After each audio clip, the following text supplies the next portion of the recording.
The year is 1989, and Nintendo has released their first-ish handheld video game console, the Game Boy, and it blew up.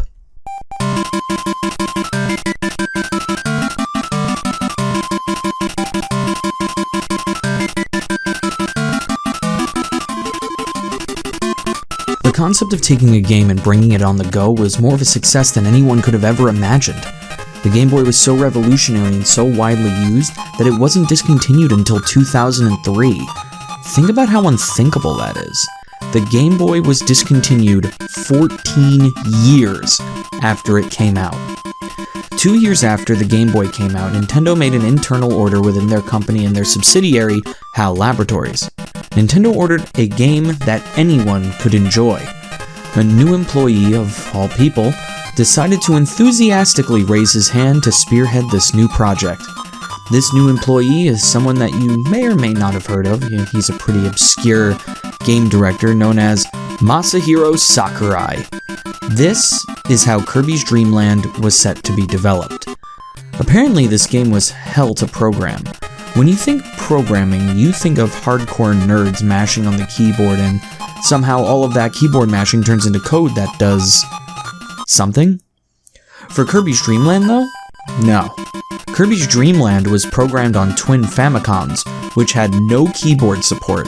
The only way they were able to type what they needed to type to program the entire game was to use a trackball and an on-screen keyboard to type one letter at a time. Jesus. Let's waste no more time and get into the review, shall we?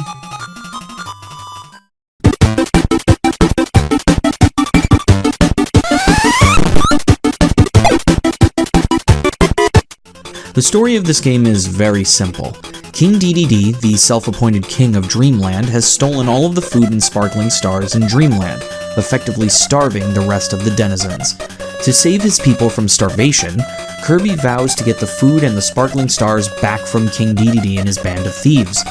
Do not get used to simple Kirby stories like this, because Kirby lore will get more deep and complicated than you realize in the coming games. As a first game story, especially for a game like this, it's simple, but effective. Simple motivations for a simple character. Now, I don't really have that much to say about it, so I'll go straight to giving Kirby's Dreamland story a B.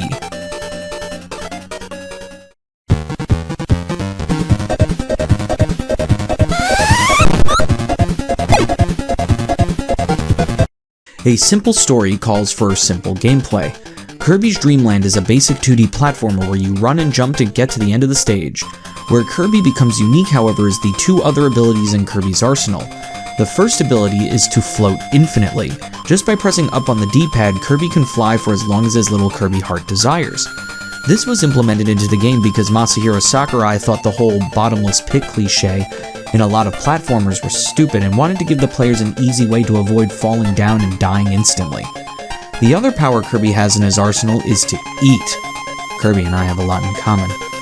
What fans of Kirby may be surprised to hear, however, is that the copy ability is nowhere to be found in this game. That's right, Kirby can only eat his enemies or spit them out into others. Originally, Kirby was supposed to kick his enemies like a soccer ball. Do you imagine what the Kirby series would be like today if they went with this idea instead of the inhaling? The gameplay of this game is easy to understand, doesn't take that long to master, and is fun until the very end, if not a little too easy. The gameplay of Kirby's Dreamland gets an A.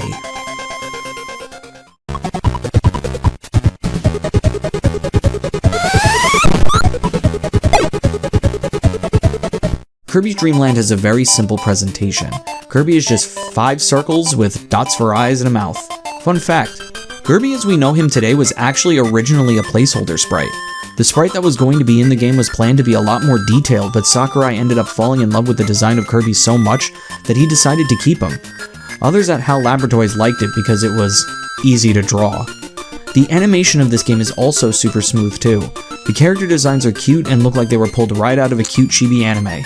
Everything looks as it should and nothing is confusing to look at. The presentation of Kirby's Dreamland gets an A+.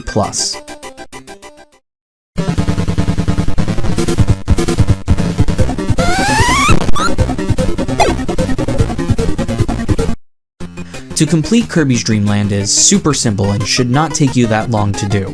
First, you must beat the game's 5 levels: Green Greens, Castle Lololo, Float Islands, Bubbly Clouds, and Mount Dedede. Once you do so, you get a code for the hard mode of the game. Hard mode, however, is not that hard if I'm going to be completely honest. Don't get me wrong, it is more of a challenge. You will be losing lives and probably get a few game overs, but it's not that much of a difficulty spike. The only part of hard mode that you may have significant trouble with is the bosses. The bosses have a revamped moveset and they move twice as fast as they did before. King Dedede in particular becomes quite the formidable boss. You need to be quick on your feet to be able to defeat him here. Your reward for defeating the hard mode is getting the code for the config mode. Config mode allows you to set your own Kirby challenge. You can set how many lives you start with and how much life Kirby has. If you were a complete madman, you could try to do a hitless run of Kirby and have the game hold you to that. Along with the config mode, you gain access to the sound test, which is cool for about 5 seconds, but then you move on. Config mode allows players to customize their play experience, encouraging replayability. That's a pretty damn cool completion bonus if you ask me. I would definitely say this game is worth playing until 100% completion.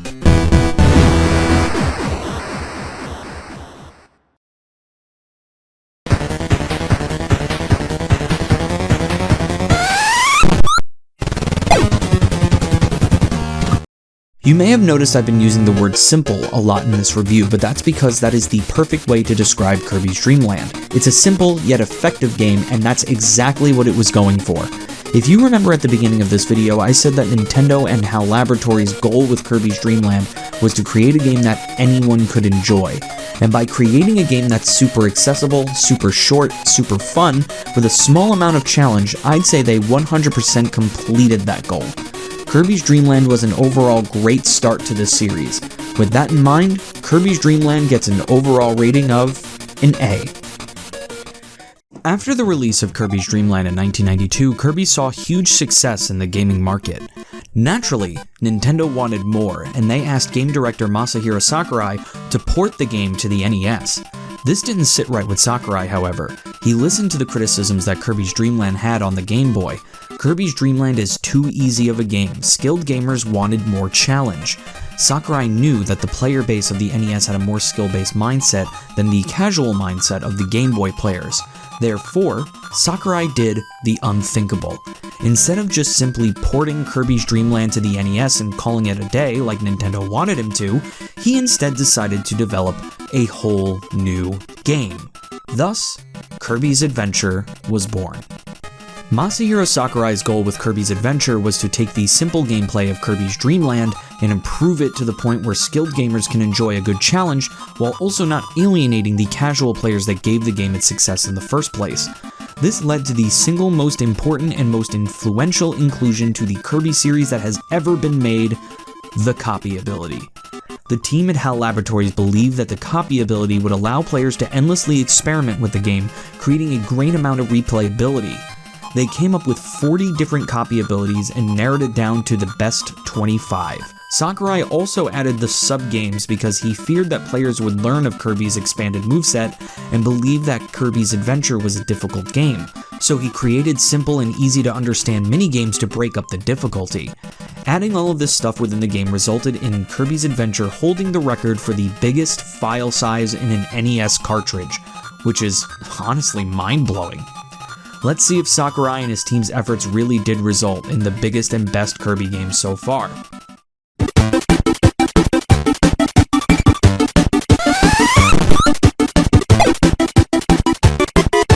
The story is much bigger than it was in Kirby's Dreamland. Kirby's story begins as grand and epically as any journey with a nap. The people of Dreamland cherish their after-lunch naps, but when Kirby awakens to realize that he didn't dream about anything, he decides to investigate. Apparently, no one in Dreamland has dreamed at all today. This was very strange to Kirby, so he decided to check the source of all dreams in Dreamland, the Fountain of Dreams.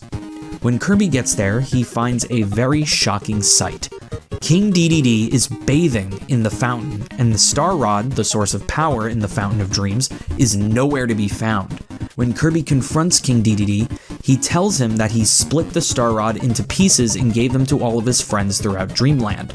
Without hearing much else, Kirby embarks on his quest to get the pieces of the Star Rod back from Dedede's crew and restore the Fountain of Dreams to what it once was. After defeating Wispy Woods, Paint Roller, Mr. Shine and Mr. Bright, Kracko, Heavy Mole, and Meta Knight, Kirby finally has all of the pieces of the Star Rod except for one. The final piece of the Star Rod is being held by King Dedede himself. After one final showdown, Kirby reassembles the Star Rod and puts it back in its rightful place within the Fountain of Dreams, and all is right with Dreamland. Or so you would think. Suddenly, an orb of pure evil emerges from the Fountain of Dreams and starts immediately exuding its dark powers all over Dreamland. King Dedede reveals that he wasn't splitting the Power Rod and watching over the Fountain of Dreams to be a jerk. He noticed that a nightmare has infected Dreamland and wanted to put a stop to the darkness that it was spreading. In reassembling the Star Rod and placing it back in the Fountain of Dreams, Kirby accidentally released Nightmare to continue raining his evil powers over the denizens of Dreamland, making all dreams into nightmares. King Dedede launches Kirby and the Star Rod towards Nightmare so that Kirby can finish it off. After defeating the Dark Orb, it runs off to the moon, to which Kirby follows. This is where Kirby defeats Nightmare's true form and saves Dreamland and maybe destroys a chunk of the moon. Whoops. This game's story is unreal for an NES game. When you think of NES games, you think of games with super simple plots. Mario must traverse 8 worlds to save the Toads and Princess Peach. Mega Man must defeat the 8 Robot Masters and defeat Dr. Wily. Simon Belmont must traverse Castlevania to defeat Dracula. Unless it was an RPG, NES games did not have complicated plots, especially if it was a 2D platformer. Not only does this have a full story that you would see in a typical platformer, but it subverts your expectations with a twist ending. Remember, this is only the second game in the entire Kirby franchise. To someone in 1993, King Dedede is the villain. To not only have King Dedede not be the true villain, but to have him actively on your side is mind-blowing. This is also the game to introduce fan-favorite characters like Nightmare and Meta Knight. Overall, the story of this game is RPG levels of good and really shows just how much you can do without saying any words. The story of Kirby's adventure gets an A+.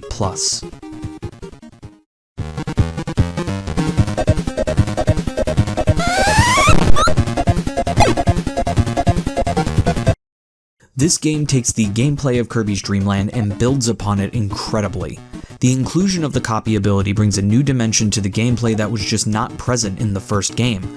It allows for infinite amounts of replayability since you can approach a situation with almost any copy ability and put it to good use if you're smart enough. It leaves enough suggestions to the player in which a copy ability can be suggested for a level so that casual players can feel powerful and get through easily, but also leaves the player just enough agency to choose another copy ability and use it creatively to get through the same situation.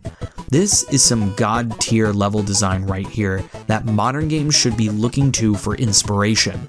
Unfortunately, there is one major setback that the gameplay of this game has, and that is its hardware. Being an NES game, the one with the biggest file size, there's going to be a few limitations. Having such a large amount of things happening on the screen with such layered and detailed sprites and background artwork will make the game itself lag. This game experiences a lot of lag, which wouldn't be so bad. I usually don't care when an NES game slows down, it just comes with the territory. But the problem here is that it results in a lot, and I mean a lot, of dropped inputs. This part here specifically makes it incredibly difficult to make it to this cannon in time because the game lags so hard that I can't jump in time to dodge this Waddle Dee. It doesn't affect the gameplay too much, but inputs get dropped often enough for me to point it out and call it a problem. For all of these reasons, Kirby's Adventure's gameplay gets an A.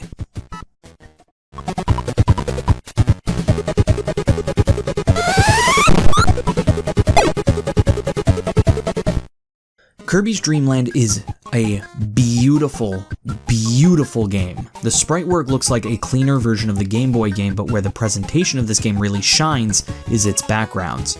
Jesus Christ, the backgrounds of every stage in this game is stunningly beautiful. Typically, backgrounds in a video game are done by someone who has extensive knowledge in game mapping, but in Kirby's Adventure, things were different. In Kirby's Adventure, the background artist would hand a drawing of the background to the game mapper, who would then create the level around the background. Assistant designer Takashi Saito was quoted in saying that the backgrounds of this game were meant to be pretty enough to look at on their own. The music in this game is godlike. Every single track in this game is an iconic piece of music that will be used in Kirby games from henceforth. No final boss theme in video game history elicits an emotional response in me like the build-up and payoff to Nightmare's theme. There is not a single bad song in the soundtrack. Usually I wouldn't talk about a specific level in a review, but level 6 in Rainbow Resort was a very, very pleasant surprise. It is a nutshell version of Kirby's Dreamland as a whole, and even shares one of the same secrets that the original game has. Just to put the cherry on top of the whole thing, it's the final level before you fight King Dedede. The whole level is even monochrome like the Game Boy was, but chose to keep Kirby pink, showing how far Kirby has come since just his first game. It's just such a cool level that I had to highlight it. The presentation in Kirby's Adventure gets an A+.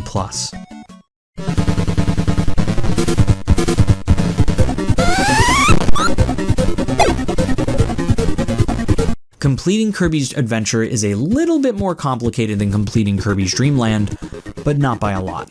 To complete Kirby's Adventure, you must first beat every level in the game and defeat every boss. Standard. Second, you must find every secret switch within a handful of the levels in the game. This unlocks museums, sub-games, and duels within the hub worlds. Once you finish the game, you unlock Extra Mode. Extra Mode is the hard mode of the game. Not only are you not allowed to save your game anymore, but you only have 3 ticks of health before you die. That's less than half of the health Kirby had before. Once you 100% the game like this, you are awarded the rank of Superstar and are given the word perfect next to your save file. That's it.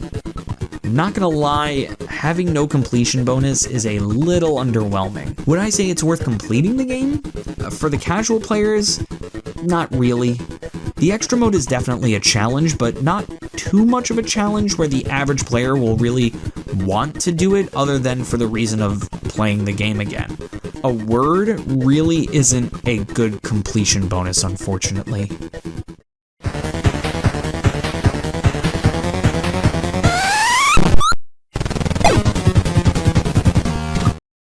Kirby's Adventure is everything a sequel should be. It took the story of Kirby's Dreamland and made it better. It took the gameplay of Kirby's Dreamland and made it better. It took the presentation of Kirby's Dreamland and made it fucking better.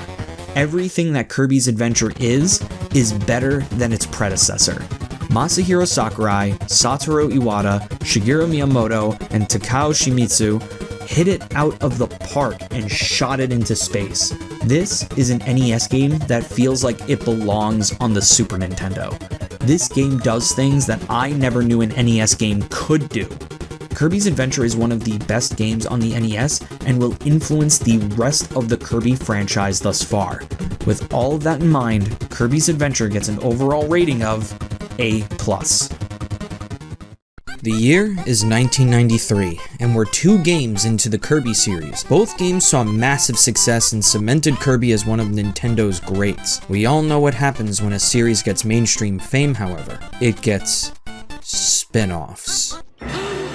Kirby's Pinball Land was Kirby's first attempt at a spin-off game. Does it uphold the quality of the previous 2 Kirby games and provide a very fulfilling gameplay experience? We'll have to find out.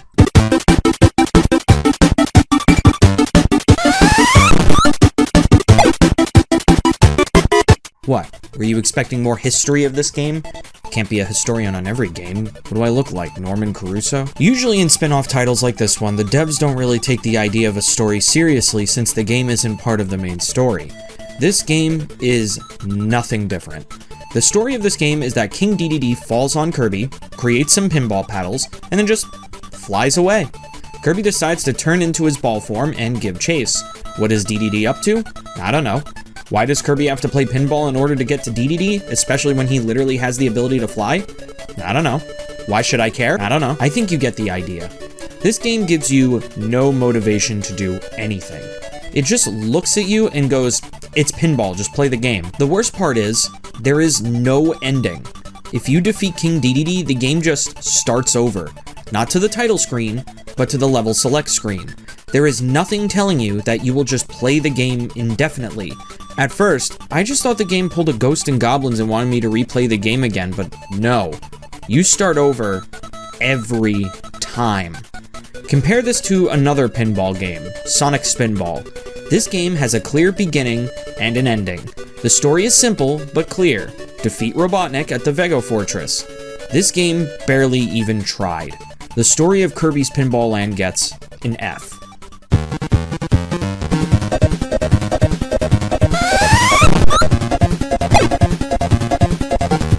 Good God. I was waiting to get to this section. If you thought I was negative in the last section, whoo boy. Let's go. Kirby's Pinball Land has 3 levels: Wispy Woods, Krakow, and Poppy Bros Sr. Each level has a 3-level pinball board. Each board has a certain mission you have to complete to make it easier to get to the board above.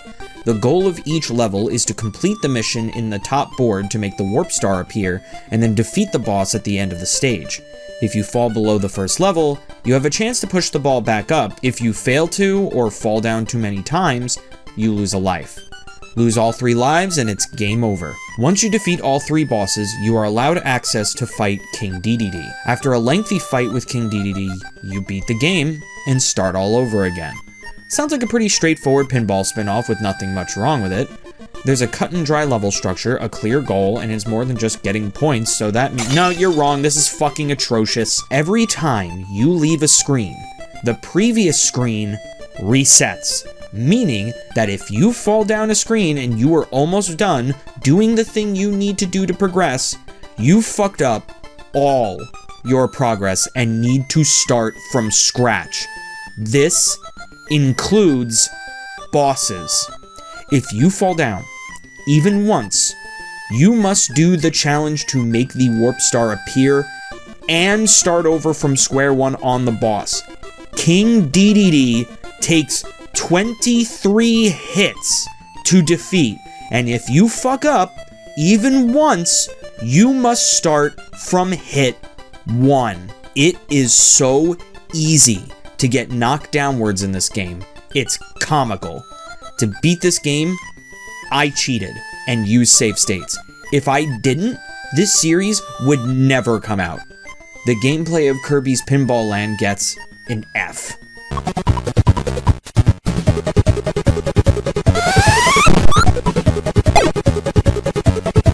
The presentation of Kirby's Pinball Land isn't terrible. Everything looks as it should and nothing is truly unclear.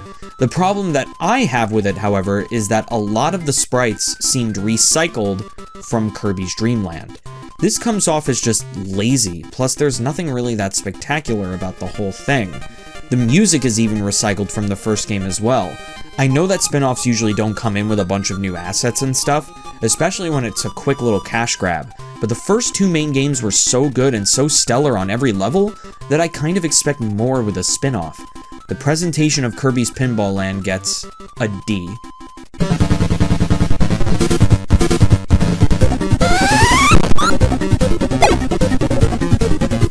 Completing the game is the same as beating the game, which I've already said was garbage, so absolutely not. No, this game is not worth completing.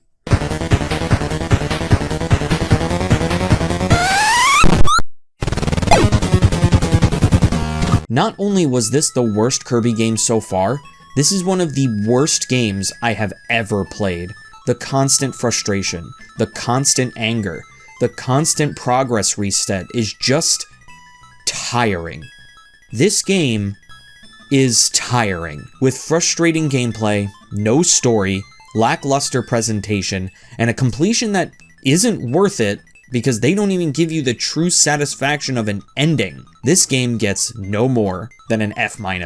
Wow, what an awful game. The year is 1994, and Nintendo was working on a new game, Specialty Golf. A golf-inspired game where you can use special abilities to help you get to the hole. After a bit of development, however, they really weren't happy with the product that was being made. Not only were they becoming more and more sure that this game would not sell the amount of copies they wanted, but Nintendo didn't have a whole ton of experience making golf games, especially on the Super Nintendo. You know who did have a successful golf series though? HAL Laboratories. Nintendo decided to take the concept of Specialty Golf and give it to HAL Laboratories, who decided that this would make the perfect Kirby spin-off. That is how Kirby's Dream Course was born. Kirby's last spin-off was an absolute mess. Let's see how the Game Grumps' favorite Kirby game stacks up.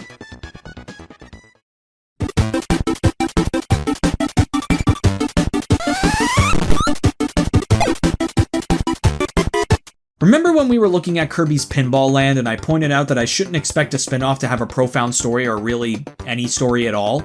Not only does this spin-off have a full story, but according to the American instruction manual, it's a direct sequel to Kirby's Adventure. Before you say something like, that's the American instruction manual, sometimes that stuff doesn't count because Americanization. The Japanese version supports the story by way of an intro cutscene during the title screen that was removed in the American version due to storage reasons. After restoring the Fountain of Dreams, Kirby decides to go home and take a nap. In the night, however, he, as well as the other denizens of Dreamland, start noticing that it seems like the stars in the night sky are disappearing. The denizens of Dreamland figure that the issue would resolve itself, so they slept on it. When they realize that not only are the stars not coming back, but they are completely non-existent in the sky, the denizens of Dreamland get really, really depressed. Kirby does some investigation and finds out that the stars are being stolen by none other than King Dedede.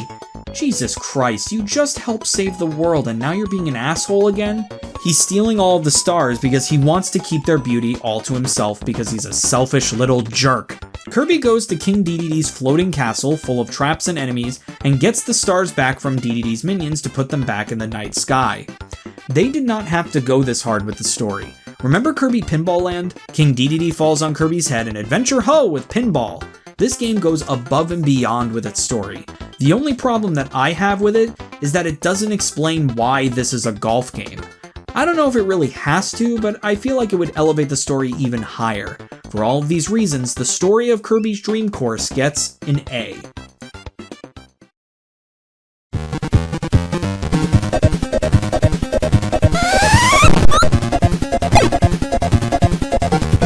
Golf, golf, and more golf. Hope you like golf because that's what this game is.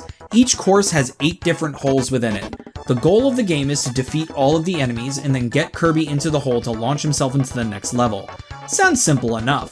Where the complexity in this game starts to shine is in its movement options. To start out with the basic gameplay, when Kirby first lands, you can decide what direction you want to shoot Kirby in. Next, you'll learn that there are different types of shots.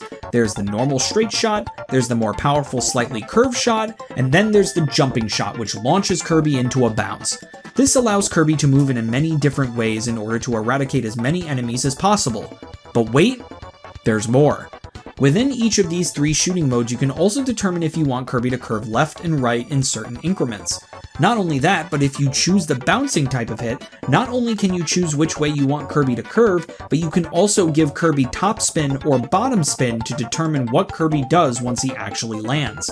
Learning these different movement options, what each combinations of moves will result in, plus knowing how much power to give the shot itself is the key to getting good at this game. We are given 4 ticks of health to start with, represented by tomatoes. Every time we take a shot with Kirby, he loses 1 tick of health. You get health back by either defeating enemies or completing the hole. If you lose all 4 ticks of your health, you lose a life. Lose all your lives, and it's game over, and you must start the course from hole 1 all over again. When you first start, you will lose lives constantly, but once you get the hang of it, you'll realize it's very hard to lose lives unless you royally fuck up. The last bit of gameplay we're going to cover is the thing that makes this a Kirby game: the copy ability. As if the gameplay of this game wasn't complex enough, now copy abilities are added to the mix to make the movement even more complicated. Most copy abilities in this game are meant to aid in Kirby's movement on the board, other than Lightning Kirby, which is more to get rid of unbeatable enemies.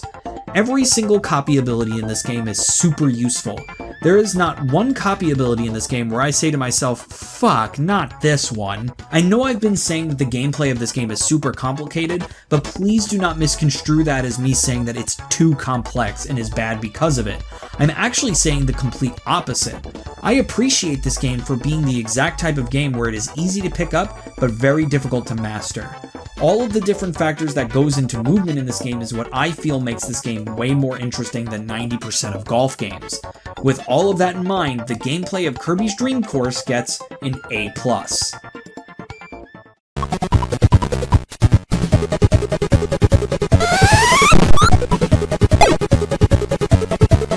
This game took a huge risk. Unlike other Kirby games, this game decided that the best way to go about a golf game is that the game needed to be in an isometric perspective.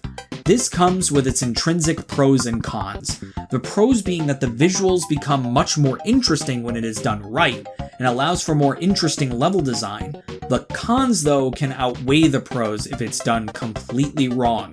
If you remember games like Sonic 3D Blast or Marble Madness or even Q*bert, sometimes an isometric style can lead to a lot of issues.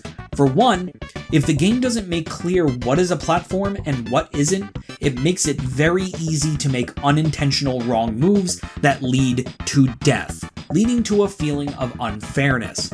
That's not your fault. It looked like something you could safely stand on and it let you down. Second of all, movement in an isometric game also needs to be critical, especially in the era of the D-pad. If there's one thing I do constantly in games like Q*bert, it is move in a direction that I didn't intend to, sometimes leading to death. I can 100% say that this never happens in Kirby's Dream Course. There is no confusion on where I can and can't go, and movement, like I said before, is no problem at all. This game does the isometric perspective the best out of any game I've ever played. The music, however, is pretty forgettable. I'm going to say this without doing any research, mostly because if I get this wrong then it kind of proves my point. I feel like there are only 4 songs in the whole game. If that is not true at all, that just shows you how similar and unmemorable each music track in this game is. If there's one thing I do not know this game for, it is its bops. With all of that in mind, the presentation of Kirby's Dream Course gets a B.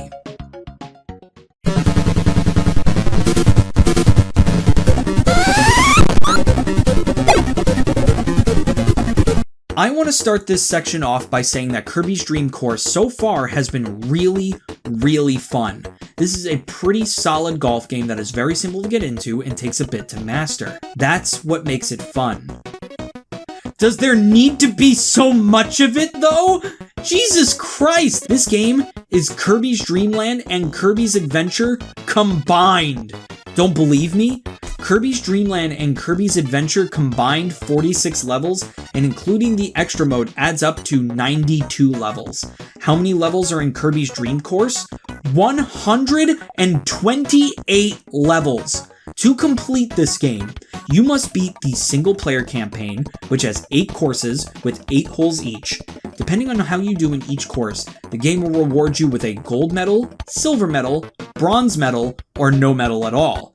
You could treat this as a par, but to gold medal every course, you need as much as 18 and as little as 14 hits maximum. This is crazy difficult to do. After you complete the game, you unlock Extra Mode, where you have to do it all again, except the levels are remixed this time. Get through all 8 extra courses and, once again, get the gold medals, and you've completed the game. What do you get for completing the game? Getting all bronze medals in all 8 courses in the normal game, you unlock the extra courses in the multiplayer mode. Earning all silver medals in all 8 courses of the normal game unlocks the extra courses for the single-player campaign. Getting all 8 gold medals in all 8 courses of the normal game, you unlock all of the courses from the normal game to play one at a time in the map select mode. Earning all silver medals in all 8 courses of the extra mode unlocks the dance select mode, where you can watch all of the dances in the game. Finally, earning all of the gold medals in all 8 courses of the extra mode unlocks the courses playable in the map select and the sound test. Whew! That's a lot of unlockables. So with all of that in mind, would I recommend you complete this game? Absolutely not. I'm sorry, there is just too much of this game for me to recommend completing it unless you really love golf. This game took me so long to complete, and I got bored so many times during my time with it. This game works better as a game to play a little bit at a time, not to sit through 128 levels of.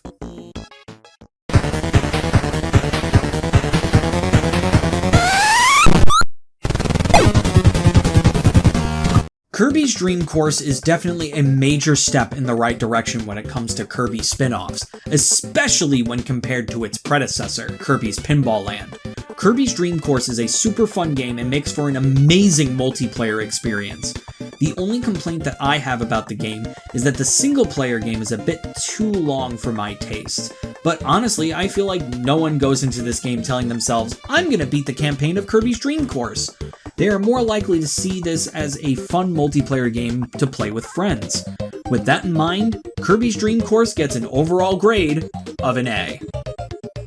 The year is 1993, and a Super Famicom version of a super popular puzzle game just got released in Japan. This game was called Super Puyo Puyo. Puyo Puyo is a puzzle game where you competitively play a puzzle game against an opponent and the first one to top out loses. Puyo Puyo was one of the best puzzle games of its time. Modern iterations even mashed it up with Tetris.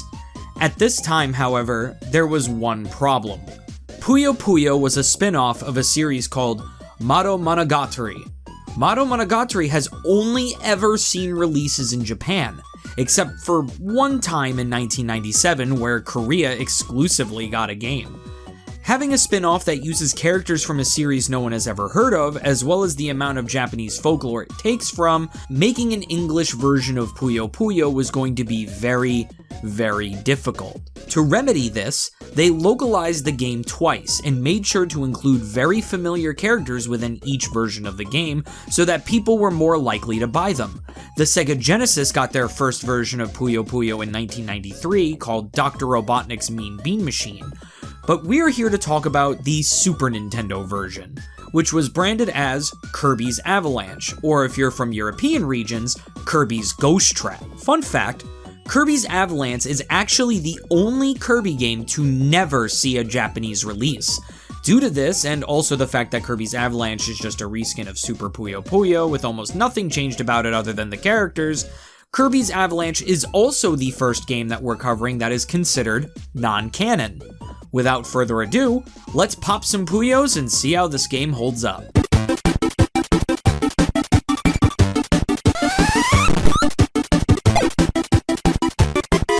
In Dreamland, there is a very popular game that everyone seems to enjoy. This game is called Avalanche. Kirby, noticing that everyone loves to play Avalanche, decides to hold a countrywide tournament to see who is the best at it. The winner of the tournament gets the coveted Dream Fountain Cup. The rules of the tournament are simple. Everyone in Dreamland must make their way to the Fountain of Dreams. If two Dreamlanders meet up, they must fight an avalanche. If you win, you continue on. If you lose, you're out of the tournament. The last one standing at the Dream Fountain is the winner. Your goal is to help Kirby get the Dream Fountain Cup and be the best Avalanche player of them all. I have to say, after playing this game, this story doesn't line up at all. For one thing, why is Kirby holding a tournament that he intends to win? It would make much more sense for King Dedede to hold the tournament, not Kirby. Secondly, it says in the manual that everyone loves playing Puyo Puyo and can't wait to play with Kirby. But every time Kirby interacts with another character, they're always talking about how they don't want to play. The story has a lack of consistency, which will definitely drop down the grades significantly. With all of that in mind, I give Kirby Avalanche's story a D.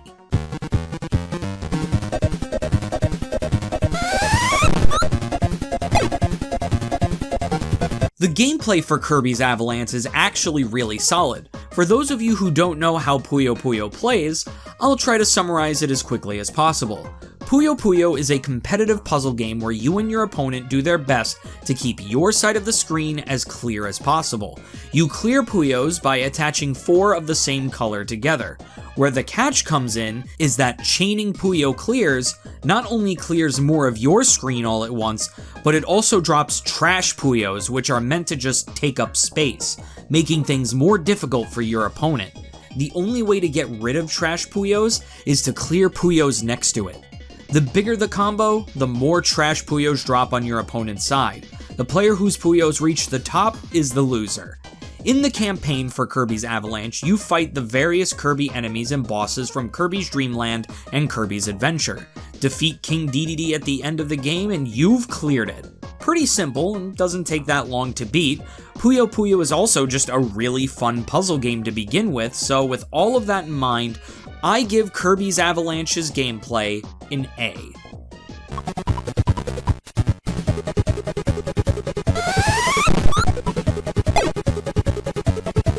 Kirby's Avalanche's presentation is pretty stellar. This literally looks like they turned Kirby into a Saturday morning cartoon. All of the sprite animations in the cutscenes look amazing, and I even love the little touch that when the characters move, so does the point at the end of the speech bubble. I always thought that was pretty neat and funny. Nothing is ever unclear during gameplay, but I'd be shocked if they messed up a game as clear-cut and simple looking as Puyo Puyo. That'd be like if they made Tetris unclear. The music is also very good as well. The beginner stage's theme song lives in my head rent-free. It literally plays in my head every time I do something tedious. The only weird bit of presentation this game has is its voice acting. Granted, they only say their names, but wow, they really only had 2 voice actors for this game. It's just so weird hearing such weird voices come from these characters. With all of that in mind, Kirby's Avalanche's presentation gets an A.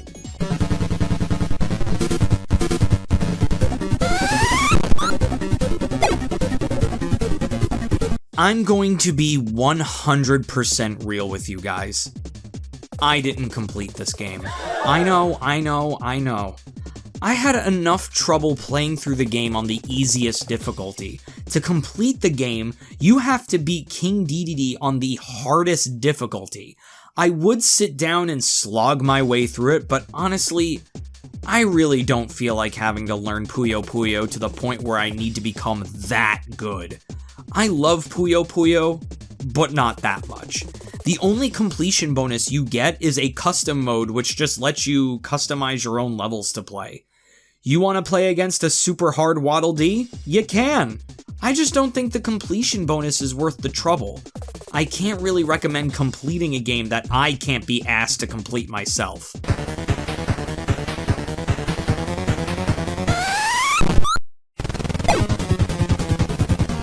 Kirby's Avalanche is an amazing port for Super Puyo Puyo. The Kirby sprites look great, the music is amazing, the gameplay is one-to-one with its Japanese counterpart, the story may just be meh, but it's a puzzle game, it's not meant to have much of a story.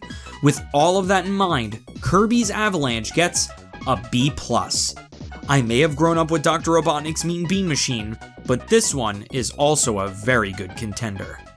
The year is 1995, and HAL Laboratory thought it was high time for a new Kirby game to come out on its original console, the Game Boy. Thus, Kirby's Dreamland 2 was born. This is the first in what is known as the Dark Matter trilogy of games that you'll notice with the next mainline games. What's interesting about Kirby's Dreamland 2 as well as other games in the Dark Matter trilogy is that Masahiro Sakurai, the man most associated with the Kirby franchise, is not the director of this game.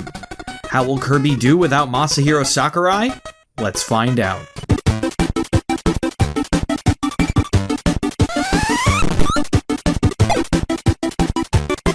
In Dreamland, there is what is called the Rainbow Islands. These are 7 islands that are connected to each other by rainbows.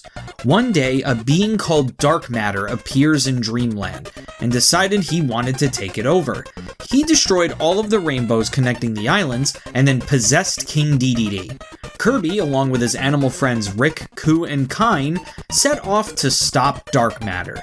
This game is a bit different from the other two mainline Kirby games in the way that there are actually two endings to this game. Within the game, there are collectibles called Rainbow Drops. If you fail to collect the Rainbow Drops of each island, then after you defeat King Dedede, Kirby, Rick, Ku, and Kine walk off into the rain, wondering what has come over King Dedede in the first place, never truly dealing with dark matter. If Kirby does collect all of the Rainbow Drops, they all come together to create the Rainbow Sword. Kirby uses the Rainbow Sword to pursue dark matter after being exorcised from King Dedede. Kirby then defeats dark matter with the Rainbow Sword and saves Dreamland and the Rainbow Islands once and for all. The story for Kirby's Dreamland 2 is, for a Game Boy title, pretty packed. Dark matter is an interesting entity that we will definitely be getting to know more as the mainline games go on. Being the first in what is known as the Dark Matter trilogy, as a beginning, having the villain take over King Dedede's body makes for a great start. My only gripe with it is that it is very similar to Kirby's Adventure, where Kirby gets to the final boss, King Dedede, defeats him, and then uses a mystical object to defeat a higher being. With all of that in mind, I give Kirby's Dreamland 2's story an A.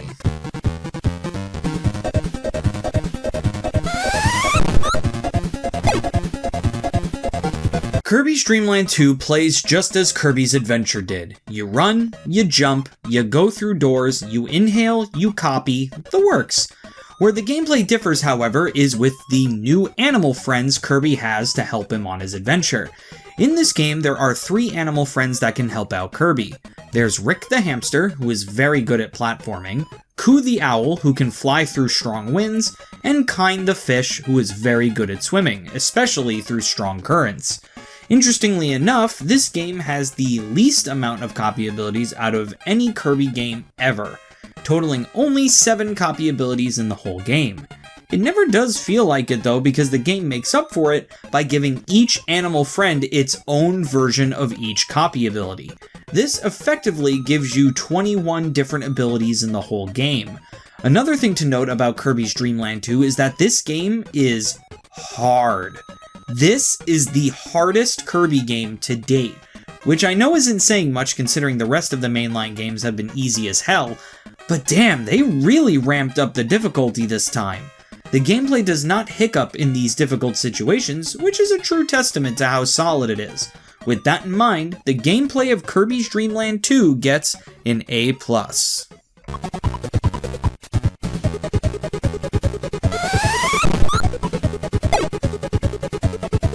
Kirby's Dreamland 2's presentation is a combination of Kirby's Dreamland and Kirby's Adventure. You have the game presentation of Kirby's Dreamland and the HUD of Kirby's Adventure. Just simplified. Graphically speaking, it borrows a lot from Kirby's Dreamland. Kirby, some enemies, King Dedede, they all borrow their sprites from Kirby's Dreamland. As for the animal friends, as dumb as it is to say, the types of animals that they are tells you all you need to know about what their abilities are when not having a copy ability. Rick runs faster and jumps higher, Ku flies, Kine swims. Simple and sweet. Just like previous entries, Kirby's Dreamland 2's graphical clarity is at its peak once again. Its music, however, is where I have my issues. I'm not saying that the music in this game is bad, on the contrary, it's very good. The problem is that it has what I call Revenge of the Flying Dutchman syndrome. What does that mean?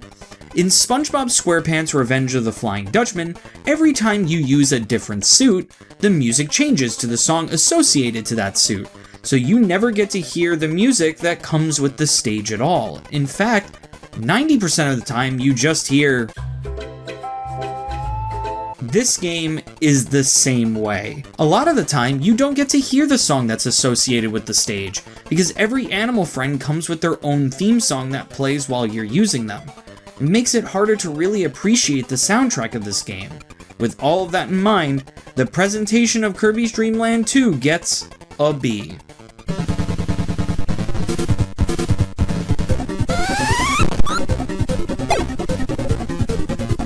Kirby's Dreamland 2 has been the most annoying game to complete thus far. To get a full 100% on this game, you need to do the following. First, you beat the game. Easy enough. That's not that bad. Second, you must collect all 7 rainbow drops. Now, that might not sound too bad, but let me tell you, some of these rainbow drops are so dumb to get. For example, the last one. You must trial and error through these corridors to find out which path and which abilities are the right abilities to get to the rainbow drop. There are no hints. Once you pass the copy abilities, you cannot go back to get the right one to try to even one of the doors, which may or may not be correct. It's insane. How many times did they expect you to play through this stage? Thank God I used a walkthrough when I got to this stage, because I would have been pulling my hair out at this bullshit. You'd think just collecting the rainbow drops would be enough to get 100%. But no, there's still more.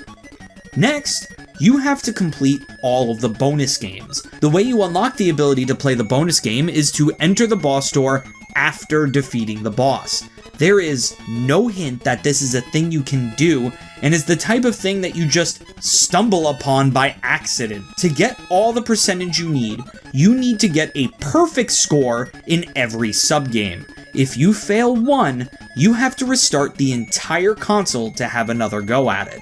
This isn't as hard as it sounds, but the Mr. Shine and Mr. Bright bonus game can be especially annoying. When you finish all of this, you might think, finally, that's everything. Nope, that's 99%, buddy. How do you get the last percent? You get the final percent that you need by encountering Girl Blob. What the fuck is Girl Blob? So, whenever you beat a mini-boss in a stage, usually you are rewarded with an animal friend. Especially in the beginning, which animal friend you get is consistent. If you were to say beat a mini-boss that always gives you Rick, while using Rick, instead of a second Rick appearing, you would instead get Gooey. Gooey is a black blob that, when collected, gives you 1 tick of health. 1 out of 8 times, though, Girl Blob will pop out of that bag instead of Gooey. Encountering Girl Blob is what is needed to get that final percent. Again, there is no hint in the game at all that this is what you need to do to get 100%. The only reason that I found out about Girl Blob was because of looking it up on the Kirby Wiki. What do you get for completing the game? The ability to play the boss rush and play the bonus games in sequence. And don't forget the sound test! Ugh, no. It is not worth it to complete this game at all. It is way too frustrating, way too cryptic, and almost ruins the game entirely because of it. Just collect the rainbow drops and defeat Dark Matter. Do not complete this game.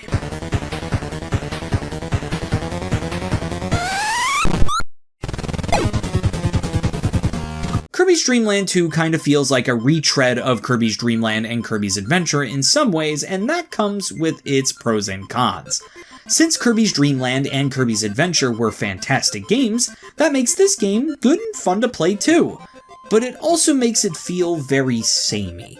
It feels very similar to its previous entries, which makes the experience very unremarkable. The things that it does add are cool in its own right, but kinda just seem more like tools for completion rather than a properly implemented gameplay mechanic. I know I gave this game very high marks, but for some reason, I'm still coming out of this game with a kind of meh feeling. Who knows? This feeling is confusing. With all of that in mind, Kirby's Dreamland 2 gets a B+. Not a bad game by any right, but they've done better.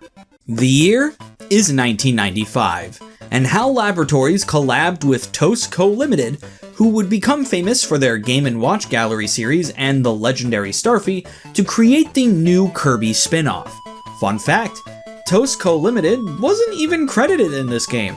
The only way people knew they were involved was that the credits shared many of the Toast Co. Limited staff members. Either way, the Kirby spin-off that they decided on creating was Kirby's Block Ball, a Kirby game mixed with Breakout. Apparently, the devs had a bit of trouble developing this game, having producers at HAL Laboratories have them make changes because the game wasn't like Kirby. Will Gunpei Yokoi's last Game Boy game as producer turn out great? Or will the troubled development show?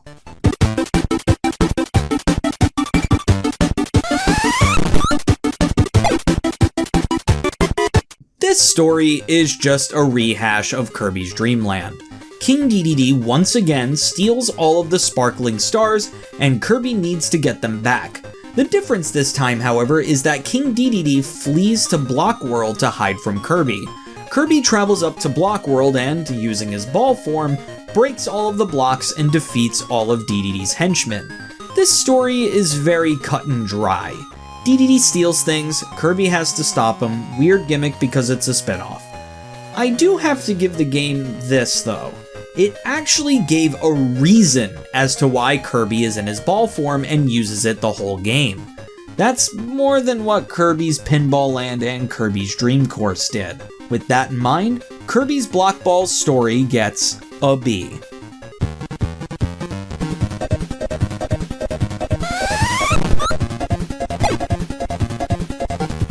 Oh boy, the gameplay.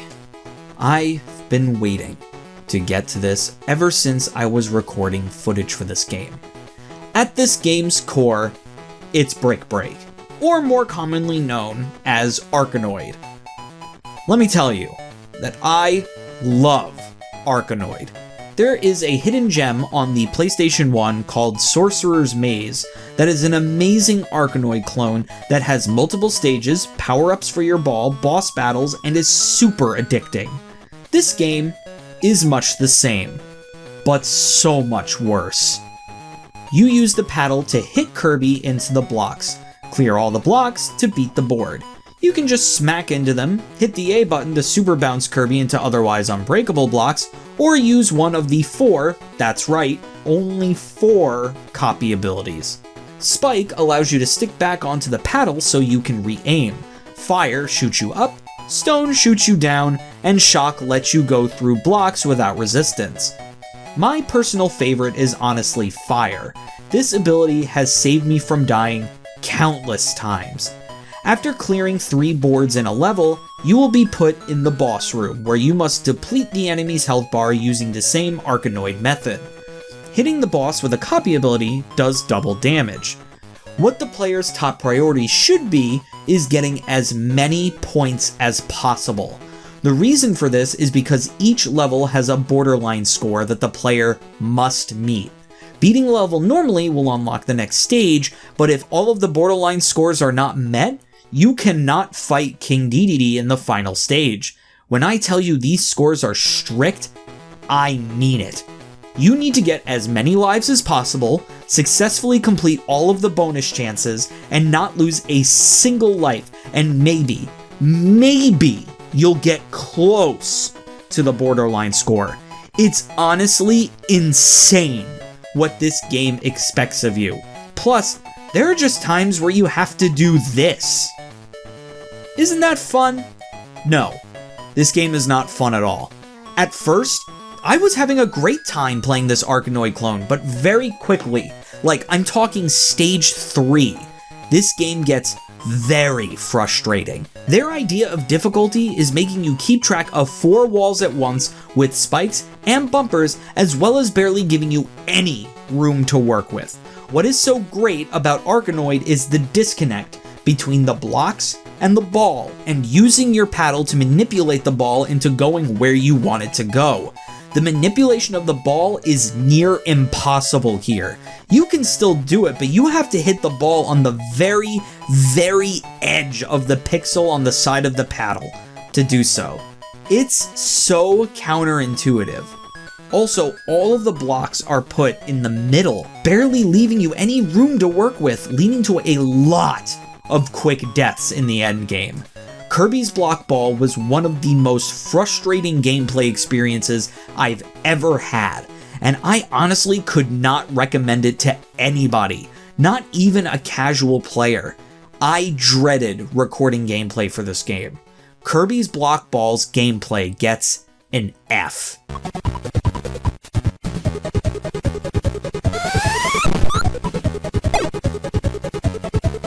All things considered with the gameplay. The presentation of the game is pretty dang good. For a Game Boy title, the graphics of the game are astounding when they feel like doing it. The overworld map, the ending screen, the sprite art of the bosses, it's all gorgeous. Not only that, but the music is also really good. Namely, the boss theme in this game is definitely a highlight. Honestly, there really isn't that much to say here except that the game looks great for the platform it's on. Kirby's Block Ball's presentation gets an A+. Credit where credit's due.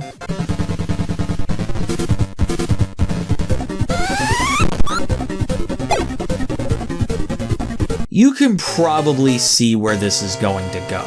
For the love of God, do not complete this game. It is agony. I completed this game with save states, and I still had trouble. Getting every borderline score in each stage allows you to access Stage 11 and fight King Dedede, giving you the good ending of the game. Beating the high score in Stage 11, which is 235,000 points, will let you unlock the ability to play the bonus games at will. This completion bonus fucking sucks, especially considering the pain and agony you would go through just to unlock it, and not even a sound test! Bullshit. Do not complete Kirby's Block Ball. I assure you, you will have a bad time if you do.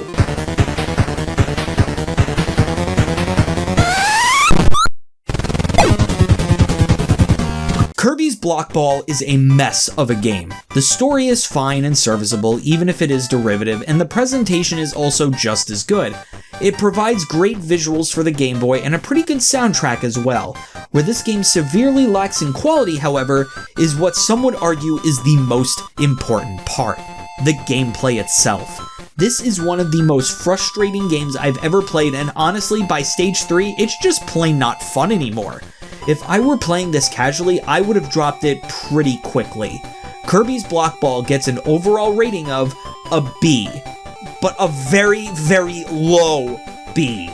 I would not recommend this game to anybody. Play it for like 2 seconds and then move on. The year is 1996, and the Super Famicom Satellaview service is in full swing. For those of you who don't know what Satellaview is, it was a wireless modem peripheral that was released for the Super Famicom that let you go online and download games onto your console. Think of it like the first ever Xbox Game Pass. There were exclusive games that were released only for this service, some of which are lost media now that the service is discontinued.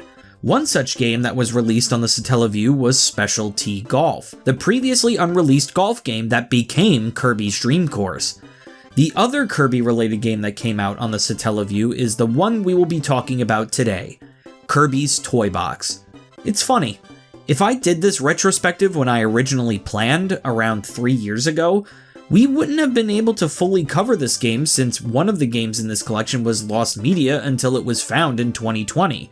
Do these collections of sub-games provide an enriching experience, or are they just time wasters? I'm going to do this review a little bit differently than the others. Instead of doing the story, gameplay, presentation, and completion sections, I will be giving the minigames a grade individually. Let's get right into it.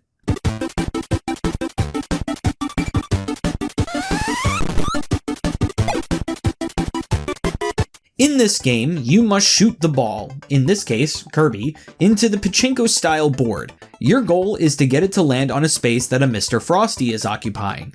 Get 3 in a row and you get points. The more rows you get in the 3x3 square, the more points you get. Honestly, this one is pretty addicting, and I even got to the point where I was able to get all 9 balls in all 9 spaces. You don't get anything for it, but it was a pretty good time waster. A range ball gets a B.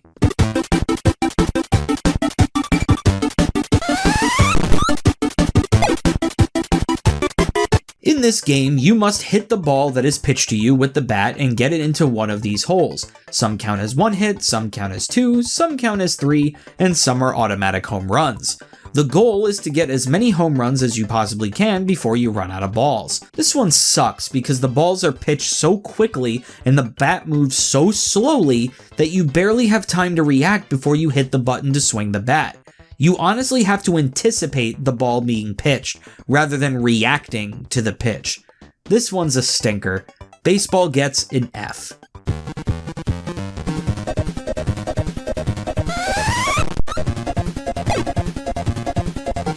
It's exactly what it says on the tin. It's pinball. No frills about it. It's perfectly serviceable as a pinball game, the bumpers control well, the board is entertaining, and the visuals are there. The only downside to this is that it works on the same rules as Kirby's Pinball Land. When you lose a ball, all progress you made with that ball gets reset, which is super frustrating. Other than that though, as a time waster, it passes. Barely. Pinball gets a C.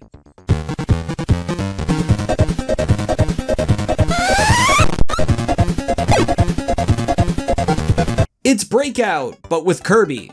It's fine, there's nothing terrible about it, and it's certainly fun with many levels to play. This just has the unfortunate circumstance of having come after me playing Kirby's Block Ball. So I am so fucking done with Kirby Breakout at this point. It controls well, it's forgiving, and it's colorful. And it's got Rick. Starbreak gets a C.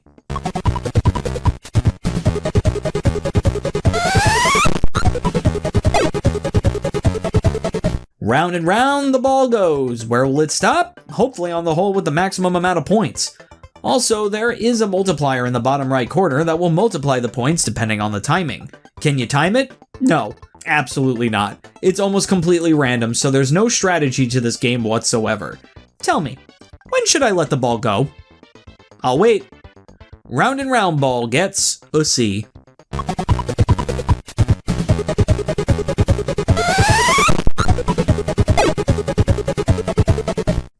Played Tanks? That's essentially this game, but with one key difference. You don't take turns.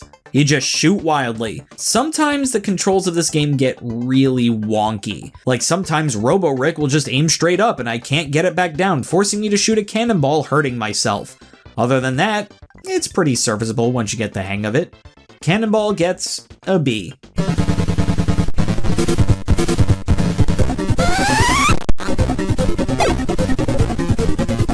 Konami's favorite game.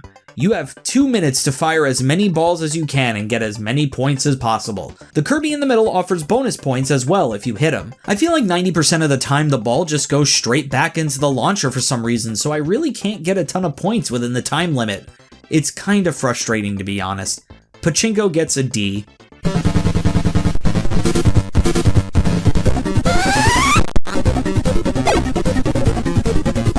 Many balls are put through the path, and you must move the panels to get them to the end.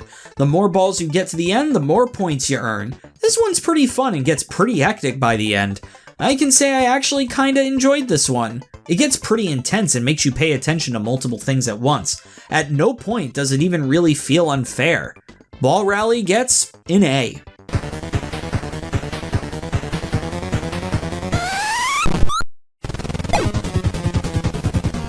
Well, that's all the games this little collection offers. A lot of them last about 5 seconds. They're fun little bite-sized games, to a varying degree, that are meant to waste time. With that in mind, Kirby's Toy Box gets my overall rating of a C. This collection is amazingly mediocre and honestly not really worth the effort of obtaining all 8 ROMs. The year is 1993.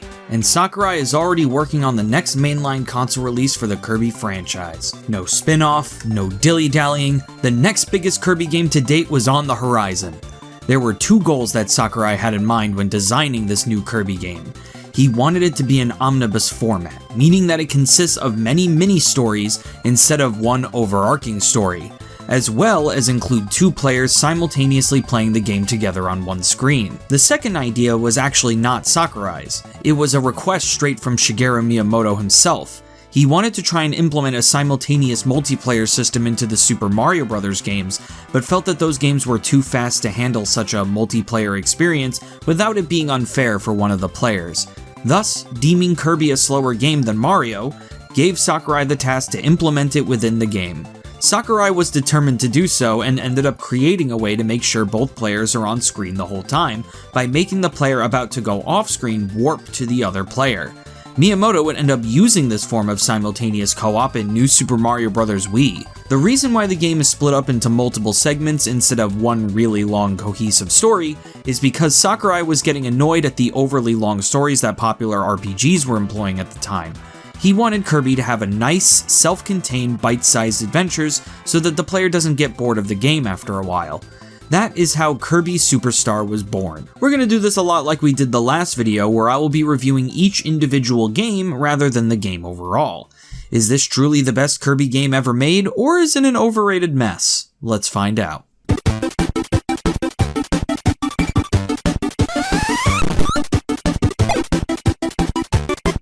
Spring Breeze is literally just Kirby's Dreamland remade on the Super Nintendo with some stuff taken out, mind you. For example, there is no Kabula, Float Islands and Castle Lololo are combined into one level, and there is a copy ability. Finishing this mode is the same as completing this mode. Just defeat King Dedede and you're done with Spring Breeze. If you love Kirby's Dreamland, you'll love Spring Breeze.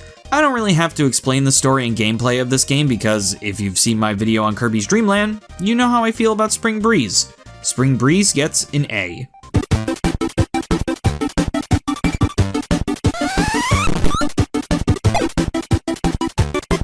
Dynablade plays pretty much the same as Spring Breeze. You beat the stage, inhale enemies to copy their abilities, and defeat Dynablade at the end.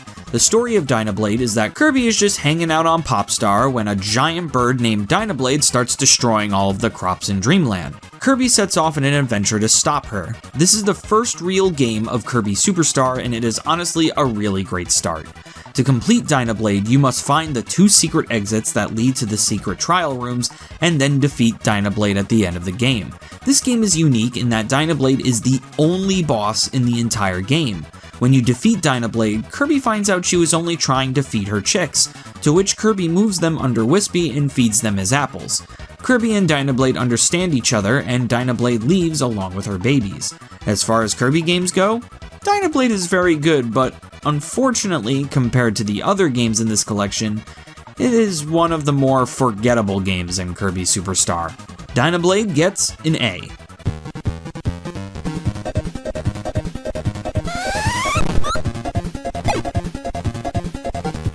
Ever wanted to play the closest thing to a Kirby Metroidvania to date? Welcome to the Great Cave Offensive. One day, Kirby was taking a walk when he accidentally fell into a giant expansive cave. Kirby must find his way out while collecting as many treasures as he can. This is one of 2 of the games in Kirby Superstar where there is actually a completion requirement. Throughout the Great Cave Offensive, there are 60 treasures that Kirby can find.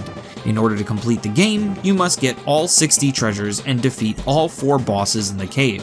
This is easily the longest game in the collection, and honestly, it definitely feels like it. This is the game that I dread completing the most whenever I do a 100% Kirby Superstar run. As fun as this game mode is, there's just so many frustrating challenges that go along with finding all of the treasures in the cave. It is cool to see the treasures, however, as some are Easter eggs to other Nintendo franchises. There's Koopa shells and screw attacks and even Captain Falcon's helmet. This one is definitely my least favorite in the whole collection, but that's only because the rest of the game in this collection makes this one pale in comparison. The Great Cave Offensive gets a B+.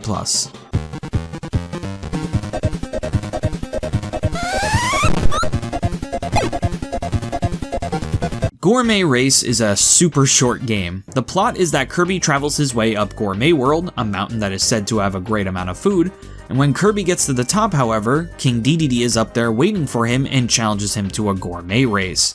Kirby and King Dedede must race through the 3 courses to both win the race and eat more food than the other. The character with the lowest time and the highest score will be named the winner. This game is just 3 stages long and you will probably be able to beat it in a little over 5 minutes. Though it is so short, it's still super duper fun to play. Kirby's double speed makes the game super fast paced and makes you require more skill to get through the levels flawlessly. I can see this game being a speedrunner's paradise. Also, you cannot argue with that amazing music. Gourmet Race gets an A.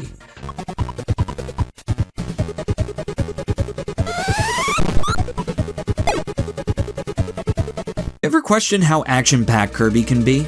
Look no further than Revenge of Meta Knight for your fix. This is the reason that Meta Knight is my favorite character in the entire Kirby franchise. Sick of Dreamland's lazy lifestyle, Meta Knight, a rogue Waddle Dee, an Axe Knight, and newcomer Captain Vull decide to launch a giant warship called the Halberd and take over Dreamland. Kirby, of course, must stop Meta Knight and destroy the Halberd. The gimmick of this game is that every stage has a time limit. This is honestly the highlight of the game for me. Every single song, every single boss fight, every single cutscene just has this weight to it. Kirby just coming in and fucking up the entire Halberd in a matter of minutes is honestly so cool, so good, and this is the game I go back to the most. Nothing gets me more pumped than the Revenge of Meta Knight theme that is definitely way better here than it is in Smash Bros. Even the escape off the Halberd at the end, though short, is so tense with one of the most intense video game songs in history. Also, that Meta Knight fight, pure gold. Revenge of Meta Knight is the best game in this collection, nay, one of the best Kirby games period. Revenge of Meta Knight gets a very, very deserving A+.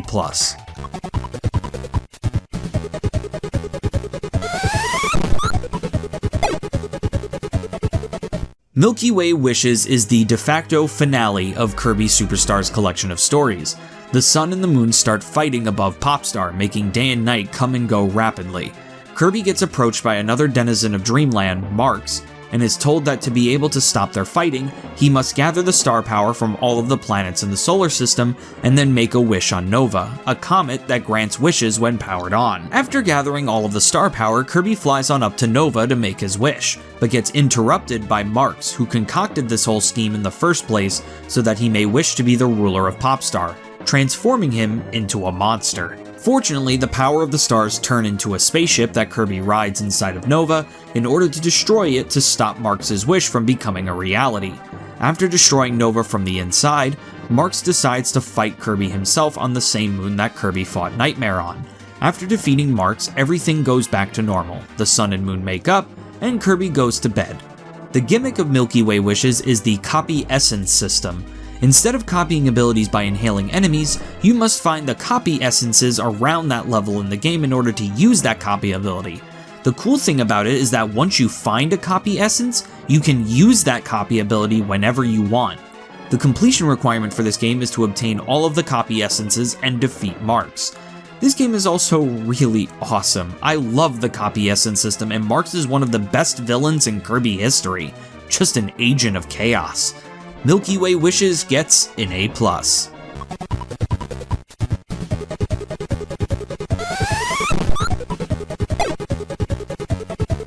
Didn't think I was gonna cover the mini games, did ya?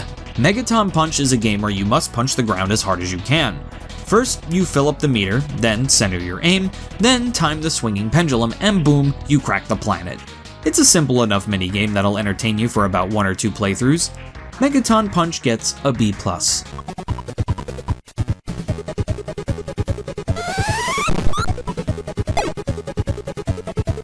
Samurai Kirby is a game that is all about reaction time. This game is a Kirby tradition at this point. You stand in front of your opponent and wait for the exclamation mark to appear on screen. At this point, you must press the A button as quickly as possible and hope your opponent doesn't get to you first. I used to be addicted to this game as a kid and even got my reaction time down to 13, to which my current record of 18 pales in comparison. Samurai Kirby gets an A+.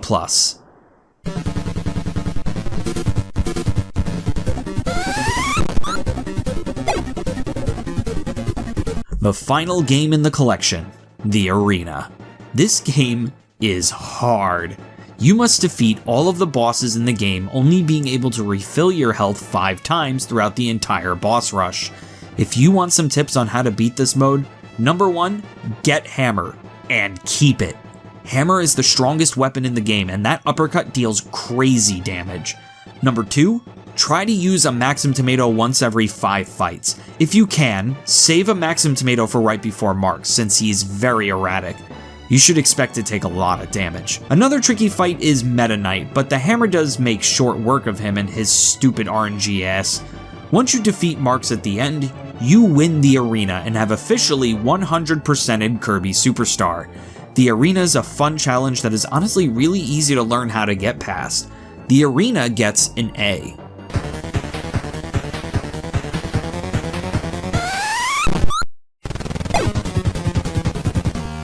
Kirby Superstar is, in my opinion, the greatest Kirby game to date. Though the games within the collection are very short, except for the Great Cave Offensive, they are jam-packed full of content, and the gimmicks of each game make every game feel unique and provides interesting twists on the Kirby formula.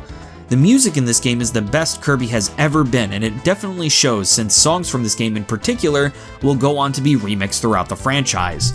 Having so many good and concise stories in this game also has the added benefit of making Dreamland and Planet Popstar's world seem so full. Think about how much we got in this game. Dynablade, the Great Caves, Meta Knight's true character, Marks, Nova. This is one of the most influential Kirby games to ever come out in the franchise, and I cannot wait to get to Kirby Superstar Ultra. You know, all the way in May.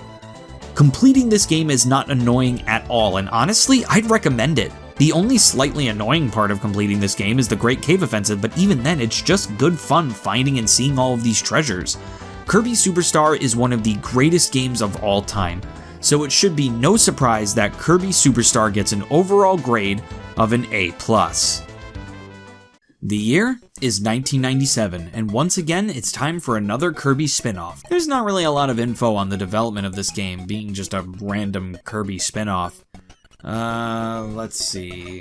What can I dig up from the wiki? This is one of 3 Kirby games to not have a female character. Sounds a bit problematic. It's also the longest speedrun of any Kirby game, clocking in at over 4 hours. Fuck it. Let's just get to the review. Is this another Kirby spin-off stinker, or actually a diamond in the rough? Let's find out.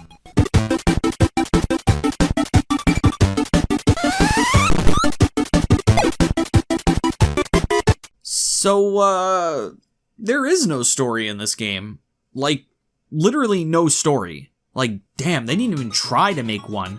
The closest thing we got to a story is King Dedede taunting you whenever you want to try to get stars in this puzzle game. You beat a bunch of levels, and then you see a picture of Kirby, Rick, Koo, and Kine hanging out. Kinda feels like something is missing, since this is the first time ever in a Kirby game that there is no story whatsoever.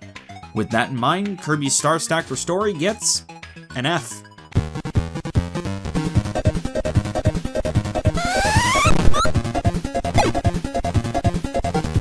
Kirby Star Stacker is a very simple puzzle game. There are 3 different animal friends that appear as blocks in this game. There is Rick, Koo, and Kine. You must align 2 of the same animal friends in a row or column. The only type of block that is allowed between the animal friends are the other 3 types of blocks: the stars, the bombs, and the black boxes. Stars are what you want to get clears with, since getting a certain number of stars is what you must do to complete the level.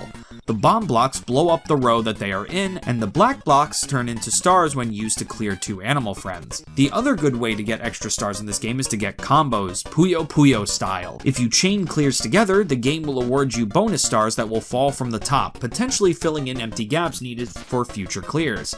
The more you chain, the more bonus stars you're given. Honestly, the gameplay in this game is pretty solid and a lot of fun. This game honestly gets addicting and also very challenging on harder difficulties.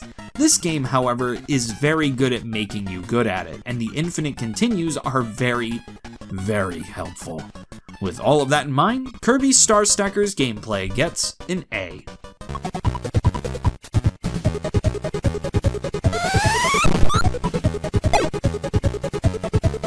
The graphics in Kirby Star Stacker are serviceable. It's not that they don't work, they are very clear and concise.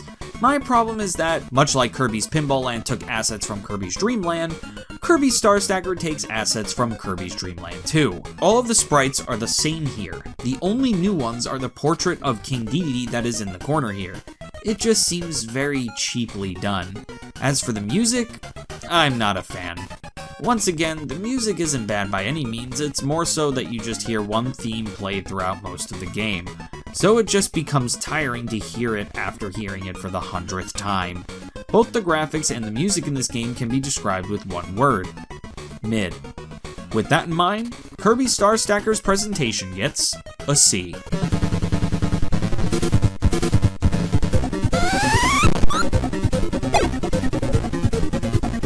Oh boy. Is this another Kirby spin-off whose completion requirement is ridiculous? Abso-fucking-lutely it is. Alright, here we go. First, you must complete round clear in every single difficulty. Normal has 8 levels, Hard has 16 levels, Very Hard has 16 levels, Super Hard has 16 levels, and the final unlockable difficulty has, say it with me now, 50. Not only are there 50 levels in this mode, they are 50 levels of pure, unadulterated torture. Look at this!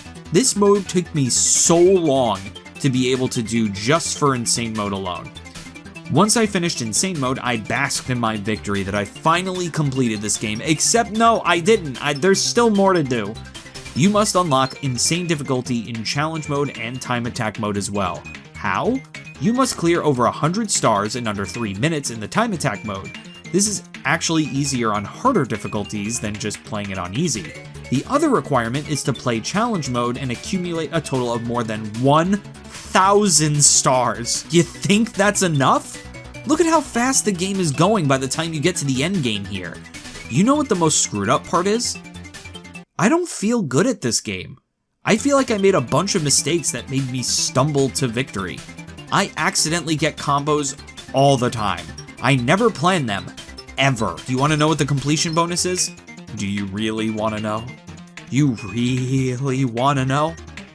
You get a crown on the title screen. That's it. Do not complete this game. It will make you hate it.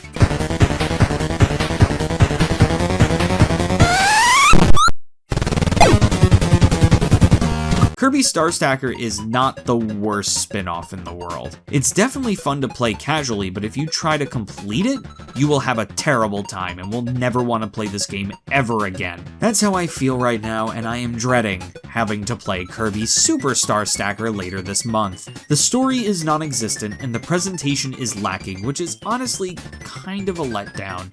With all of that in mind, Kirby Star Stacker gets an overall rating of a C. An incredibly mid experience which should definitely be played in small doses. The year is 1997, and today we will be looking at North America's final Super Nintendo game to be released, Kirby's Dreamland 3. Kirby's Dreamland 3 is the second in what is considered the Dark Matter trilogy. Will it be a much better follow-up to the mediocre Kirby's Dreamland 2, or will it meet the same fate as its predecessor? Let's find out.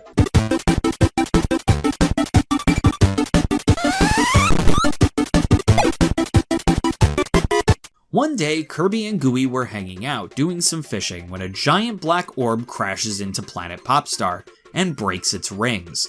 As Kirby and Gooey witness the horror, Koo flies up to them and tells them that Popstar is in trouble. You think? So Kirby and his animal friends, Rick, Koo, and Kine, as well as newcomers Nago, Choo-Choo, and Pitch, go to King Dedede's castle to help the possessed king. Kirby traverses the land collecting the heart stars along the way to eradicate dark matter's influence from Popstar. When Kirby and the others make it to Castle Dedede, they defeat the possessed king in Oh my god, Dedede, are you okay? Once the heart stars eradicate dark matter from Castle Dedede, the heart stars form together to create the Love Stick, which I'm pretty sure is something girls use to... Never mind. And Kirby flies up and fights dark matter once again. After dark matter is defeated, he shows his true form, Zero. Thus truly begins the trend of Kirby fighting giant eldritch abominations at the end of every game. Look at this! Blood! In a Kirby game! Kirby defeats Zero and eradicates him from Popstar once and for all, ending the second part of the Dark Matter trilogy. This story is 100% a rehash of Kirby's Dreamland 2, but on a much larger scale. When it comes down to it, Dark Matter attacks Popstar, King Dedede gets possessed, Kirby beats him, uses the secret items to make a sword that Kirby uses to defeat Dark Matter in a 2-phase boss fight. It's beat for beat the story of Kirby's Dreamland 2. Honestly though, I don't even care. It works, and it's still awesome. There's really nothing more to say than this story is just plain fun and cool. Kirby's Dreamland 3's story gets an A.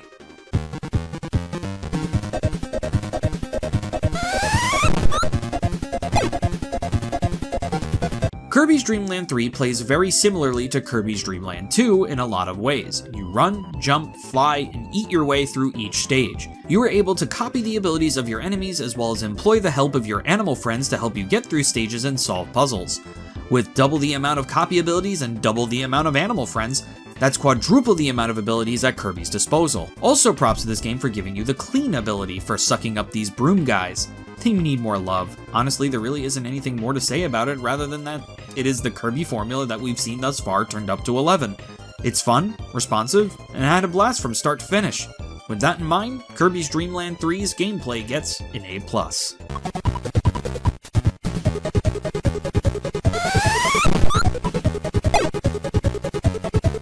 Kirby's Dreamland 3 has a very unique style for the Kirby series in this one. Instead of just being your normal standard pixelated Kirby like we've seen thus far, we get an interesting colored pencil type art style on the characters, backgrounds, and even the menus. It's such a pretty art style that really sets this game apart from all the others before it. The muted colors that the game employs are honestly stellar, and it really makes the game pop. I wish I could really say the same about the music, however. The music is good, don't get me wrong, but I don't think I could hum a single tune from this game. Yeah, unfortunately the music is just not memorable in the slightest in this game. Nothing was certainly ear-grating. In fact, the soundtrack is pretty pleasant, but it found its way out of my head as soon as I was done with the game. With all of that in mind, Kirby's Dreamland 3's presentation gets an A.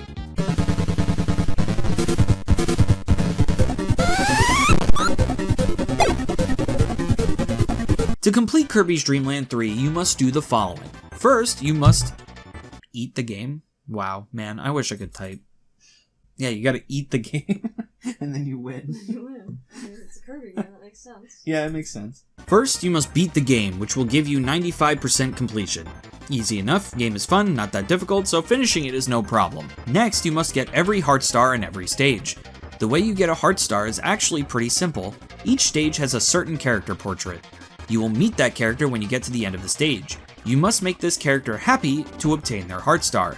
The way you do this is by solving the puzzle that is in each stage. Some have to do with taking care of flowers, some have to do with finding a certain item or character within the stage, some are minigame challenges that you must finish perfectly, some are bringing a certain animal friend to the end of the stage, and some are block puzzles.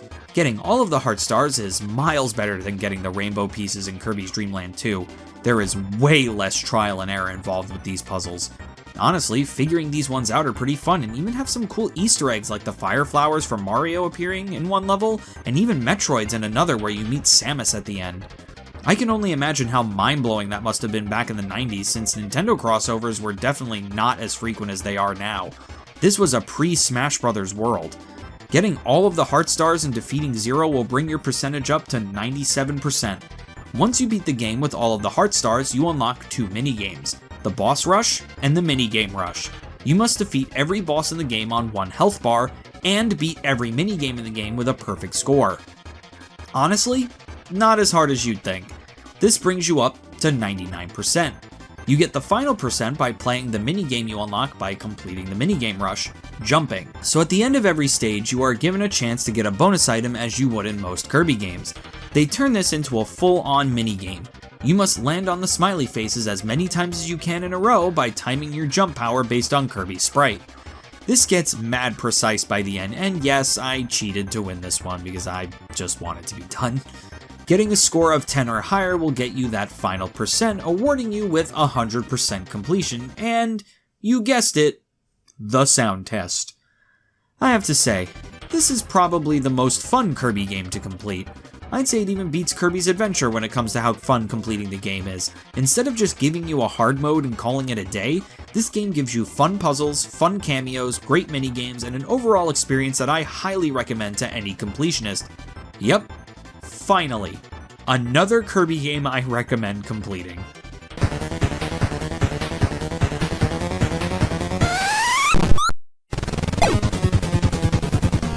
As I've sort of stated before, Kirby's Dreamland 3 is very similar to Kirby's Dreamland 2, but bigger and better. Though the story is a rehash and the gameplay is the same, it's what they do to expand upon that stuff that makes Kirby's Dreamland 3 one of the best Kirby games so far. Between the absurd amount of abilities Kirby can get, the absolute scale of Zero as a final boss, the cool cameos you see while trying to complete this game, and just a plethora of personality oozing out of this game, makes me put Kirby's Dreamland 3 in my top 5 Kirby games so far. The only area where it is lacking is in the music department, but that's peanuts compared to everything else they've accomplished. With all of that in mind, Kirby's Dreamland 3 gets my overall rating of an A. A great Kirby game that you should definitely play if you haven't yet. The year is 1998, and we saw the release of the last Kirby game on the Super Famicom, Kirby Superstar Stacker. This game is a remake of the Game Boy spin-off that we played 2 videos ago with updated graphics. This game was going to see an international release just like the original game, but since the Super Nintendo's life cycle in America and Europe were over by 1997, this game didn't have enough time to get localized. Does this updated version of the Game Boy game make it any better, or is it just the same game again? Let's find out.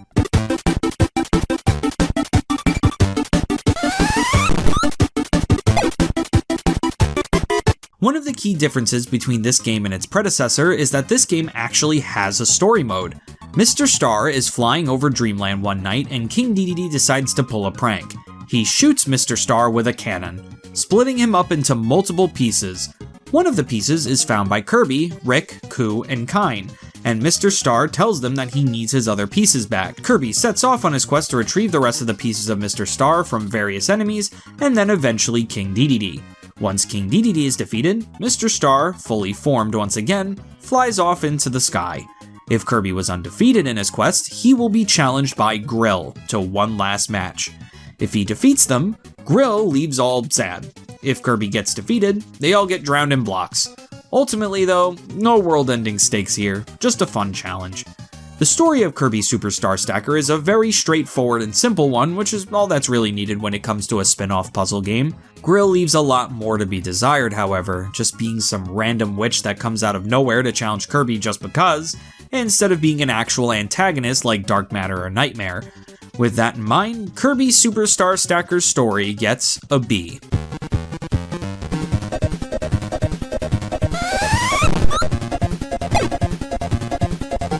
The gameplay of this game is the exact same as the previous game, so I'm just gonna grade it the exact same as I did last time. If you want to know my full thoughts on the gameplay of this game, watch my video on Kirby Star Stacker for the Game Boy.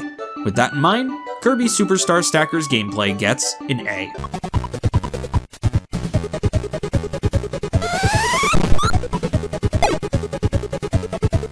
All things considered, this game is beautiful. The art and animation of this game are cranked up to 11 this time around. The pixel art legit looks like a Kirby cartoon, and I'm here for it. The music is just a 16-bit version of the music from the original game, which isn't a bad thing, but after hearing the insane theme again for like hours straight, I want to pull my hair out.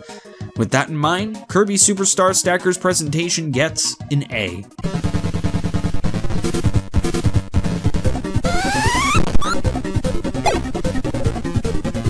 Nope, still no, do not do it. The completion requirements are not only similar to the original, but more. Sure, the round clear mode has less levels, with the original having 106 and this one having only 100, but these ones are even more difficult. Not only that, but you must clear 2,000 stars in challenge mode and clear 150 stars in time attack. You must also beat the story mode undefeated and defeat Grill. The only reason that I don't have footage of the, once again, picture you get for doing all this is because you must also do 30 versus matches, which is the multiplayer in this game. If I were able to subject another human to this torture, I would, but I just can't do that morally. This is too much to do just to put a crown on Kirby's head and nothing else. Do not complete this game.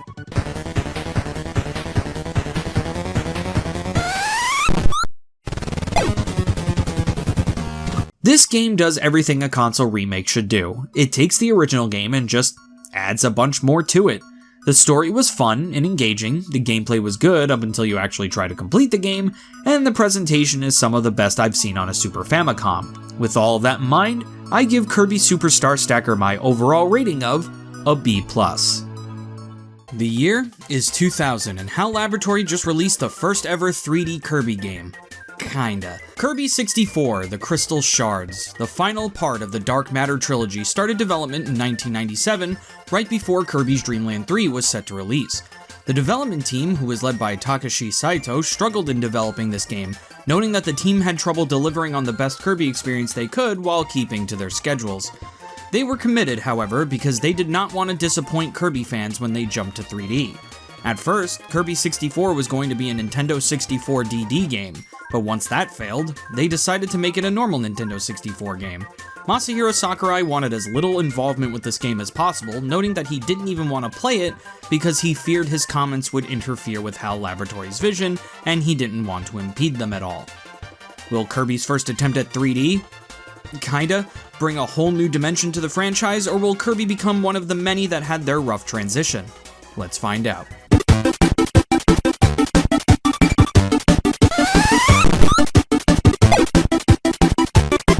On the other side of the galaxy, there is a planet called Ripple Star, which inhabits a race of fairies and is home to the almighty energy source, the Great Crystal. All of a sudden, a dark cloud enshrouds the planet and, uh-oh, dark matter is back once again to take over and destroy everything in sight. The Queen of Ripple Star orders a fairy named Ribbon to take the crystal and fly away with it, so dark matter doesn't use its power for evil. As Ribbon flees Ripple Star, she is chased and attacked by 3 dark matter clouds. When she's attacked, the crystal breaks into shards that have spread across the whole galaxy. Ribbon crash lands onto planet Popstar, where she meets Kirby. Ribbon pleads with Kirby to help her, to which Kirby obliges as they set off on their quest to get the crystal shards and defeat dark matter once and for all. Along the way, they pick up King Dedede, Waddle Dee, and Adeline to help on their quest. After collecting all of the crystal shards and defeating the dark matter bosses in the planets across the galaxy, Ribbon sees that Ripple Star is almost completely engulfed in dark matter and is in danger of being left in ruin. The gang travel to Ripple Star and collect the remaining crystal shards. The crystal reforms and then shoots a beam of light at the Queen of Ripple Star, revealing that she was being possessed by dark matter. The dark matter within her flies up to space and creates one last planet to try and destroy the universe with, the Dark Star. Kirby uses his cell phone to call the Warp Star to fly everyone to Dark Star, travel to the center, and defeat Zero Two, the true source of all dark matter. After their victory, Kirby and the gang get awarded by the denizens of Ripple Star. Ribbon gives Kirby a kiss, and Kirby falls down the stairs. It is super refreshing that this game's story isn't just another rehash of Kirby's Dreamland 2 like the previous game in the trilogy. I know I said that I didn't have a problem with it in the Dreamland 3 review, and I still don't, but if they did it a third time, it would have just felt lazy. But no, this story not only broadens the scope of the Kirby universe even more, but also gives us a satisfying conclusion to the Dark Matter trilogy once and for all. Also, where the story parts really shine are in the cutscenes between worlds. A lot of them just show goofy hijinks that goes on within the group that is just fun to watch. I would love to see more cutscenes like this in video games in general, where it serves no purpose but to flesh out the group's chemistry with each other, rather than just being a vehicle for story progression. With all of that in mind, Kirby 64's story gets an A+.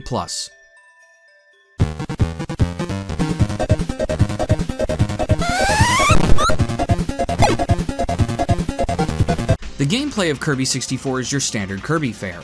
You run, you jump, you eat enemies, you copy their abilities, you get to the end of the stage, you collect the crystals if you wanna, and then fight the bosses until you win. There is one major difference that Kirby 64 has that sets it apart from every Kirby game to date: the power combo system. In this game, when you eat an enemy and copy its ability, you will notice that the symbol only takes up half of the window that tells you what ability you have. The reason for this is because this game allows Kirby to combine powers. You want to combine Ice with Spark? You can. You want to combine Bomb with Spike? You can. You want to combine Fire with Fire? Against all odds? You can. These abilities are always a treat to obtain and make the game's replayability go through the roof. I think this is such a cool system and I wish they would bring it back in future Kirby games. Other than that, it is the same solid Kirby gameplay we know and love in the 2.5D perspective. With that in mind, Kirby 64's gameplay gets an A+.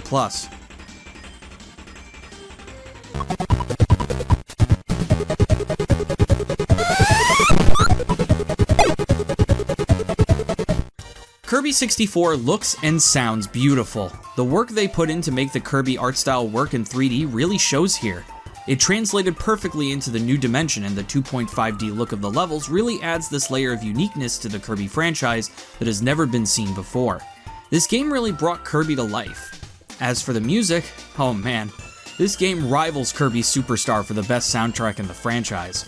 Every song is a banger in this game, especially the final boss theme. Zero Two's theme sounds halfway epic and halfway horrifying all at the same time. You really get the feeling you're fighting a demonic entity here.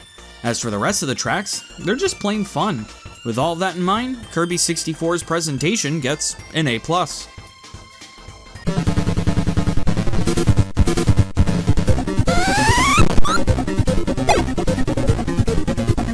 To complete Kirby 64, all you have to do is collect all 74 crystal shards throughout the game. That's it. No extra mode, no boss rush, no nothing. Sure, you unlock mini games, a boss rush, and there's even character cards to collect, but none of those are required for 100%, so I ain't doing them. After going through so many Kirby games where the completion requirement requires some insane stuff, I still don't forgive you, Girl Blob. It's nice to have a very nice and sweet completion requirement like this one. The only thing that's annoying about the crystal shards is the backtracking. Some crystal shards require certain abilities to be able to access, which requires a good amount of backtracking to get them. The stages are short enough, however, that you can get the crystal shard you need pretty quickly and then just exit the stage as soon as you do, and bloop, you're done. Plus, 02 is definitely worth the slight hassle. I would 100% recommend completing this game.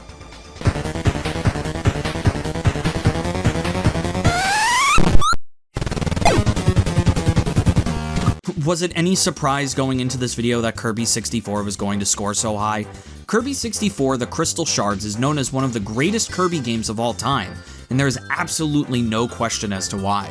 With the most grand story Kirby has seen yet, stunning 3D visuals, a near-perfect soundtrack, and gameplay that added a feature that I wish would just come back to the Kirby franchise already, Kirby 64 deserves every bit of praise it gets.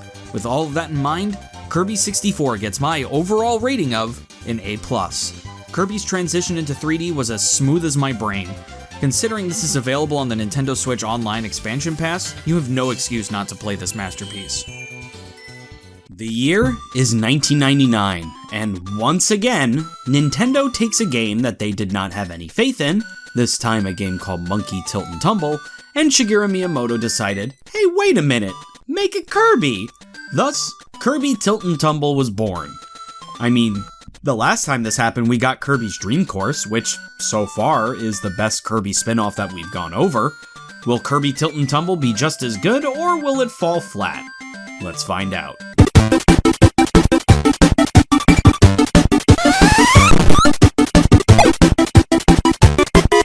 Kirby is hanging out somewhere one day and notices a Waddle Dee and King Dedede running away.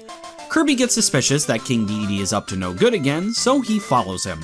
Following him, he sees that Dreamland has no more stars once again. King Dedede has stolen all of the sparkling stars again, and Kirby must get the sparkling stars back and stop King Dedede. Really? We're doing this again? Every single Kirby spin-off that has a story has this story. Kirby's Dream Course, Kirby's Block Ball, Kirby's Superstar Stacker, and now this one. I'm kinda getting tired of them recycling the same story over and over and over for these spin-offs. I know you don't want to put a lot of effort into these games since they're just spin-off cash grabs, but the least you can do is come up with something a little bit original. Like, I don't know, have Kirby get sucked into the tilt dimension and that's why the control scheme is like this, and Kirby must find his way out. I don't know, I know that's dumb, but at least it's better than recycling Dedede stealing sparkling stars for the 4th time. With all that in mind, Kirby Tilt and Tumble story gets an F.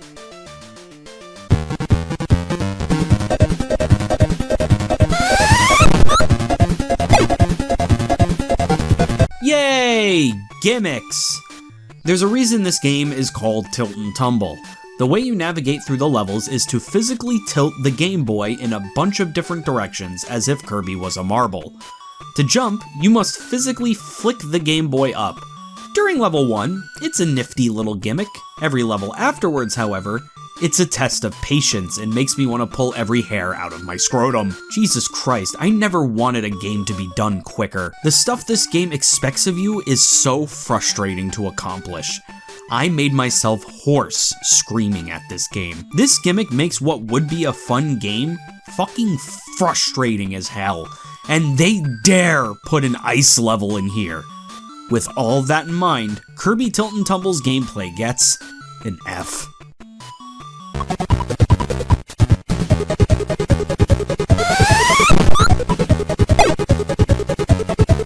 The graphics of this game are good.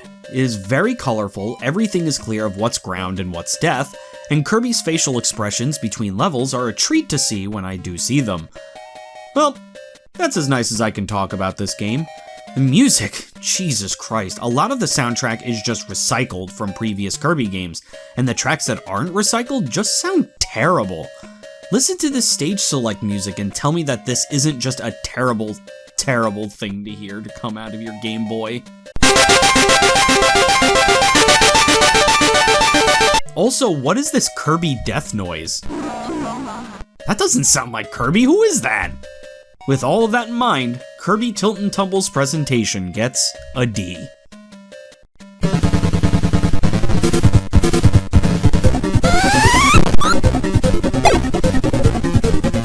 To complete Kirby Tilt and Tumble, you must get all 32 red sparkling stars in the game.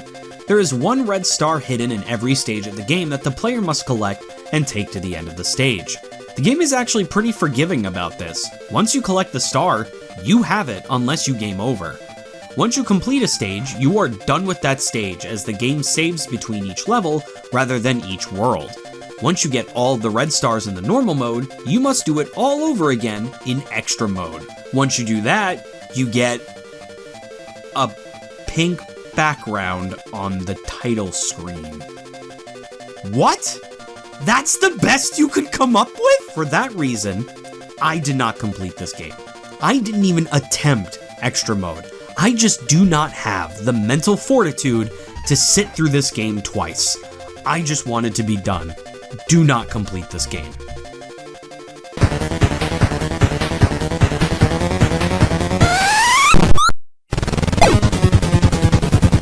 Kirby Tilt and Tumble is the perfect example of a lazy gimmick cash grab of a game where the gimmick itself ruins the game. Controlling Kirby is so frustrating that my scrotum is now completely bald. The music is awful, the story is recycled, it's just so bad. The only redeeming factor that this game has is that the graphics are good. That's it. With a completion bonus that is literally barely noticeable in all of these other factors, I am confident in saying that this is one of the worst Kirby games to date. With all of that in mind, Kirby's Tilt and Tumble gets my overall rating of an F. The year is 2002 and Kirby's Nightmare in Dreamland has just been released on the Game Boy Advance. Development on this game started a year prior while Kirby Right Back At You was still airing. HAL Laboratory wanted there to be a companion game to release along with the anime, since there were no new Kirby games being developed at the time. From the beginning, it was planned to be a remake of Kirby's Adventure, but there was one man who was entirely opposed to the idea: Masahiro Sakurai. Sakurai wanted to either port a SNES game onto the Game Boy or just make an entirely new Kirby game altogether. There was two problems with the SNES port idea. For one thing, HAL was afraid that re-releasing a game so quickly would just be seen as lazy, and for another, the button layout on a Game Boy Advance is much different than that of a Super Nintendo. The other reason they wanted to do a remake of Kirby's Adventure is because they wanted to get this game out as quickly as possible so that they could market it with the anime. The reason they chose Kirby's Adventure was because they thought it would introduce an entirely new generation of players to the Kirby franchise without giving them a game that's overly complicated. You know what? To their credit, HAL Laboratories was right. This did hit a whole new generation of Kirby fans. Namely, me. This was the first Kirby game I ever played, and I played it all the time when I was little. Will Kirby Nightmare in Dreamland stack up to the amazing Kirby's Adventure, or will it fall into the realm of mediocre remakes? Let's find out.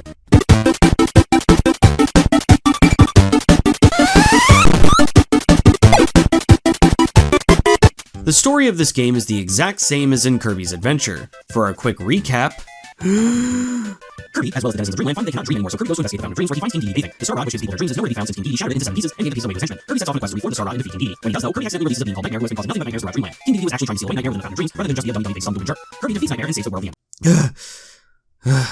Why am I breathing heavy? You all know I just edited that to be faster. Anyway, story is the same, so I find it only fair to give the story the same rating as Kirby's Adventure. With all of that in mind, Kirby Nightmare in Dreamland story gets an A+.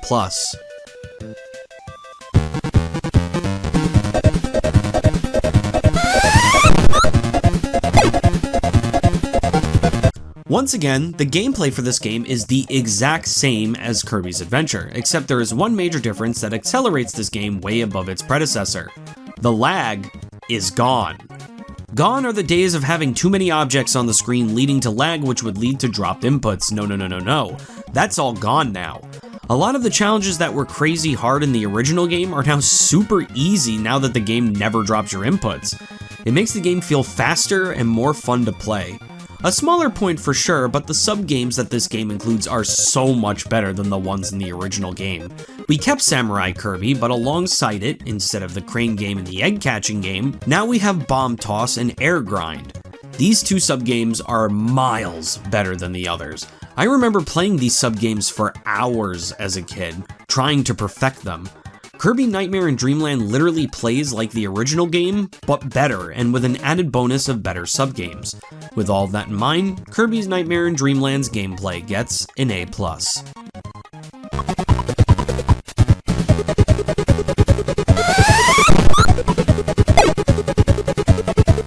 God damn, this game looks beautiful. The animation is so fucking good in this game. The director of this game was getting so much flack from Sakurai because he put in so many frames of animation that Sakurai believed the director was sacrificing gameplay responsiveness for quality animation. I can definitely say that in practice, that this is not the case. The gameplay is still as responsive as ever with all of this beautiful, beautiful animation. There's also one major difference in this game from the previous that really helps the gameplay experience. Kirby changes appearance with his copy abilities. I remember all of the times in the original game where I forgot I had copy abilities because I'm a dumbass who can't read, but having Kirby literally look different works wonders. Also, the soundtrack has never sounded better than it does with the Game Boy Advance sound font. It really makes all of the songs really come to life. That Nightmare battle theme intro that I said hyped me up like no other in Kirby's Adventure, my love of that song started here, in this game. It's just so fucking good in every way. With all that in mind, Kirby Nightmare in Dreamland's presentation gets an A+.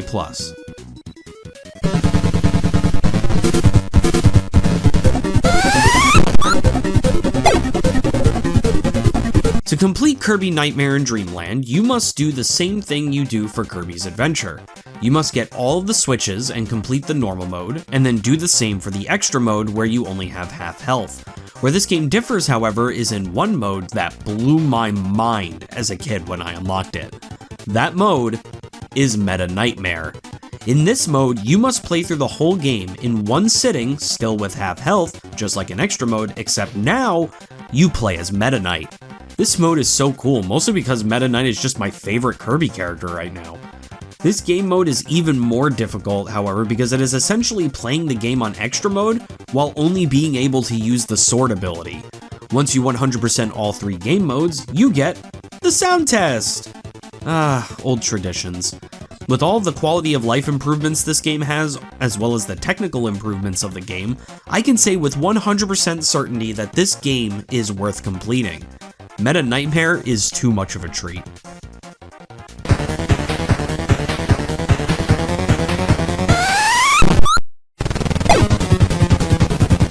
Kirby's Nightmare in Dreamland is a game that is very near and dear to my heart.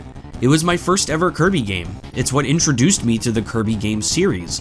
I vividly remember playing Super Smash Bros. Melee, seeing Kirby, falling in love with him, finding out about Kirby Right Back At Ya airing on Foxbox, and then while watching that, seeing the ads for this game. I played this game day in and day out, and it was one of the few games that I played back then where I didn't put it down until I beat it.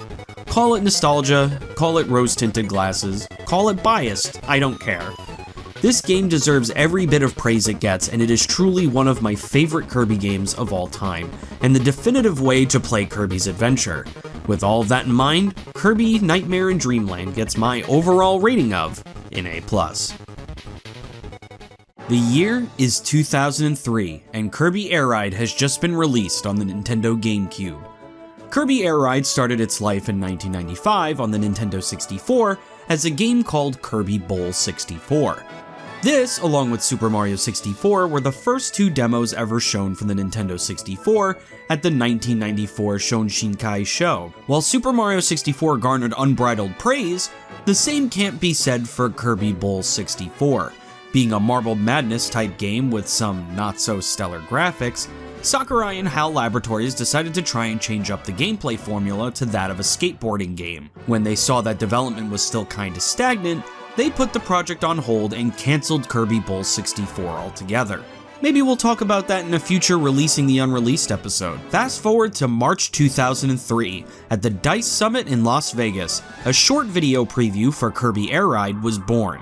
When this game was shown off, people hated it. They criticized it for being slow and also having bad graphics. The first playable demo of the game would be available at E3 2003, and after actually being able to play the game, people loved it.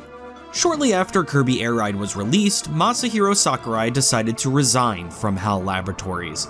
His reason being that he was getting sick of the pressure HAL would put on him to create never-ending sequels. That's right, this is the final Kirby game in the entire franchise that Sakurai directed. Will its troubled and frustrating development show, or is this the final swan song for the Kirby franchise that Sakurai deserves? Let's find out.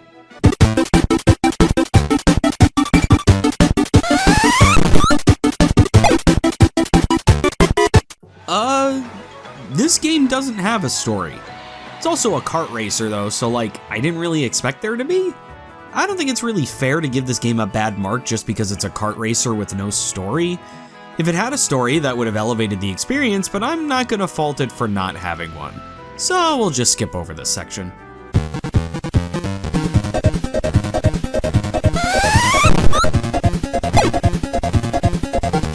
Kirby Air Ride has 3 game modes: Air Ride, Top Ride, and City Trial. Air Ride is your standard racing fare. You pick your car and then you must get to the end of the stage as fast as you can and beat all of your opponents. All of the different stars that you unlock are definitely very unique from each other. I have to ask though, why do so many of them suck so much ass? Literally so many of them make playing the game so much harder than it is an actual upgrade. I feel like it's such a problem that one of the best stars in the game is the one you start with. Take this star for example. The only way this star moves is if you fill up the boost gauge very, very slowly, and then it acts as a type of fuel. Once you run out, you stop. Every time you hit the A button to refuel, you stop. How the hell are you supposed to win a race with this? How about this one that is apparently the fastest star, but never gets up to the top speed it promises? It's frustrating, to say the least. There are only 3 stars in this game that are actually worth using. The Swerve Star takes some getting used to, but it's fast as hell once you get the hang of it.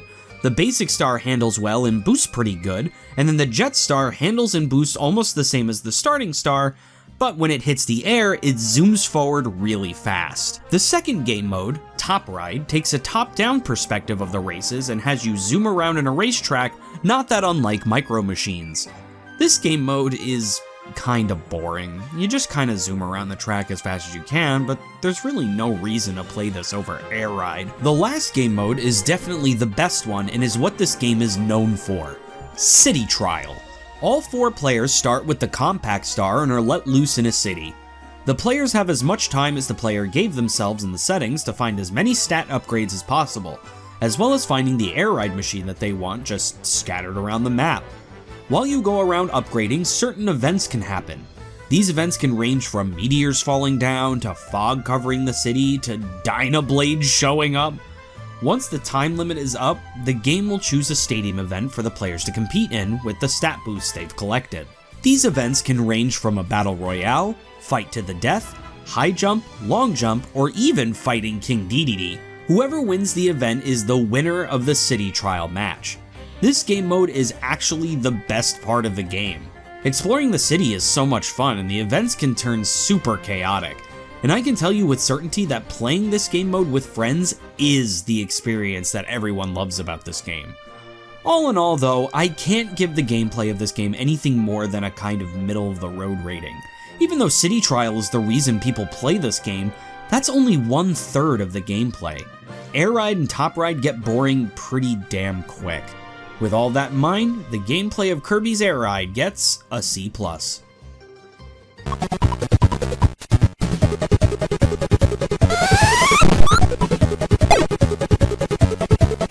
This game looks and sounds amazing. The graphics in Kirby Air Ride still hold up and are honestly some of the best Kirby has ever looked in 3D to date. The music Oh man, it's so good. Some of these tracks are just stuck in my head all the time, and some of them were even used in the anime. They definitely didn't skimp out in the presentation department, which is funny since that was the #1 complaint when they were developing this game. With all that in mind, Kirby Air Ride's presentation gets an A+.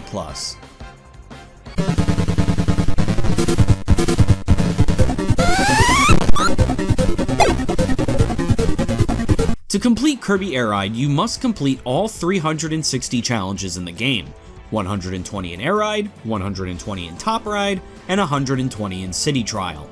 I did not do this. For one thing, I just don't have time to do this many challenges in the game if I want this review to come out on time. I tried, I really tried, but some of these challenges are so ridiculous. Some of the times the game expects you to get are barely attainable. I play as perfect as I possibly can, and even then I miss the time by like 2 seconds. I feel like I need to be a speedrunner to be able to complete this game. Like I said in the Kirby's Avalanche review, I can't recommend completing a game that I can't be bothered to complete myself. If you do want to see me complete this game on a live stream series, let me know and I'll definitely stream the struggle.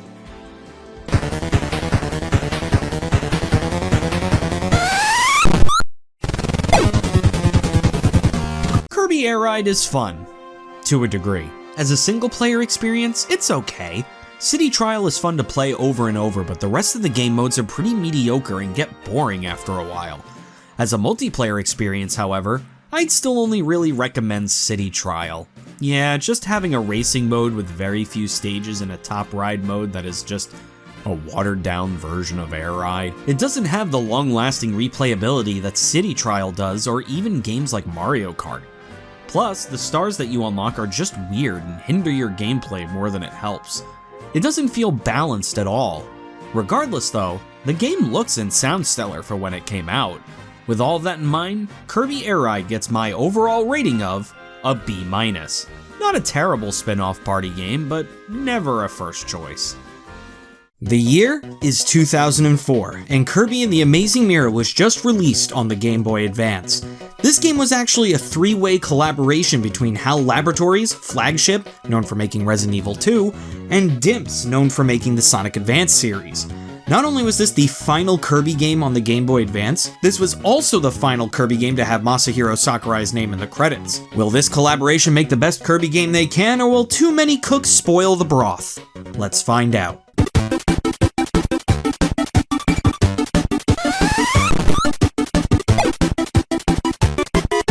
Way above Dreamland, there exists the Mirror World, which can be accessed through the Amazing Mirror.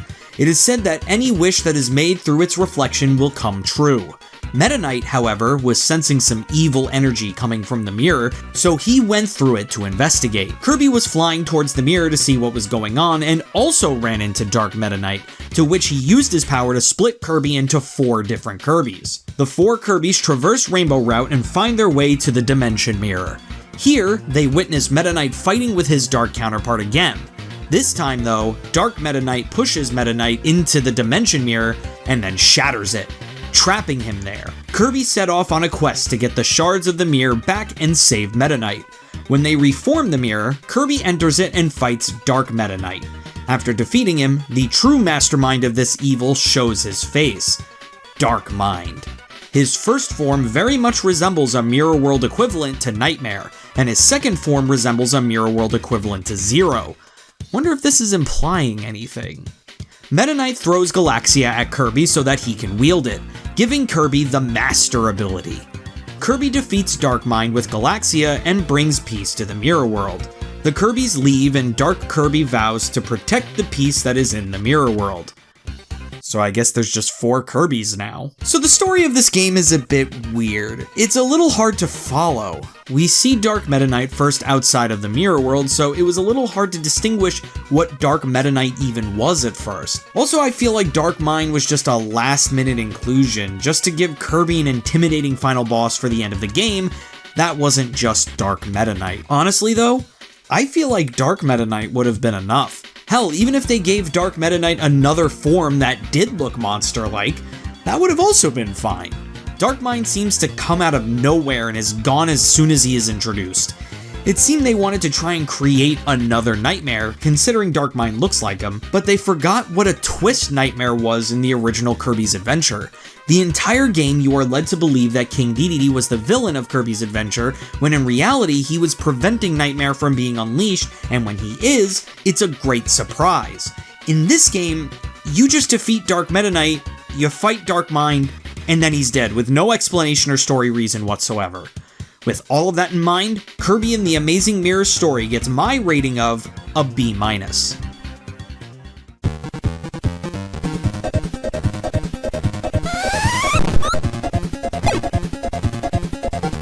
Kirby and the Amazing Mirror's gameplay is interesting in that it is your standard Kirby fare: run, jump, eat, copy, but the level structure is more reminiscent of a Metroidvania game rather than a straightforward 2D platformer. This is definitely an interesting way to go about the Kirby formula. But yeah, it's not executed very good. Playing this game without a walkthrough is kind of a nightmare. It is so easy to get lost in this game, and also the map system sucks dick. The number one thing that needs to be polished in a Metroidvania is movement through the giant map and the ease of reading the map itself. Kirby and the Amazing Mirror fails at both of these things. All the map screen is a bunch of squares. Nothing about room layout, nothing discerning where doors are, even if they're blocked or locked or anything. Nothing! The one thing that irks me about traversing through this game is that there are doors that you can't exit right back out of. Now, this may not sound like a big deal at first, but it is not uncommon that you enter a door in this game, realize it's not the room you wanted to be in, and now you have two options. One, go through a giant loop of rooms to circle back to where you originally wanted to be, or call the Warp Star and get there again from the hub room. Speaking of calling things, you can also call the other 3 Kirbys to your location to help you. You usually do this to either hit switches that are out of reach to Kirby or help defeat bosses.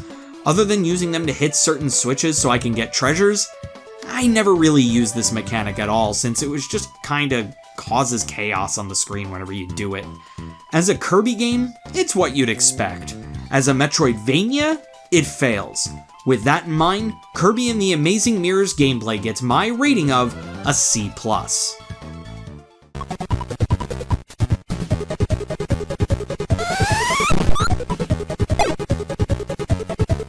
The presentation of Kirby and the Amazing Mirror is very middle of the road.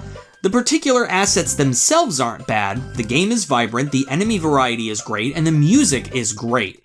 My problem with it, however, is that it doesn't do that much to distinguish itself from Nightmare and Dreamland. The reason for that being that Amazing Mirror recycles a lot, and I mean a lot of things from Nightmare and Dreamland. Kirby sprites, Meta Knight sprites, hell, even a lot of the music is reused from Nightmare and Dreamland. Recycling assets isn't the worst thing in the world, but when you do it, it runs the risk of making the product feel samey to the other entries. Sure, this game sets itself apart in the gameplay department, but it doesn't set itself apart at all in the presentation department. With all of that in mind, Kirby and the Amazing Mirror's presentation gets my rating of a C.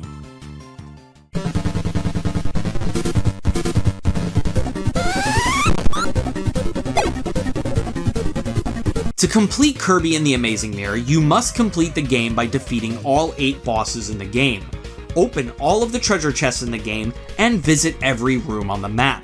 Doing this will award you with the 100% clear screen, different Kirby skins, and the boss endurance. I feel like boss endurance is quickly replacing the sound test as the completion reward. Oh, how I'll miss you, sound test. Honestly, I wouldn't be surprised if you were to accidentally do most of this just traversing through the game normally, and honestly, it doesn't take that long if you know what you're doing. If you're committed to putting in the effort to finishing the game, I don't see why completing the game would deter you either. So I know this is a bit of a middle-of-the-road answer, but if you were to ask me, I'd complete this game again. I give this a solid sure.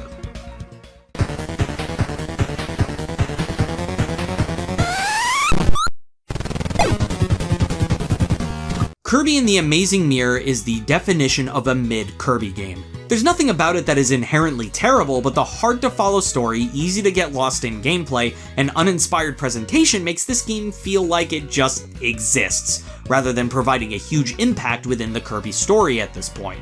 It's interesting what they do, and honestly with a walkthrough, this game is not that much of a chore, but if you go into it raw-dogging it, you may have a frustrating time. With all of that in mind, Kirby and the Amazing Mirror gets my overall rating of a C+. Not a game that particularly makes me want to tear my hair out, but also not a game I'm clamoring to play again. The year is 2005, and Kirby's Canvas Curse was just released on the Nintendo DS. Bygone are the days of Kirby on the Game Boy. The DS is now his home console. Being an early DS game, however, it's gotta use that nifty new little touch gimmick the kids have been talking about on the playgrounds. This is the age of WarioWare Touched, Field of Magic XYXX, and Yoshi Touch and Go. Oh no, we don't talk about Yoshi Touch and Go. HAL Laboratory decided to take the gimmick of the touchscreen and make it the core gameplay mechanic of the game. Will the new gameplay style make a whole new fun way to play Kirby, or will it be like all the other gimmick games and make me completely hairless? Let's find out.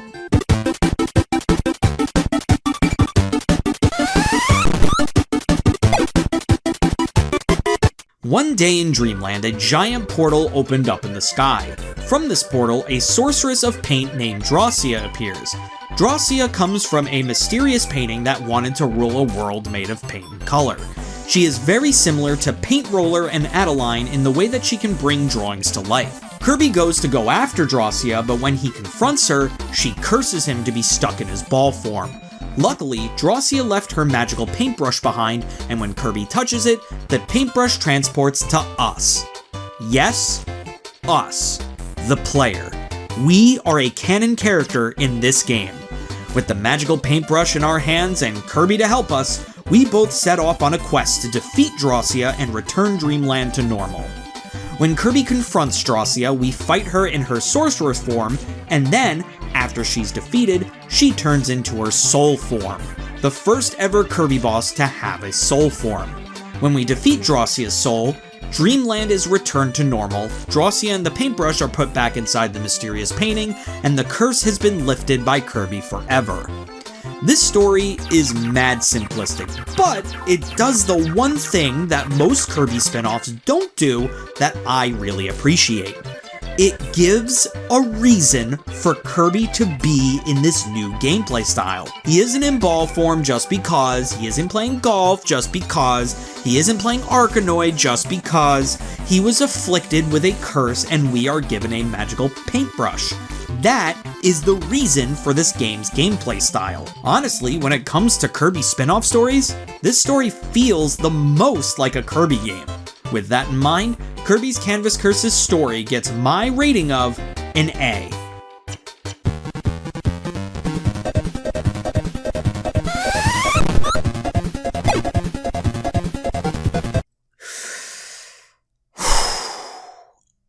Alright, I'm already heated, and I didn't even explain anything yet. So you, the player, have been deemed with the magic paintbrush while Kirby is stuck in his ball form. You must use the paintbrush to stun enemies, make Kirby dash, and make lines to guide Kirby over pits and traverse obstacles. The goal is to get Kirby to the end of the stage. In the beginning of this game is frustrating. The gameplay style is hard to get used to, and a lot of deaths will happen. By the time you get to the end of the game, it only gets worse. The level design in this game gets so ridiculous. Look at this! I know this is the final stage in the game, but this is a bit ridiculous, don't you think? With the amount of spikes in this stage, I can't help but feel like the developers didn't really know how to make a hard stage in this game in a clever way. Just put death everywhere! Out of the 4 Kirby games I had to play this month, this is the one that I dreaded playing the most. I can't say it's entirely bad though, it's just as unfavorable to playing a normal Kirby game. With that in mind, Kirby Canvas Curse's gameplay gets my rating of a D.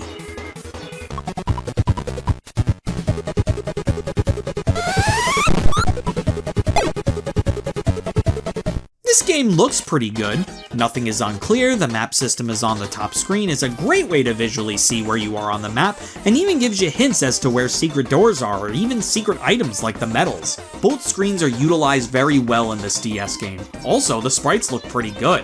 In fact, it exceeded my expectations. The reason being that none of the assets in this spin-off were recycled from other games. Everything is original to this game, which is a very appreciated detail. The music, on the other hand, is very middle of the road.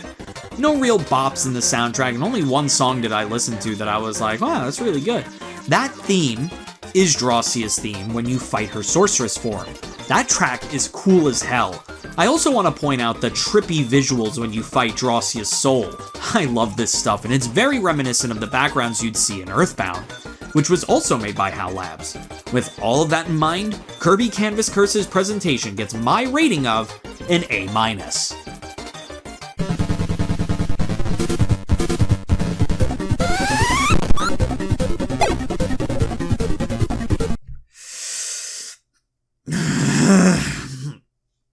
No. I can't be angry right out the gate. I need to be calm. It's just...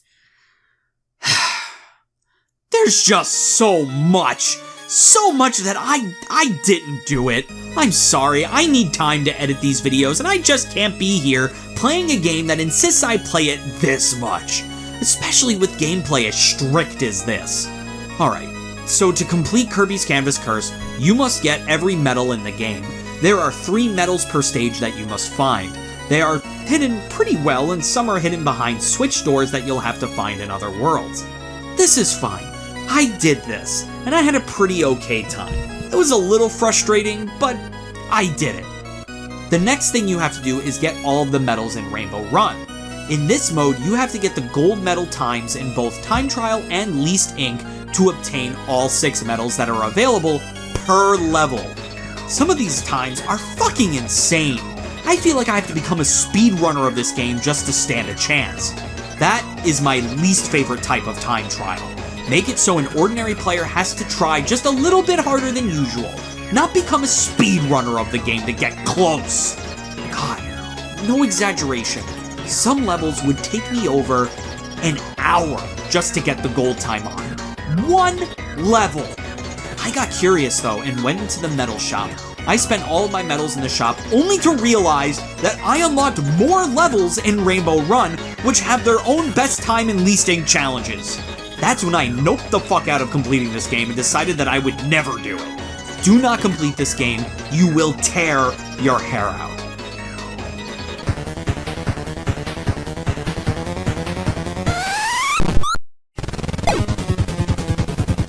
Kirby's Canvas Curse is definitely the Kirby spin-off that seems like it had the most effort put into making it still feel like a Kirby game.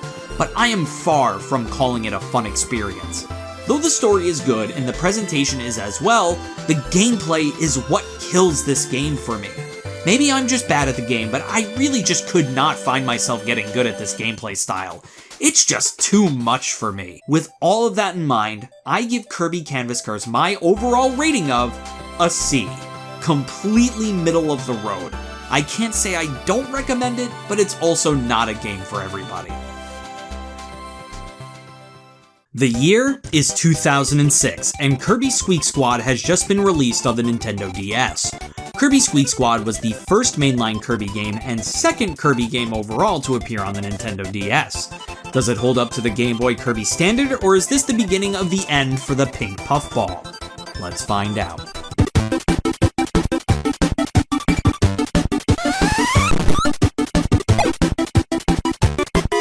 One day, Kirby decided he wanted to sit down and have a snack. He went to eat his strawberry shortcake when all of a sudden, it got stolen. Kirby suspects that it had to be King Dedede who stole his cake, so Kirby is bound and determined to get it back from him. When Kirby storms Castle Dedede, he defeats him. When he goes to take his cake back, he realizes that it's not there, and that the true culprits of the robbery were the Squeaks the whole time. Kirby chases the Squeaks to get the treasure that they stole back, so that he may get his strawberry shortcake back. After defeating DeRoche, their leader, he drops the treasure chest containing the cake. At that moment, Meta Knight swoops in and steals the chest, making Kirby have to chase after Meta Knight now. Seeing nothing weird about a guy who wanted to stop the lazy lifestyles of the denizens of Dreamland stealing a cake for his own personal gain, Kirby defeats Meta Knight and gets the chest back. At that moment, DeRoach swoops back in and takes the chest. He opens the chest, expecting to find treasure, but what he finds instead was a dark cloud forming over him coming from the chest. Meta Knight knew that the chest didn't contain treasure or a cake. It contained a sealed away evil that would be released if the chest were ever opened. Kirby chases Dark DeRoach through the Gamble Galaxy where he finally defeats him. Once defeated, the Dark Cloud's form comes to fruition, revealing Dark Nebula, a dark star-like creature with an eye like dark matter. Kirby defeats Dark Nebula and flies back down to Dreamland, happy that he saved the world. But what of that cake though? The story of this game is phenomenal and feels like a proper evolution of the Kirby stories that have come before it. It starts with something very simple that spirals out of control as the game goes on. I find it really funny that this entire adventure, Kirby dealing with the Squeaks, releasing Dark Nebula, and defeating him, all happened because Kirby just wanted his cake back. That's hilarious. I also really like that you don't know what actually happened to the strawberry shortcake. If you look closely in the intro cutscene, you can see that the shadow that passes by the cake as it is getting stolen is actually that of a Waddle Dee. So maybe it actually was King Dedede who got the cake after all. Cheeky bastard. The only complaint that I have about this game's story is, just like Kirby in the Amazing Mirror, the final villain of the game is a bit lame. Dark Nebula just being a star with an eye on it and that's it is honestly kinda lame. With all that in mind, Kirby Squeak Squad's story gets my rating of an A.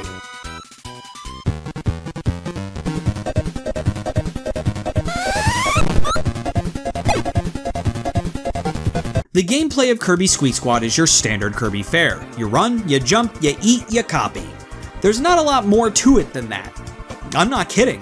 Gameplay-wise, there really is nothing different between this game and Nightmare in Dreamland. I guess the only real difference is the bottom screens mechanic. There are bubbles with stuff in them that you can find around the levels. These can contain abilities, health items, and little Kirbys. The interesting thing about these bubbles is that you can combine them. If you combine two abilities together, you will get a new ability at random. If you combine health items, you could potentially work it up to a maximum tomato. If you combine 3 tiny Kirbys together, you get an extra life. This aspect of the game is good for getting a kajillion 1-ups, but that's about it. I don't really feel like it adds much to the game. With all of that in mind, Kirby Squeak Squad's gameplay gets my rating of a B+.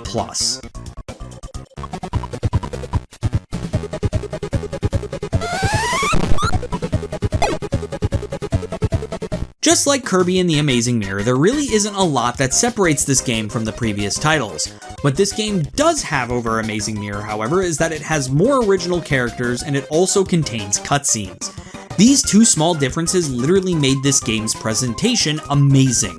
When it comes down to it, Kirby and the Amazing Mirror has 3 main characters in it: Kirby, Meta Knight, and Darkmind. That's it. This game not only has Kirby and Meta Knight, but they have King Dedede, the Squeaks, and Dark Nebula. The game feels more like a Kirby game where the world exists, if that makes any sense. The cutscenes have such beautiful pixel art that I wish more Kirby games had. The music in this game, peak. Though, once again, not as memorable as I'd like it to be. I can't really say there are any standout tracks in the game. The only one that I can recall off the top of my head is Here Comes the Squeaks, which is a banger, by the way. With all that in mind, Kirby Squeak Squad's presentation gets my rating of an A.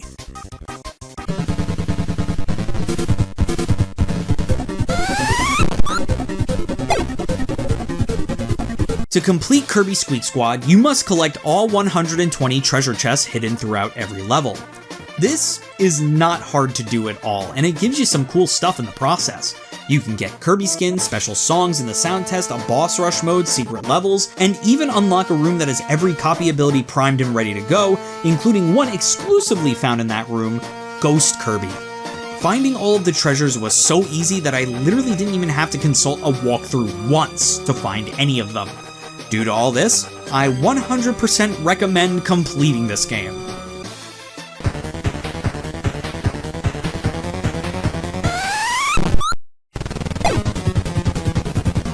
Kirby Squeak Squad is a good Kirby game, and that's about it. It is a quick and fun experience that will make any Kirby fan happy.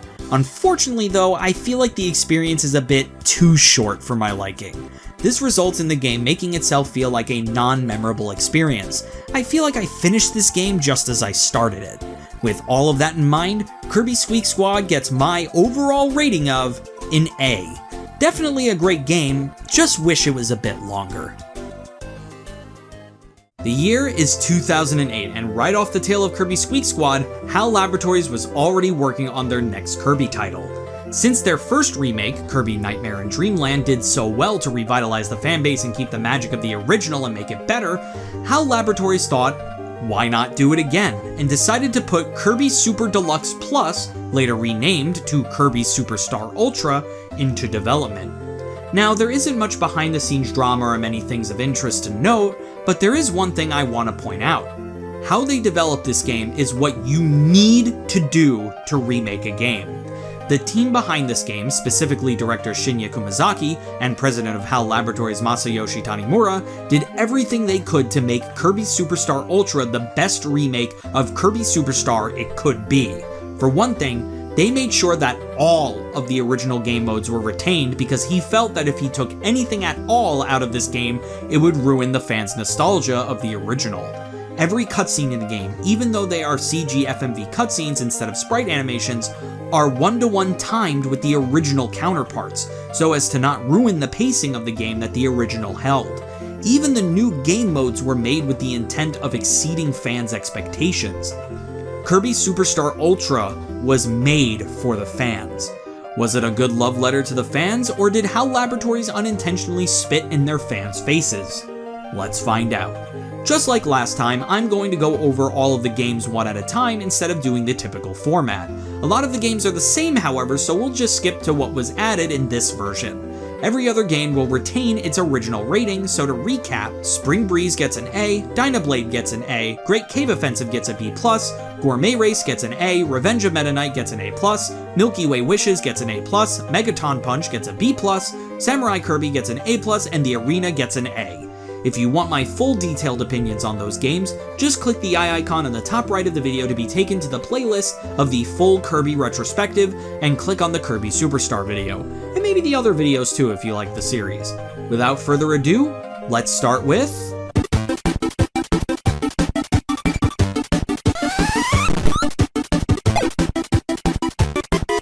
Revenge of the King sees King Dedede going on a revenge quest to kill Kirby after his humiliating defeat back in Spring Breeze. Just like how Spring Breeze is a retread of Kirby's Dreamland, Revenge of the King is treated as the retread of Kirby's Dreamland's Extra Mode. This game also combines elements from Revenge of Meta Knight with having Kirby able to hear the conversations between Dedede and Bandanity while in the castle. It's really cool to compare how Dedede is characterized through these cutscenes as opposed to how Meta Knight was. Meta Knight was a selfless leader who thought of his crew first and his safety second, fully prepared to go down with the halberd alone. King Dedede, however, sends his troops straight into danger when things look rough, all in the sake of his own safety. Polar opposites. What's also cool is that we get the return of Kabula after not seeing her since Kirby's Block Ball, other than a slight cameo in Kirby's Superstar Stacker. She's got a face now. Neato. Also, does anybody else wonder how a blimp has a gender? I don't want to think about this anymore. We also get the absolute badassery that is Masked Dedede. That theme song. Oh boy. Literally a theme song meant for a king. This game is nothing short than just cool and a great introduction to the new stuff to come. With that in mind, Revenge of the King gets an A+.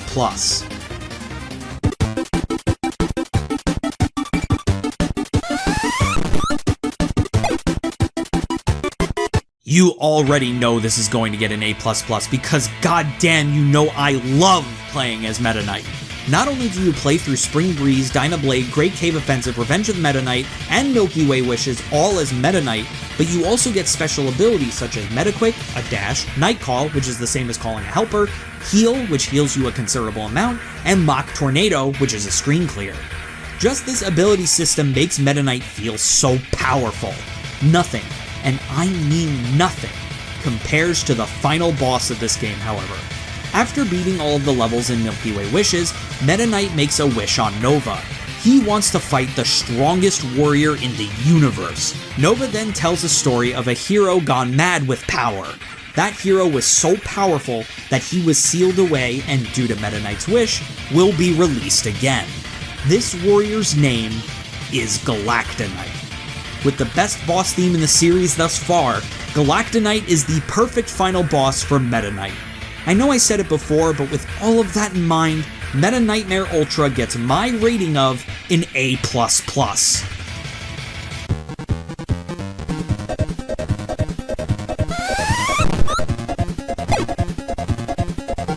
Helper to a Hero is nothing more than a repeat of the arena, except you play as a helper character rather than Kirby. This means that you are stuck with one copy ability the entire time.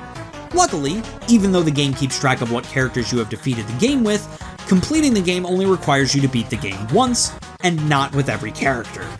I just went with Bonkers and beat the hell out of everything in my path. Not really a game I go back to super often since it is so similar to the arena. With all of that in mind, Helper to Hero gets my rating of a B.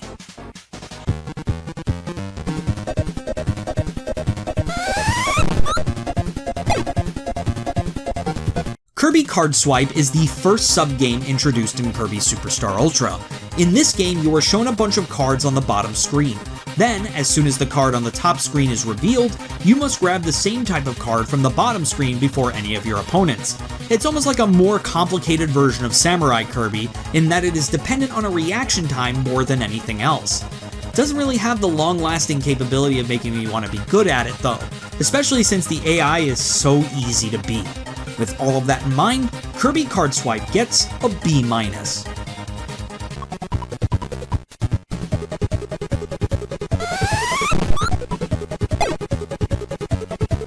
The second new sub-game, Kirby on the Draw, is a game where you must shoot as many of the targets as you can before your opponents hit them. This game absolutely sucks. I was hitting the targets as quickly as I possibly could, and even on level 1, they were beating me to it. Screw this one.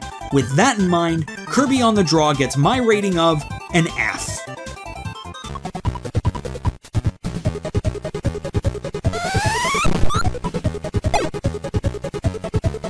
The last new sub-game in Kirby Superstar Ultra, Snack Tracks, is a game where you must eat as many snacks on the conveyor belt as you can. What you also must do is touch the worms to get rid of them, and touch the bombs to put them on another conveyor belt. The conveyor belts go faster and faster and faster as the timer goes down. This game gets pretty fun even when it gets super hectic. Honestly, a nice middle-of-the-road sub-game. With all of that in mind, Snack Tracks gets my rating of a B.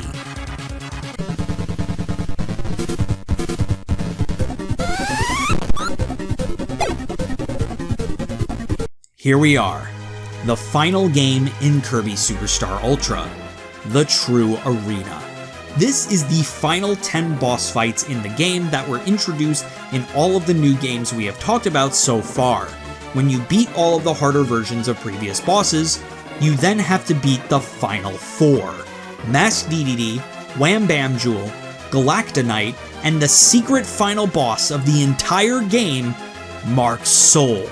Once you hear Mark Soul's blood-curdling scream, you have become the champion of the True Arena and have officially 100%ed Kirby Superstar Ultra. This game mode is challenging enough, but not too much more challenging than the normal arena to be an excellent way to end the game. With that in mind, the True Arena gets my rating of an A+.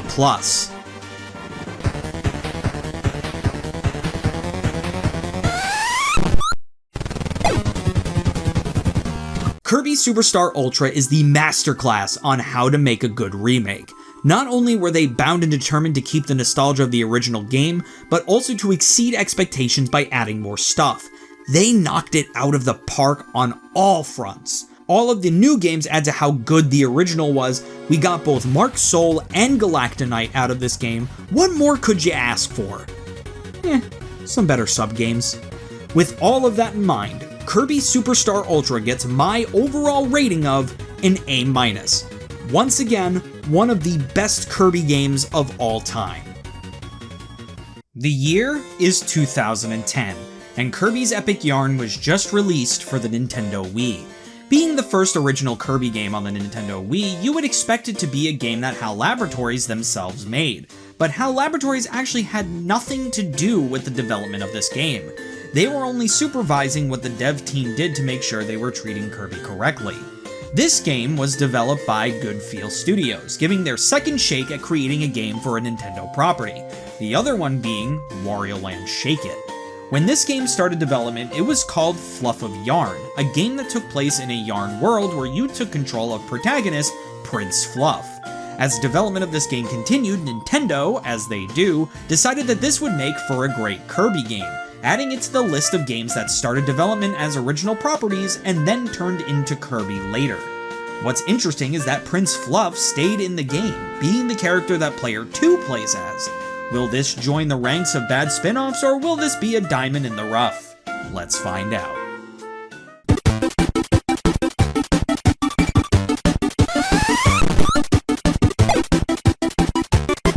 One day, Kirby was walking through Dreamland and he found what looked like a Maxim tomato. Kirby goes to eat it, only to realize that it was a sorcerer named Yin Yarn's magical Metamato. For eating it, Yin Yarn used his magic sock to suck Kirby in and teleport him to Patchland, turning him into Yarn.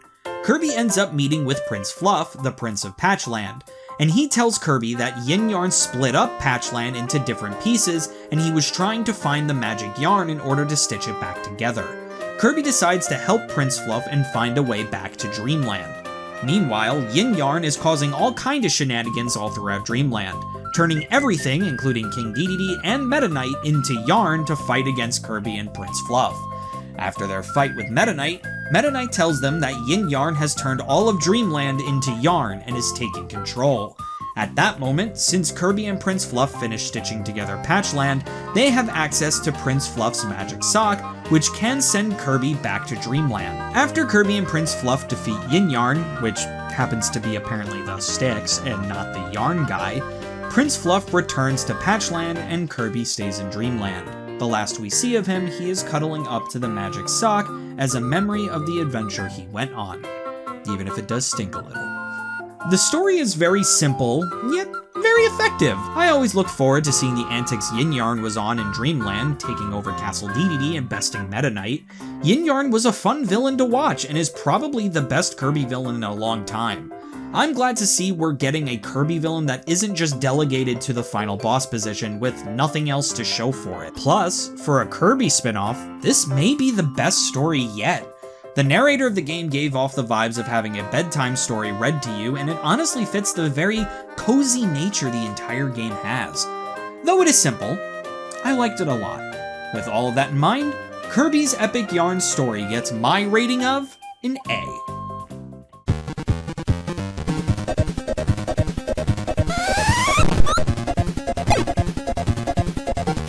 This game is half of your standard Kirby fare. You run and jump, much like any typical platformer, but there is no eating or copying to be seen. In its place, you have a yarn attack that can either unravel enemies completely or turn them into a projectile to launch at blocks or other enemies. Much like any other platformer, the goal of each level is to get to the end of the stage. Along the way, there are collectible treasures, beads, and power-ups you can get. The power-ups in the game, such as the tank, snowboard, dolphin, car, or starship, give Kirby a new way to play the game, whether it's shooting down enemies, jumping in between bodies of water, or turning Kirby into a bullet hell game. Honestly, there really isn't a lot to say about the game. The game's just plain fun. Kirby's Epic Yarn is the perfect example of a game that doesn't need to be too complicated to be very good. With that in mind, Kirby's Epic Yarn's gameplay gets my rating of an A.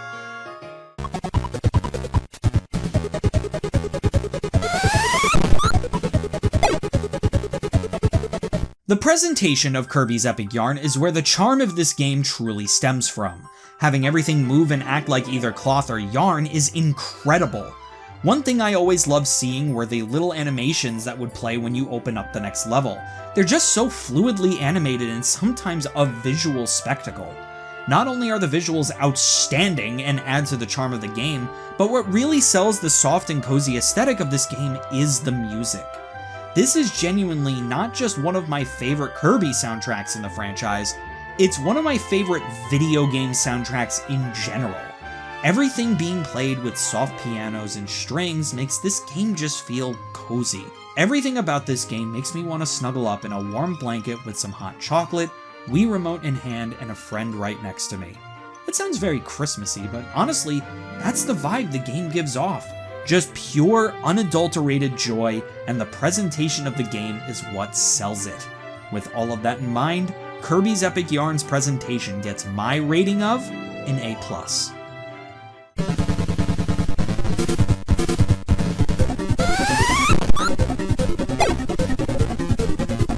To complete Kirby's Epic Yarn, you must do the following.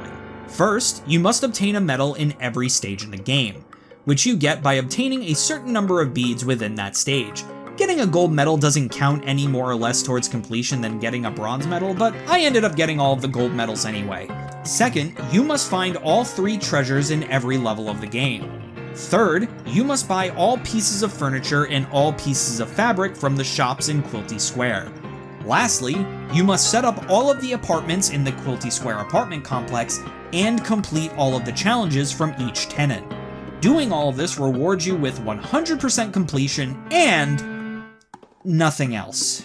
Yeah, unfortunately there's no real completion bonus for this game, other than being able to have every option available to decorate Kirby's room, which is the one thing in the game that isn't necessary to do. Does that mean I wouldn't recommend completing Kirby's Epic Yarn? For once, I'm right in the middle. Completing the game isn't that hard. Getting the beads is really easy, finding all 3 treasures in each level is a breeze if you just take the time to explore a little, and you will definitely have enough beads by the end of the game to buy out the furniture and fabric shop. And the challenges you must do for the tenants aren't really that hard at all, there's just a lot of them. If you really like this game, I'd say go ahead and complete it. If you're just here for the story, you aren't missing much from not completing the game. Complete it if you wanna.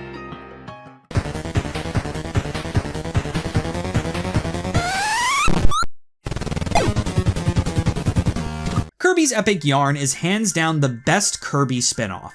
With a story that is simple yet effective, not to mention the great villain who actually plays a part in the story, gameplay that feels very much like Kirby with a few little differences to keep it fresh, and presentation that goes above and beyond expectations, I can safely say that Kirby's Epic Yarn is one Kirby spin-off that I can't get enough of. Kirby's Pinball Land? Yucky. Kirby's Canvas Curse? Frustrating. Kirby's Dream Course? Too long. Kirby's Epic Yarn? That's the GOAT. With all of that in mind, Kirby's Epic Yarn gets my overall rating of an A. The year is 2011 and Kirby Mass Attack was released on the Nintendo DS. The director of the game, Mari Shirakawa, and the producer of the game, Masanobu Yamamoto, wanted to explore new, exciting, and unique ways to control Kirby for future Kirby installments. They wanted to veer away from the typical Kirby platformer to deliver a new experience that Kirby fans have never seen before. That's why they ditched the copy ability mechanic in this game in favor of a group management system where you play as multiple Kirbys at once. This is how Kirby Mass Attack was born. Was this experimental phase of Kirby a success, or will the final Kirby game on the DS crash and burn? Let's find out.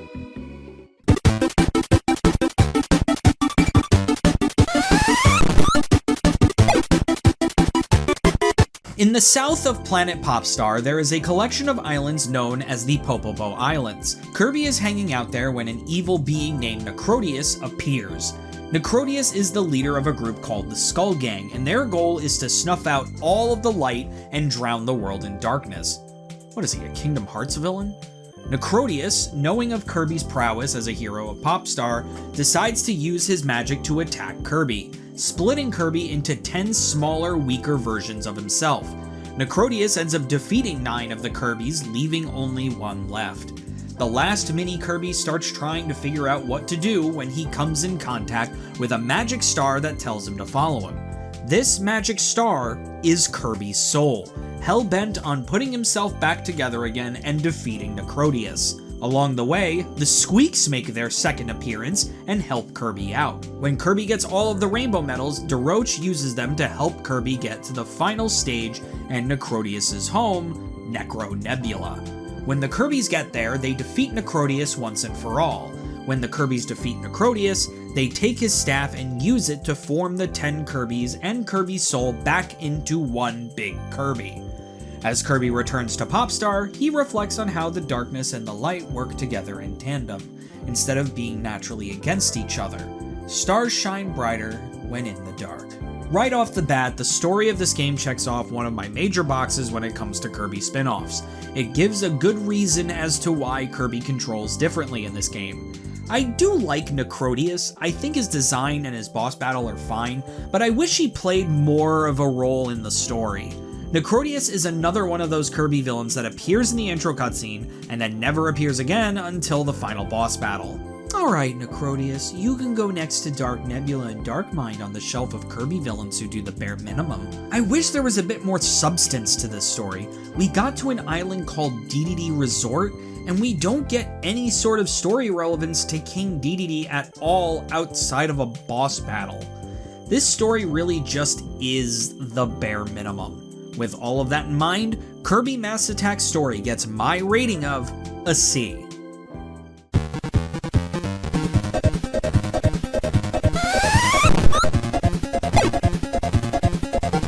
Controlling the Kirbys in this game is not as simple as just running, jumping, eating, and copying. In fact, the copy ability is nowhere to be found in this game. It took me way too long for me to notice that there was absolutely no copy ability whatsoever. You use the touchscreen to hold out Kirby's soul to guide the Kirbys in the direction you want them to go. Tapping on an enemy will make the Kirbys crowd up on the enemies and beat the ever-loving crap out of them. Being a group of smaller, weaker Kirbys, instead of having a health bar to take health from, now each Kirby takes 2 hits before they start dying. After 1 hit, the Kirby will turn blue. After a second hit, the Kirby will die and turn into a ghost. If another Kirby grabs the ghost Kirby, that ghost Kirby will be revived and turned back into a blue Kirby. Get to the end of the stage and you will eventually beat the game. The game is simple, but unfortunately in this case, the simple gameplay does not lend well to how the game feels. Unfortunately, this game is kinda bland. One contributing factor to this is the fact that the stages in this game are so long. It is not unusual for stages to take over 10 minutes to get through, and there's 11 stages per world. This makes the pacing of the game feel very, very slow, and just makes the game drag on forever.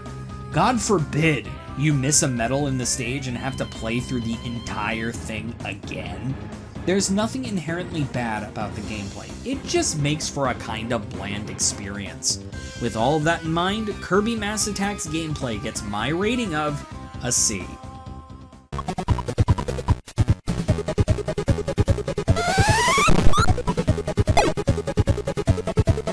I have to give this game credit.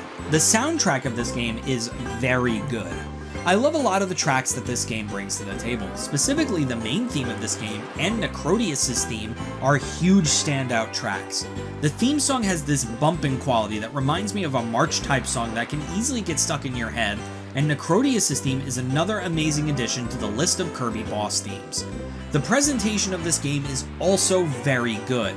Sure, at first glance it looks like your standard Kirby game, but the animation in this game is out of this world. The ways the Kirbys move, the enemy varieties, the boss designs, everything about the game seems like it was crafted with love. Presentation is definitely where the bulk of this game gets its good qualities from. With that in mind, Kirby's Mass Attack's presentation gets my rating of a B+.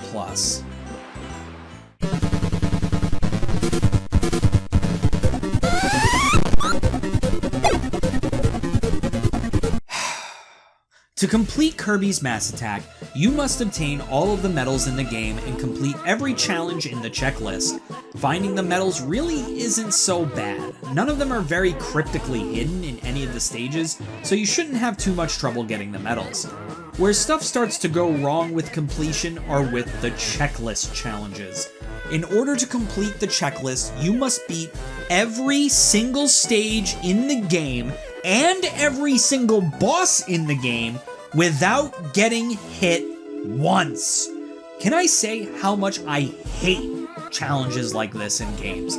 If you want the surefire example of how I know a game doesn't know how to challenge its players, it's to give them a challenge like this. It is so difficult to get through a single stage without getting hit, especially when you are controlling 10 Kirbys at once. This is especially frustrating with bosses. Wispy Woods was difficult to perfect. That shows you how bullshit this challenge is. What do you get for completing the checklist challenges? You get absolutely fucking nothing at all. No unlockable, no costume, no title screen change. All of your troubles amount to absolutely fucking nothing. Fuck completing this game.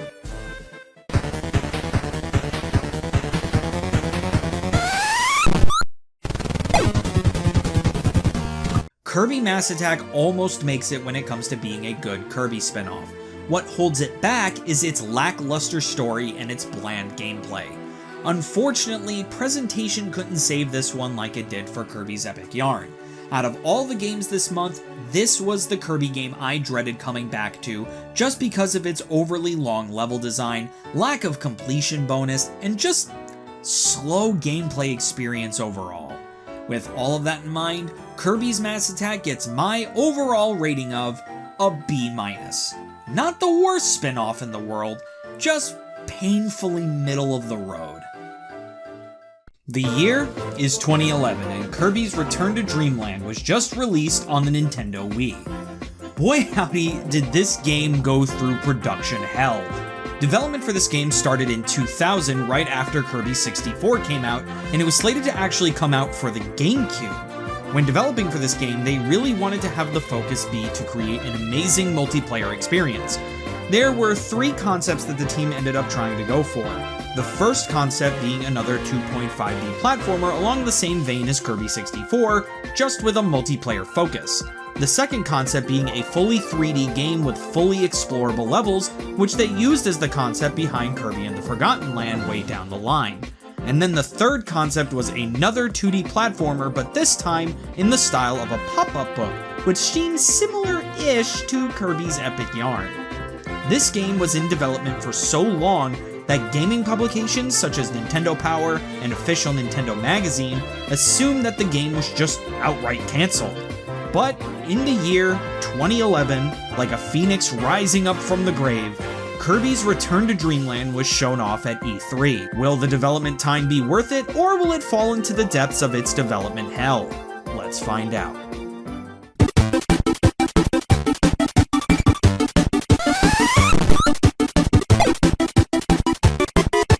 It's a typical day on the planet Popstar. Kirby is trying to eat cake, King Dedede and Bandanity are trying to steal it from him, and Meta Knight is just reading a book, letting it all happen. Interesting how the one being the least physically active right now is the one that tried to take over Dreamland for being lazy. I don't hate Meta Knight, he's actually my favorite character in the franchise, I just like making fun of him. All of a sudden, a giant spaceship falls out of the sky and crash lands onto the ground. Kirby and the others investigate and find inside is a hurt alien named Magolor. Magolor does a diagnostic on the ship, known as the Lore Star Cutter, and finds that a bunch of the parts, as well as 120 energy spheres, are missing from the ship. Kirby and the others agree to help Magolor so that he can get back home. As thanks, Magolor promises that he'll give them a tour of his home planet, Halcandra, when the ship is fixed. Once Kirby and the others find all of the parts of the ship, they start their trek towards Halcandra so Magolor can keep his promise. When they get there, the Lore Star Cutter gets shot down once again by a crowned 4-headed dragon named Landia. Kirby and the others decide to go and defeat Landia so he can stop terrorizing Halcandra, and once they do, they celebrate their victory. Magolor then shows up, clapping and congratulating the gang and helping him towards his quest of universal domination. Magolor takes the crown from Landia and powers up significantly. He reveals that Landia is the one who shot his ship down because he was trying to get the Master Crown. When Kirby and the others showed up, he came up with the nefarious plan to trick Kirby and the others into defeating Landia for him so that his domination could be assured. As thanks, Magolor decides to take over Popstar first. Kirby and the others ride Landia to chase after Magolor and end up shooting down the Lore Star Cutter in the process, right after we just spent all this time fixing it. After that, Kirby and the others fight Magolor one-on-one. During the battle, Magolor ends up going mad with power from the crown. I would ask if this is a soul form, but trust me, we'll get there. After Magolor's defeat, the dimension they are in starts to crumble. At the last second, Landia and the Lore Star Cutter burst in and fly Kirby and the others all the way back home to live out their days as usual. What a return to form. Honestly, Magolor is probably the best Kirby villain since Zero. He was really good at being the character that helped Kirby out for the whole game, just to turn on him in the end. The only unfortunate thing I can say with this story, however, is that unfortunately, I saw the Magolor twist coming from a mile away. Things in the story were going too swimmingly, and there was a lack of a villain character throughout the whole game. The other thing, Magolor kinda looks like Marx. Of course, having visual similarities doesn't mean that both characters are evil, but apparently these visual similarities were what they were going for, because look at this boss fight and tell me it doesn't look similar to the Marx boss fight from Kirby Superstar and Superstar Ultra. I like this game's story though. It's not too complex, but has that Kirby charm that I've been striving for. Villains like Dark Nebula and Dark Mind were villains that came and went with no fanfare and barely any story relevance whatsoever. It's nice that Magolor was so tied into the story of the game. With all that in mind, Kirby's Return to Dreamland story gets an A+.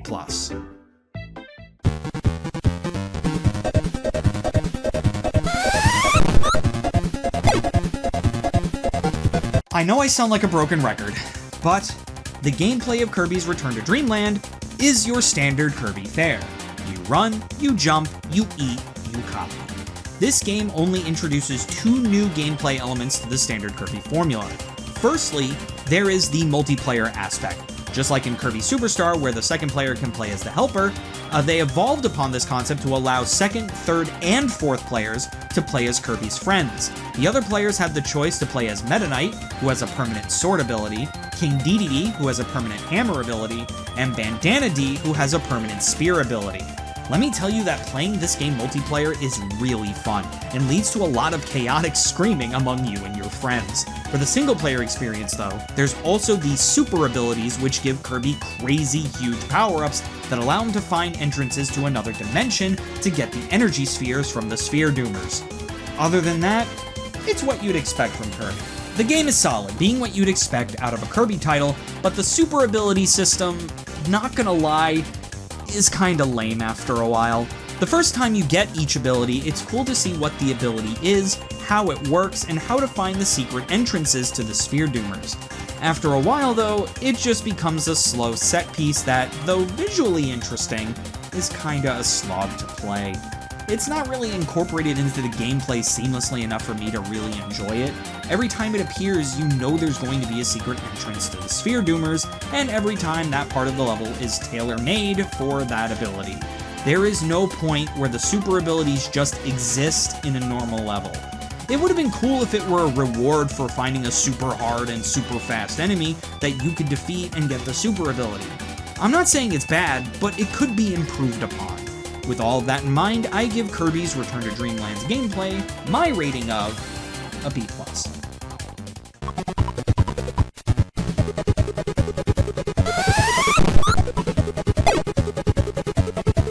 The perfect way to describe Kirby's Return to Dreamland's presentation is to say it is the next logical step to that of Kirby 64's. It maintains the same 2.5D art style that Kirby 64 had, and really likes to revel in its spark, shimmer, and particle effects. This is a very flashy game, especially when you get the super abilities.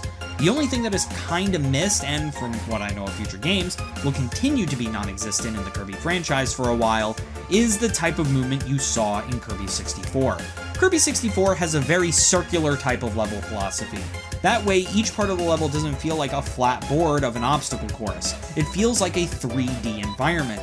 This game does not do this, and opts for the flat board type of obstacle course that 2D Kirby games typically have. Nothing wrong with it, it's just an aesthetic choice that I kinda miss. The music is your typical Kirby music, pretty good. Not many standout tracks that I can think of, but am I the only one who thinks the song that plays right before bosses sounds like Ridley's theme?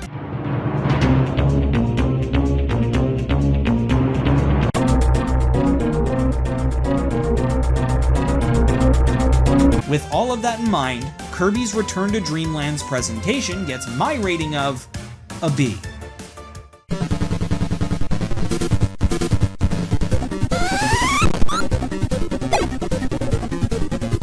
To complete Kirby's Return to Dreamland, you must complete the story and collect all 120 energy spheres. You must also do the same exact thing with the extra mode. There aren't many differences between extra mode and normal mode other than Kirby's health being cut in half and also boss battles being replaced with EX versions.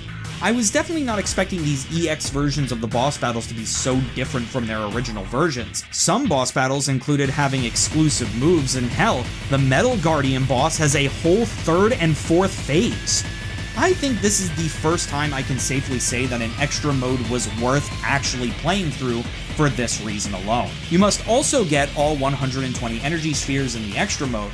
I could be wrong, but I'm 90% sure all of the energy spheres are in the same locations in both playthroughs.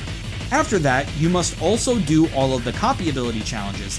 Thankfully, it is not necessary for you to get the gold medals, just as long as you get a bronze medal, it counts. Once all that is done, you must beat the arena and the true arena. The arena in this game has all of the bosses from the normal mode, and the true arena has all of the EX bosses from the extra mode, plus a hidden boss. That hidden boss is Galactonite from Kirby Superstar Ultra. That was an amazing surprise, and that remix, holy shit! The reward you get for completing all of this is a crown on the save file and a bonus cutscene that shows Kirby, King Dedede, Meta Knight, Bandana D, and Kibi doing a huge performance of the Kirby dance. It's cute and fun to see Kibi get a cameo in this game. The Galactonite fight in the True Arena was also a huge treat. I would definitely recommend completing this game. There is enough extra content where it doesn't feel like a huge cumbersome task to finish it all. Hell, get that crown percent.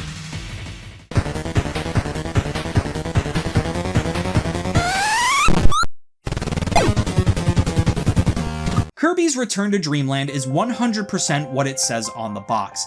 It feels like a return to form. It's strange. The Kirby formula never really diverged that much in the mainline games.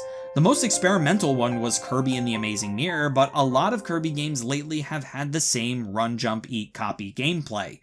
I guess there was a lot of experimental spin-offs coming out as of late, like Canvas Curse, Epic Yarn, and Mass Attack, but I think it's the tone and feel of this game that feels more so like the return to form. The return of a focus on the story of Kirby games. I guarantee you, years from now, I will remember Magolor way more than villains like Dark Nebula.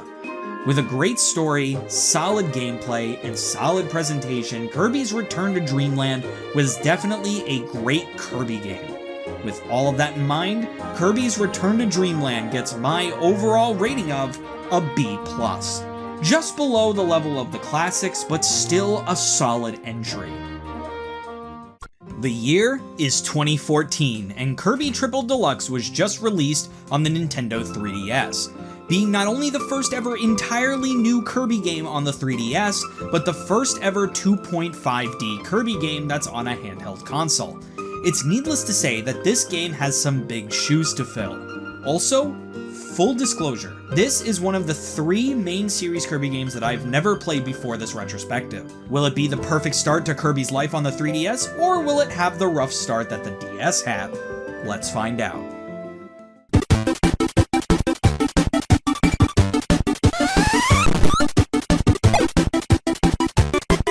One day, Kirby was chillin' in his house when a giant beanstalk called the Dreamstalk lifts his house as well as other landmarks of Dreamland into the air. They are taken to the kingdom of Floralia. Kirby also notices that Castle Dedede was also lifted and decides to go investigate. While inside, Kirby sees King Dedede get knocked out and kidnapped by a mysterious being named Taranza. Kirby gives chase through the 6 worlds throughout Floralia. When Kirby arrives at Royal Road, he sees a bunch of people, known as the People of the Sky, trapped in cages within the castle Taranza went to. When Kirby frees the People of the Sky, he ends up catching up to Taranza in the throne room. Taranza tells Kirby that he was ordered to capture the hero of Dreamland so that his queen can easily take over the world.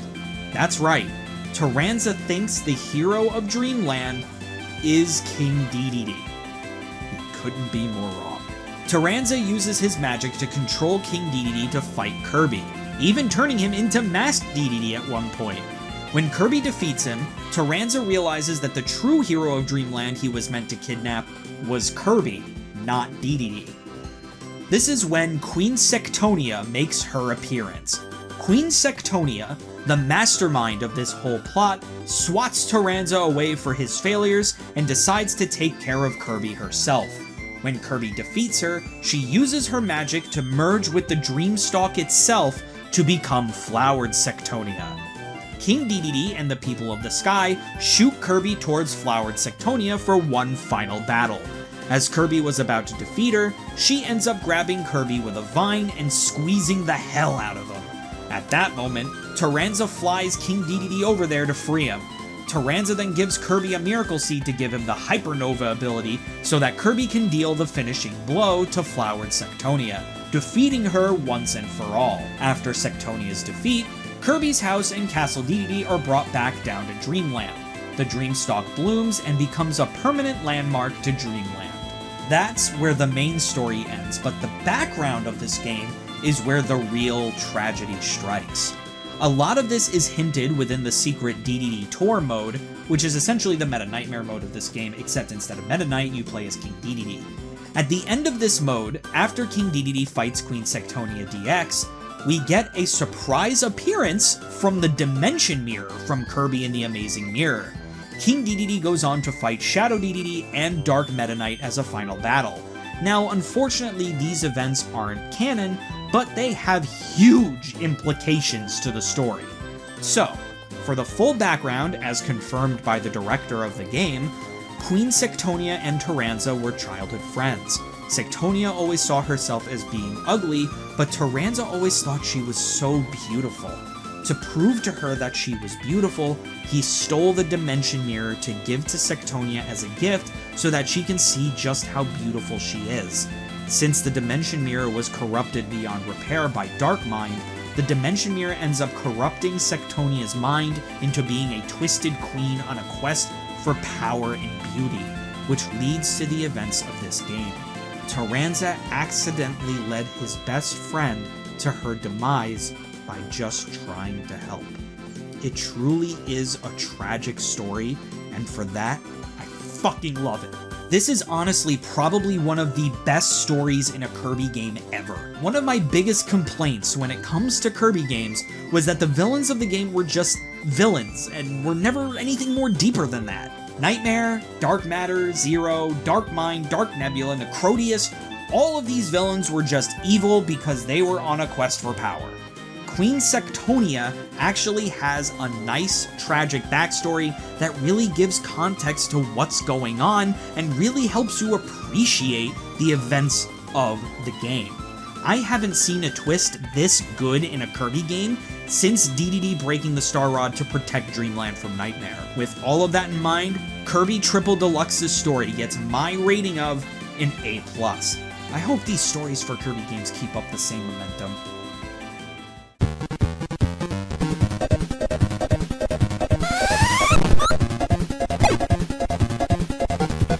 Have you seen my review of Kirby's Return to Dreamland? What do you mean no? Go watch it.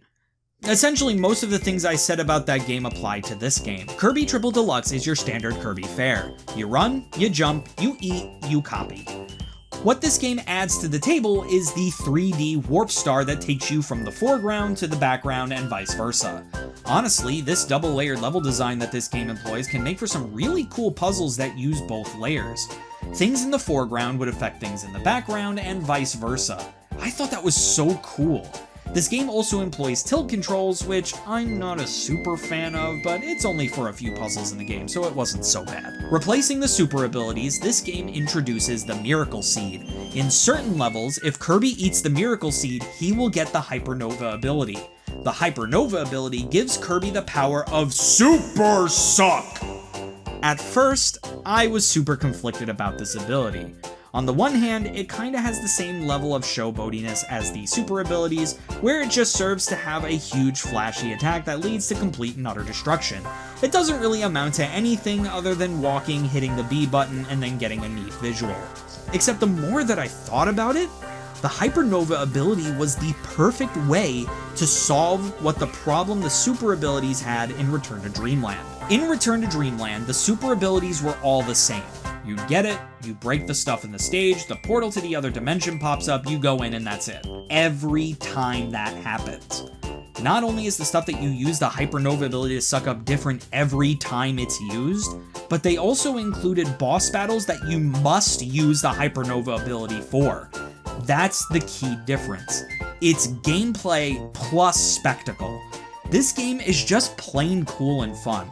With that in mind, Kirby Triple Deluxe's gameplay gets my rating of an A+.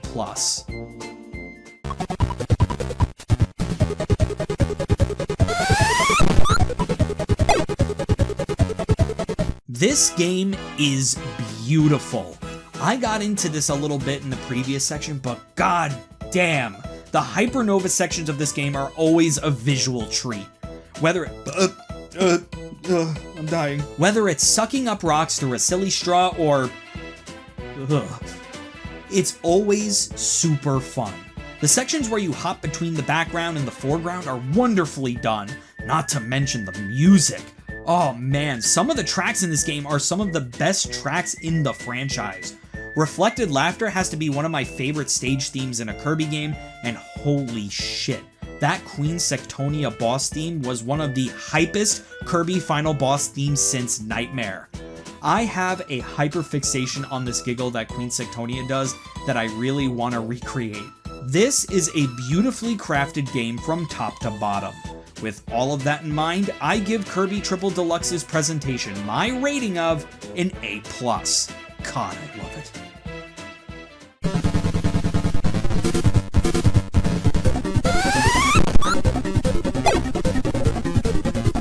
Alright, there is a lot that you must do to get that coveted 100%. So let's try to get through this fast. First, beat the game. Easy. Second, get all 120 Sunstones in the game. This will also net you extra stages to play on each world of the game. These extra stages are very fun, especially the final one where it's a Hypernova ability boss rush. Next, you must beat the 2 sub-games this game has to offer. The first one you must defeat is Kirby Fighters, a Super Smash Bros. Style Kirby arena fighter where you pick a copy ability at the beginning and then fight other Kirbys with different abilities, culminating into a final boss against Shadow Kirby, which, in retrospect, may have been foreshadowing for the surprise appearance of the Dimension Mirror, but I'm getting ahead of myself. To beat Kirby Fighters, you must beat the game with every copy ability.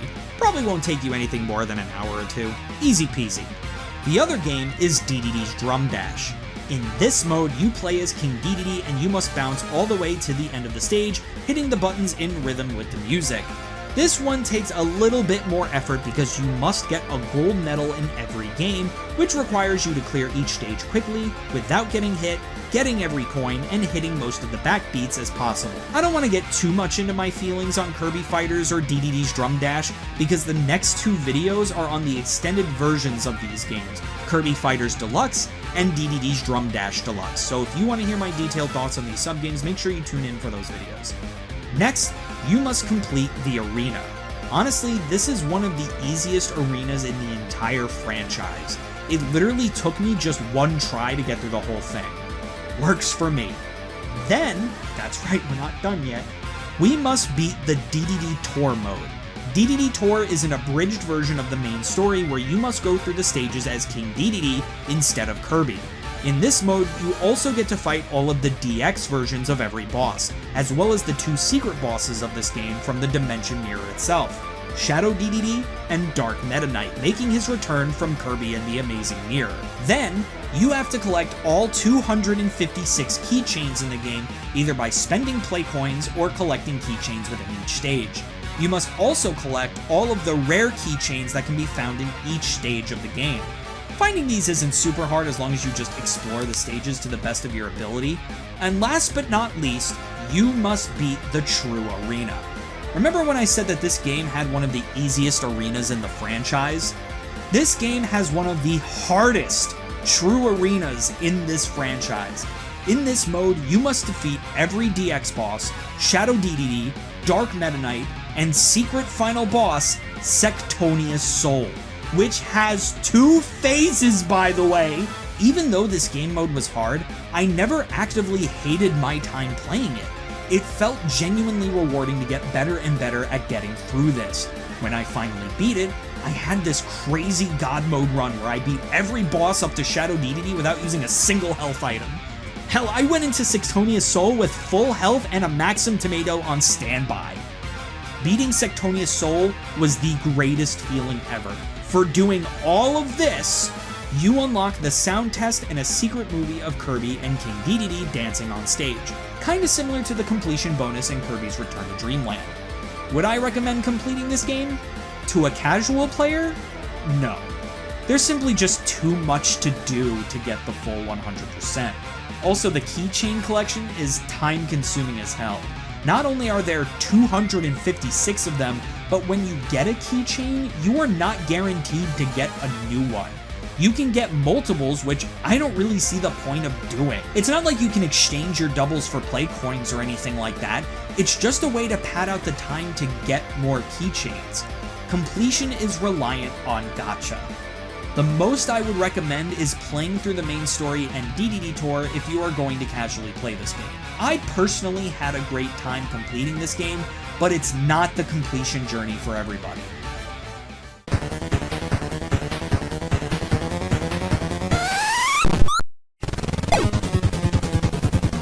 Kirby Triple Deluxe takes everything Kirby's Return to Dreamland does and takes it to the next level. The story is some of the most layered storytelling in the Kirby franchise thus far. The gameplay of this game, though samey, takes the established formula that works, took the flashy stuff that Return to Dreamland did that wasn't so fleshed it out, and added a beautiful 3D element to it. What else can I say? I just simply love this game. With all of that in mind, Kirby Triple Deluxe gets my overall rating of an A+. Honestly, this one shot right up to one of my favorite Kirby games of all time. The year is 2014, and coming off of the heels of Kirby's Triple Deluxe, Nintendo and HAL Laboratories had a very strange idea. Take the 2 sub-games from Kirby's Triple Deluxe, upgrade them a tad, and sell them for $7 each on the 3DS eShop, exclusively. This is the reason why I didn't talk too much about the sub-games in the Kirby Triple Deluxe video. It was because I knew that I was going to be talking about the full versions of the game later in this video, and the next one when I cover Dedede's Drum Dash Deluxe. Will this updated Kirby fighting game be worth the $7 price tag, or should you just stick to playing Kirby Triple Deluxe? Let's find out.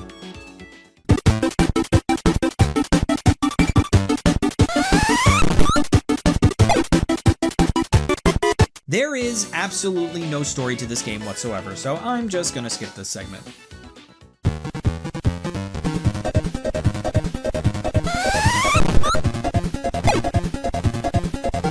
Kirby Fighters Deluxe plays pretty similarly to Super Smash Bros. Kirby is put into an arena with other Kirbys and must drain their life bar first.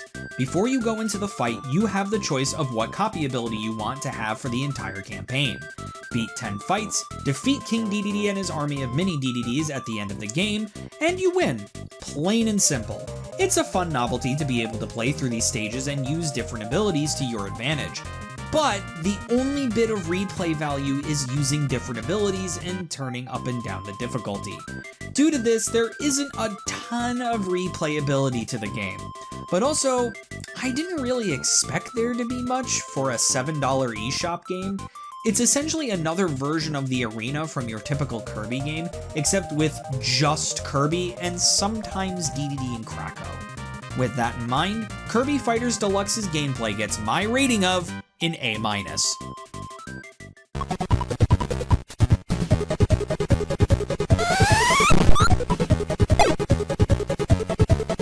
There really isn't much to say about the presentation of this game considering it uses a lot of assets from its parent game, Kirby Triple Deluxe.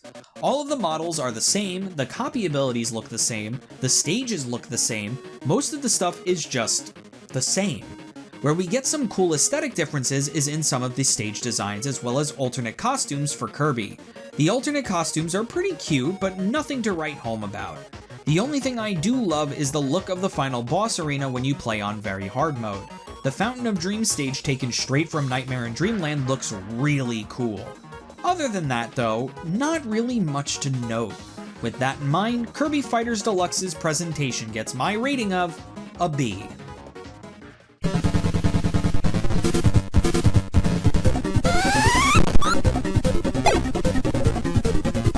To complete Kirby Fighters Deluxe, you must do the following.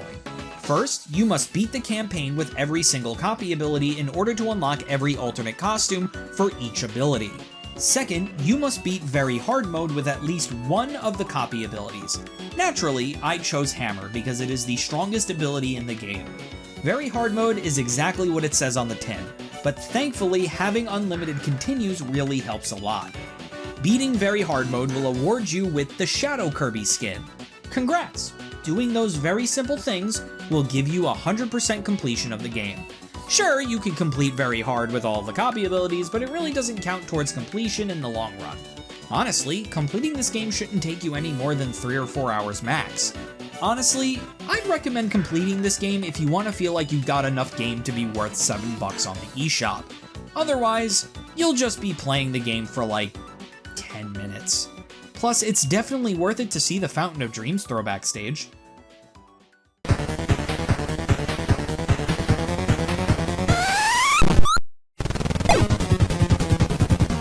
Kirby Fighters Deluxe is the ultimate example of getting what you pay for. All in all, there really isn't a lot of content here. The novelty of playing a Kirby Arena fighter kinda wears off after you finish the game once, and the completion bonus, though offering great visuals, doesn't really net you much in the long run. Like I said before, completing this game will only take you about 3 to 4 hours of playtime. Is it really worth $7? I'm reluctant to say. I feel like they should have added a bit more to this deluxe version of this subgame to warrant me playing it further. With all of that in mind, Kirby Fighters Deluxe gets my overall rating of a B+. Not the worst time in the world, but it won't leave a lasting impression. The year is 2014, and alongside the game we talked about last time, Kirby Fighters Deluxe released a second game, Dedede's Drum Dash Deluxe. Just like Kirby Fighters Deluxe, this is an upgraded version of the sub-game from Kirby's Triple Deluxe. Once again, that is why I didn't go too much into the sub-games when I reviewed Kirby's Triple Deluxe, since I knew I'd just be reviewing these later. Will these upgraded sub-games be worth the $7 it cost on the eShop, or will it be a complete waste of money? Let's find out.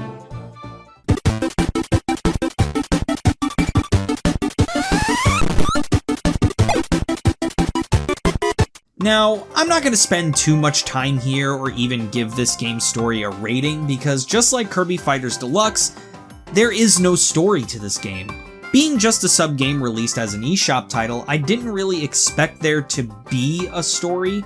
The reason I'm not moving on right away is because there is one bit of information that was revealed by the director of the game, Shinya Kumazaki, that I found kind of interesting. Apparently, the levels that you go through in this game were all constructed by Magolor from Kirby's Return to Dreamland. How about that? Not really anything groundbreaking in the ever-expansive Kirby lore, just makes you go, huh.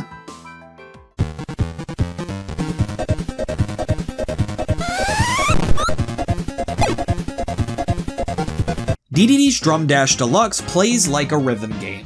Dedede bounces on the drums in rhythm to whatever song is associated with the stage you choose. You must traverse each level getting as many points as possible. One of the main ways you get points is to collect as many of the coins as possible. The other way to do so is to hit A on the downbeat of the song to make Dedede clap. This is called getting the backbeat points. Getting as many points as possible will award you with a bronze, silver, gold, or platinum trophy, depending on how you did in the stage. Beat all of the stages in the game, and you finish the game. Honestly, after the first couple of stages, this game gets kind of dull and pretty frustrating.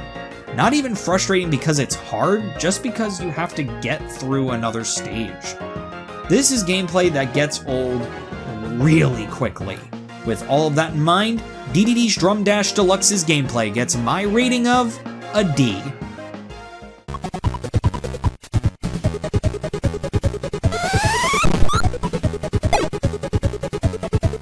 Just like Kirby Fighters Deluxe, the presentation of this game is nothing to really write home about. It uses the same visuals as Kirby's Triple Deluxe for the most part, and there is no original music to this version of the game.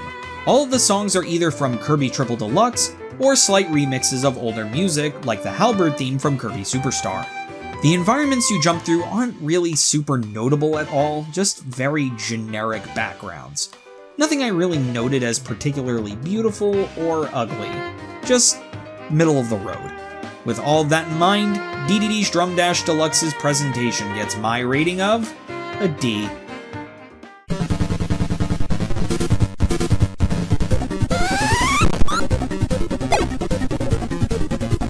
Welcome back, everybody, to Kirby games I couldn't be asked into completing. Yep, that's right. I outright refused to complete this game. Let's get into what this game expects of you. You must get all of the platinum trophies in every stage of the game. To get a platinum trophy, you must get the maximum amount of points possible. To do this, you must complete all 4 challenges in each stage. These challenges include beating the stage quickly, beating the stage without getting hit, and getting all of the coins. This isn't so bad. With enough effort, I feel anyone can do this. It's the final challenge that makes me outright refuse to complete this. You must hit every single backbeat perfectly. You can't miss a single one. Only when you do this can you get the platinum trophy in a stage. I tried for hours to do this in stage 1, and I couldn't do it. If I can't do it with this, how can I do it in this? Fuck this, don't even try.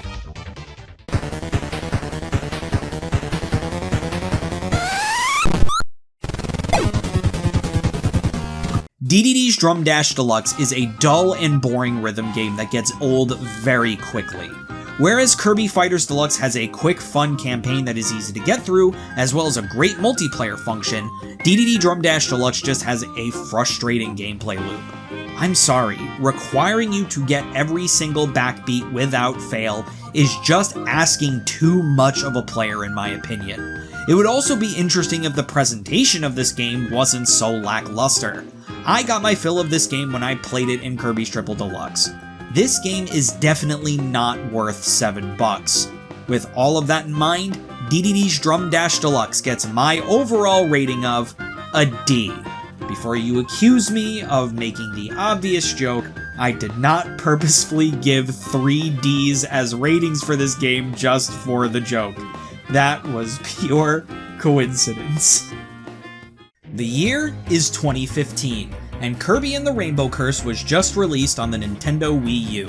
When director Kazushige Masuda and producer Shigefumi Kawase and Kensuke Tanabe saw the Wii U gamepad, they were struck with inspiration. They decided it was the perfect device to create a sort of sequel to Kirby's Canvas Curse, using the asymmetrical multiplayer capabilities of the Wii U to create the perfect multiplayer experience. The player with the gamepad would play a game like Kirby Canvas Curse, and the players with the Wii remotes would play a more traditional Kirby experience, running and jumping on the footholds that the Wii U gamepad player would create.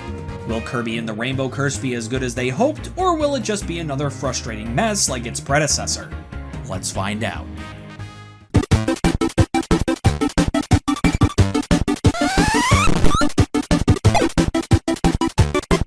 Kirby and Waddle Dee were hanging out in Dreamland one day when all of a sudden, a portal opens up and all of the color drains away from the world. Out of the portal pops out a paintbrush fairy named Align, who gets chased by a couple of grab hands. Kirby and Waddle Dee help Align to get away from the grab hands. Align quickly explains the situation to them and they agree to help out.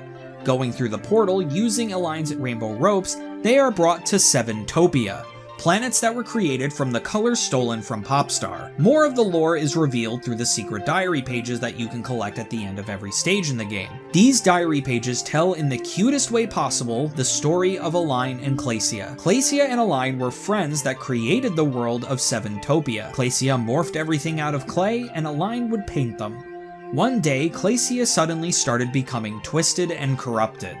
This is what led to the events of Align coming to Popstar. When they get to the end of the Purple Fortress, they enter a final battle with Glacia. When Kirby defeats her, we find out that Glacia was being possessed the whole time by a mysterious being known as Dark Crafter, a clay version of Dark Matter. When he's revealed, Dark Crafter tries to run away from the situation, but Kirby turns into a rocket and chases him down, defeating him once and for all. To celebrate, Glacia and Align send Kirby and Waddle Dee back to Popstar and make them a bunch of apples. Kirby and the Rainbow Curse feels like a very watered down version of the plot of Kirby Triple Deluxe. Two childhood friends get broken up by an evil presence. The difference here is that we get a happy ending instead of the tragic ending Queen Sectonia got. We also go back to getting villains that just exist. Tell me, who is Dark Crafter? What is his motive? Why is he doing this? His figurine tells us that he just wants to take over the world, but how does stealing the color from Popstar help him with that goal? Not only that, but Dark Crafter barely tries to even fight us. He just runs away. What a lame villain. Also, can we talk about how much of an asshole Kirby is in this game? So in Kirby's Canvas Curse, Kirby was stuck in his ball form because Dracia cursed him. In this game, Kirby rolls around because he thinks it's fun? The world is at stake and Kirby is fucking around! I know this is a Kirby spin-off, so the plot really isn't the focus, but this seems exceptionally lazy for a console Kirby game. Kirby's Epic Yarn at least fleshed out Yin Yarn as a trickster character.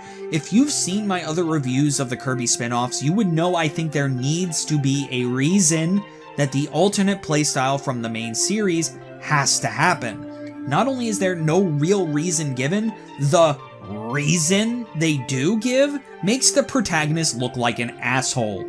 With all of that in mind, Kirby and the Rainbow Curse's story gets my rating of a C+.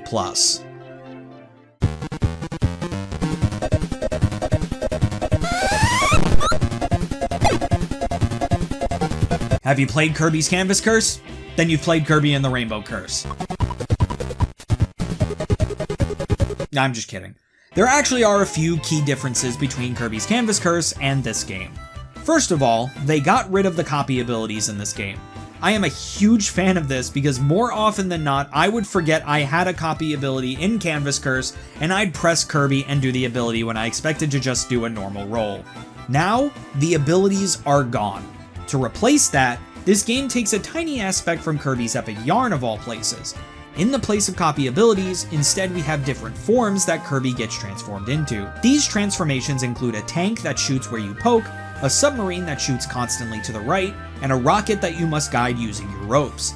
I can definitely say with 100% certainty that this game's level design is 1000% better than its predecessor. One of my major complaints of Kirby's Canvas Curse is that the level design, especially in the later worlds, becomes absolutely lazy and uninspired.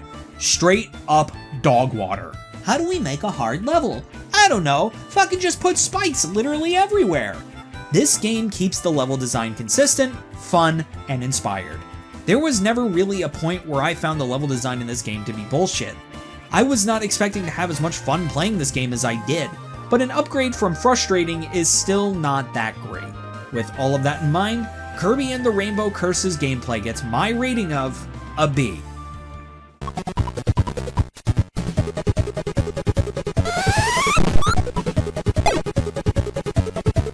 Ready for me to get super analytical and critical on the presentation of a children's game on the Wii U? No? Sucks. So, being a game about a world that is molded out of clay, it makes sense that Seventopia would have the claymation aesthetic. The claymation aesthetic is really good too and well implemented into the game. Now, where I find issue with the claymation aesthetic is that it continues into the cutscenes that take place on Popstar. It then just begs the question of why the world of Popstar is made of clay. The reason why Popstar looked like it was made of paint in Kirby's Canvas Curse was once again because Dracia cursed the world to look like that.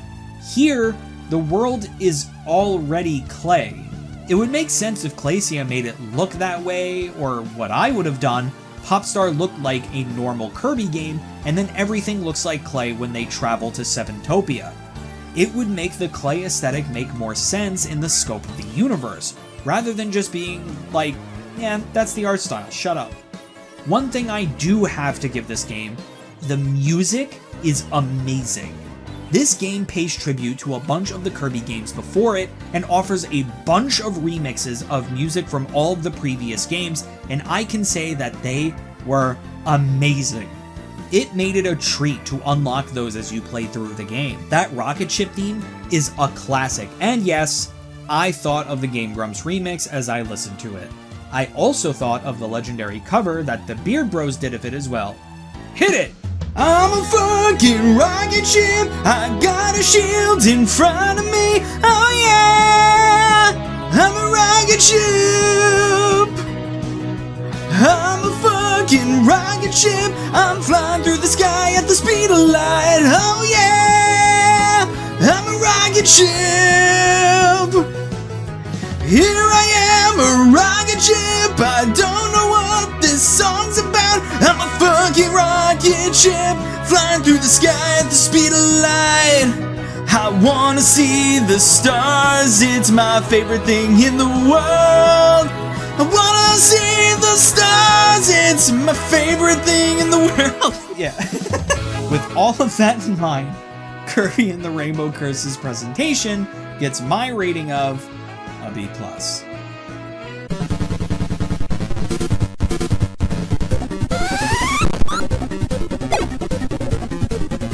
To complete Kirby and the Rainbow Curse, you must first, of course, beat the game.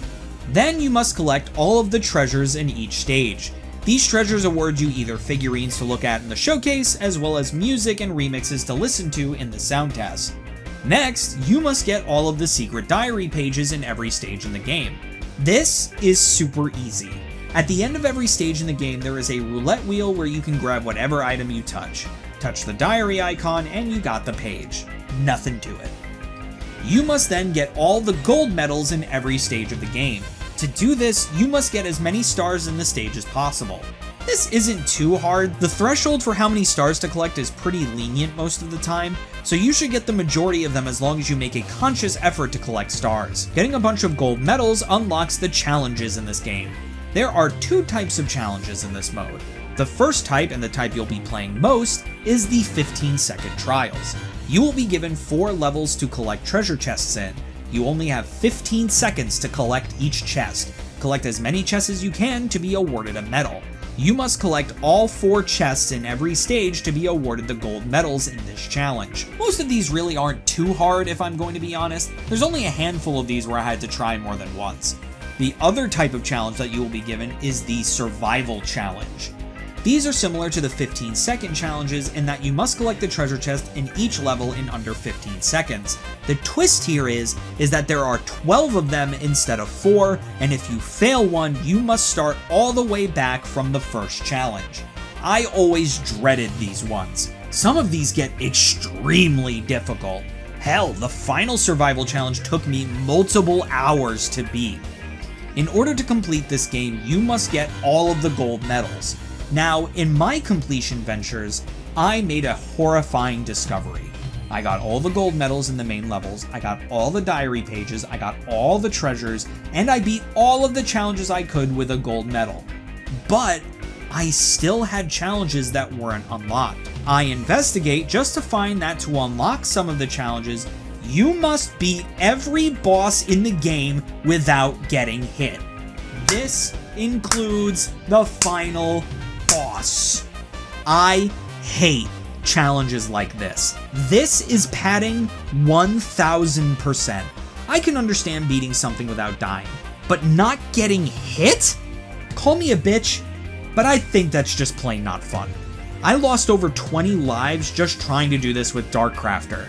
Fuck this challenge. Not only that, but after you finally do it, you get more challenges to do, so you don't even have the satisfaction of being done. It is for this reason alone that I would never recommend completing this game to anybody. There's also the fact that doing these challenges, after a while, just gets very dull, but I can at least see someone enjoying it. This? Does anybody want to do hitless runs other than as a self-imposed challenge? Yet another Kirby game I don't recommend completing.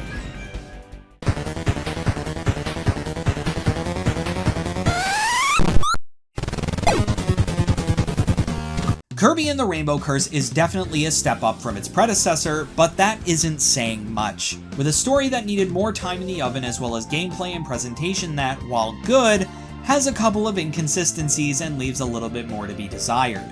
Overall, Kirby and the Rainbow Curse is not a bad game in the slightest.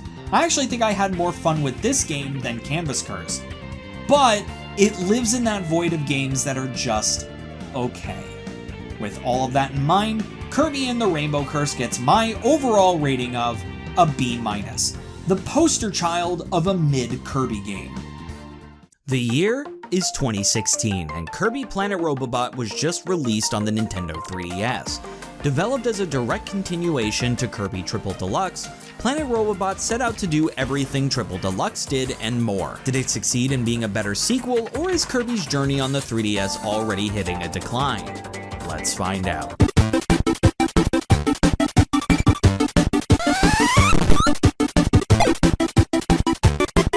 It was a normal day on Planet Popstar when, all of a sudden, a giant spaceship the size of a planet comes down and plants its 5 legs into Popstar. This spaceship is from Haltman Works, and they intend to mechanize all of Popstar to use for their own personal gain. Meta Knight and King Dedede try to stop it, but to no avail. So of course, it is up to Kirby to stop the company. Along the way, Kirby meets Susie, a robotic assistant who is dedicated to helping Haltman achieve his dreams. Kirby goes through the 5 regions the legs of the Access Arc are planted in, and destroys each leg, defeating a clone of King Dedede and a roboticized Meta Knight along the way. Once inside the Access Arc, Kirby faces off against President Haltman. After their battle, Haltman reveals that his robotic empire was made possible by a computer called Stardream. Haltman tries to merge himself with Stardream to gain ultimate knowledge and power, but Susie steps in and betrays Haltman, trying to take the power for herself. Stardream wakes up and decides to take matters into its own hands, zaps Susie away, and absorbs Haltman's mind and soul into itself so it can gain ultimate power. Its main goal is to bring about an age of infinite prosperity by erasing all of history. Susie decides that this has gotten all out of hand and decides to help Kirby stop Stardream. At that moment, Meta Knight, now free from the clutches of Haltman, brings the Halberd to play. Kirby uses his mech armor to become the Halberd. Halberd Kirby starts shooting down Stardream, which then attaches itself to the Access Arc itself. Shooting down the Access Arc and breaking away its outer shell reveals what Stardream actually is.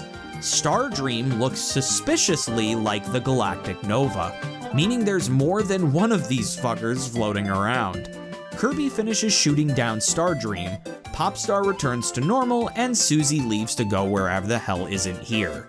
Now, the main story is great and epic and cool and whatever, and we all learned from Kirby Triple Deluxe that the devil is in the details now. Pause screens during the boss fights reveal a very interesting tale that is never brought to the forefront in the main story, but really recontextualizes everything. President Haltman and his daughter Sue were working together on some experiments using Stardream. In a tragic accident during one of their experiments, Sue Haltman ended up getting killed. In his grief, President Haltman created Susie after the likeness of his daughter and spent all of his time into reactivating Stardream so that he may gain the power to see his daughter again. That's right, just like Queen Sectonia before him, President Haltman joins the ranks of tragic Kirby villains. His fate is just as grim, too. Reading the pause screens during the fight with Stardream's soul, you become privy to Haltman's fate after being absorbed. The final program has been activated. Its calculated victory probability is 99.99%. However, a small bit of Haltman's soul has yet to be purged, which could throw a wrench in its plans. Why did I reactivate such a terrible machine? Oh, I remember. I wanted to see her just one last time. How foolish. I should have known that no machine could make such a dream come true. All of Haltman's memories had been deleted from the OS. Even his soul, the last trace of Haltman, has vanished. Stardream has gone from a near-perfect being to a cold, mindless machine. With all of that in mind, Kirby Planet Robobot's story gets my rating of an A+.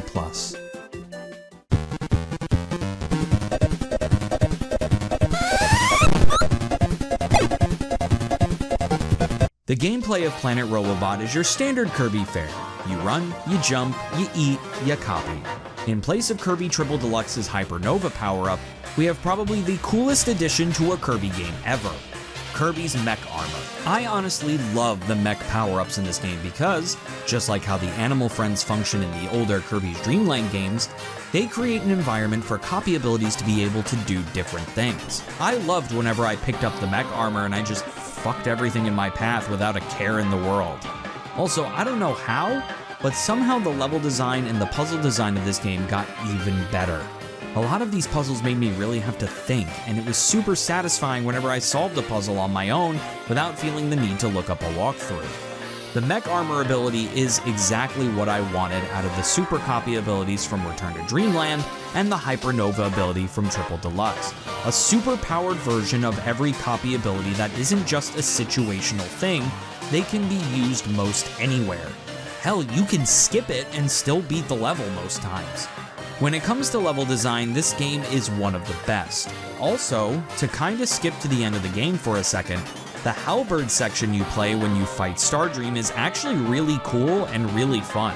Having a high-risk, high-reward system where shooting down the enemy's bigger projectiles nets you energy towards firing a bigger attack is so satisfying. This final boss sequence is great. With all of that in mind, Kirby Planet Robobot's presentation gets my rating of an A+.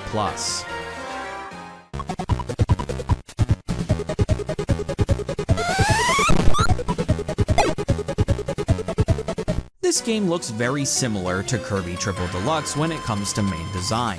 The robot and mecha designs of all the characters, however, simply stellar. I love seeing characters like Clanky Woods and Mecha Knight. I thought they were so interestingly designed. Giving Mecha Knight a scorpion tail was an interesting choice, but screw it, why not? The mechanization of Planet Popstar really makes the presentation in this game. It revitalizes all of the old locations that we saw all throughout Kirby's Return to Dreamland and makes it feel new. I also have to give this game major props. I've said for a while that while I do like the 2D obstacle course-like design on modern Kirby games like Return and Triple Deluxe, it makes me kinda miss the 2.5D circular elements that Kirby 64 employed. Well, it's back. It was so missed, and I really love that it has come back. Also, the visuals that are shown at the final boss of this game are trippy as hell, and it really emphasizes the crazy circumstance that we're playing at the moment. The music too. Oh man, not only are the visuals mechanized, but so is the soundtrack. Adding the electronic sci-fi sounding instruments to the Kirby songs we know and love really makes for a nice, strong, cohesive soundtrack. With all of that in mind, Kirby Planet Robobot's presentation gets my rating of an A+.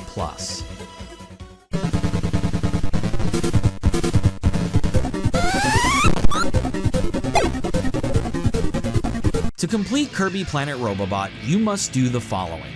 First, you must complete the story, all while obtaining all of the stickers, rare stickers, and code cubes in the game.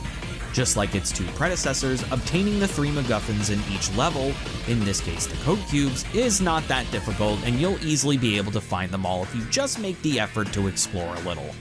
I do have to say though, obtaining all of the stickers seemed a lot more difficult this time around. For one thing, the rare stickers are in some pretty sneaky spots sometimes even being in secret rooms not immediately noticeable to the player. Obtaining the normal stickers was also annoying as well. Unlike Kirby Triple Deluxe, which feels like it's trying to give you a new keychain almost every time you pull for one, Kirby Planet Robobot loved to give me useless doubles, triples, etc. I have so many copies of the Nago stickers, I now hate the character. After all of that is done, you must beat both sub-games. The first one is Team Kirby Clash. This one plays as an action RPG where each level has you fight a different boss, and you, as well as 3 other Kirbys, must defeat each boss, gain experience, and level up to enhance your abilities. I love this mode a lot, and I really want to see a full version of this game made into a reality. Who knew a Kirby action RPG was a great idea? The other sub-game is Kirby 3D Rumble. This is Kirby's first real attempt at being a 3D platformer. You must go through every stage and obtain as many points as possible by chaining inhaling as many enemies as possible and using the projectile to kill as many enemies as possible. This one is pretty fun too. Both of these sub-games won't take up a lot of your time and are really enjoyable to play.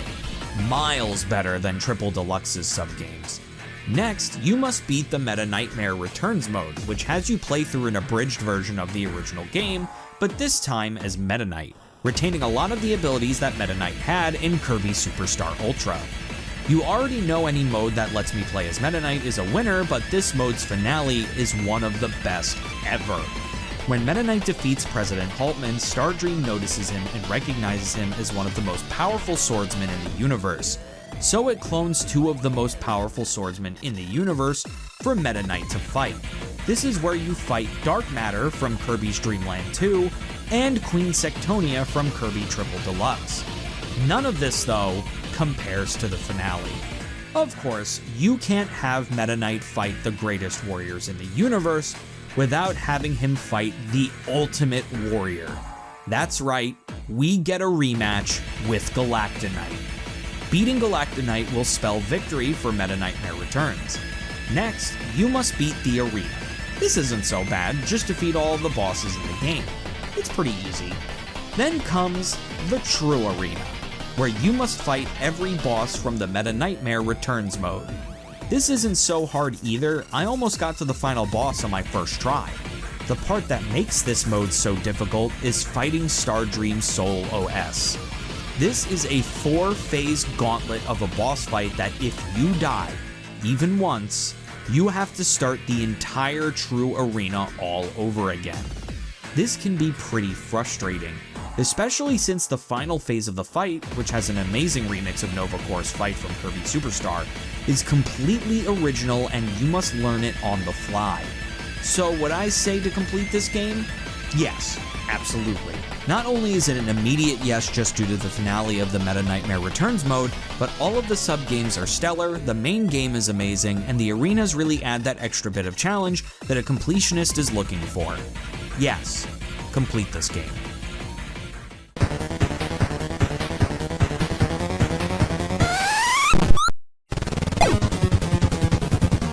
Just like how Kirby Triple Deluxe took everything Kirby's Return to Dreamland did and made it better, Kirby Planet Robobot did everything Kirby Triple Deluxe did and made it even better. The story is absolutely amazing, the gameplay, especially with the mech suits, is surprisingly an amazing improvement even over Triple Deluxe, the music and environments are memorable and enjoyable, and completing it is an absolute treat. With all of that in mind, Kirby Planet Robobot gets my overall rating of an A+. A perfect score. What a masterpiece of a Kirby game. The year is 2017, and Team Kirby Clash Deluxe was just released on the Nintendo 3DS. Just like Kirby Fighters Deluxe and Dedede's Drum Dash Deluxe before it, this game, as well as next week's game, Kirby's Blowout Blast, are full versions of the sub-games from Kirby Planet Robobot. I loved playing the Kirby Clash mode in Planet Robobot, so I can't wait to play it as a full game. Will the full game create an enriching action RPG experience, or will it be way too much? Let's find out. Except no, I'm not gonna do that.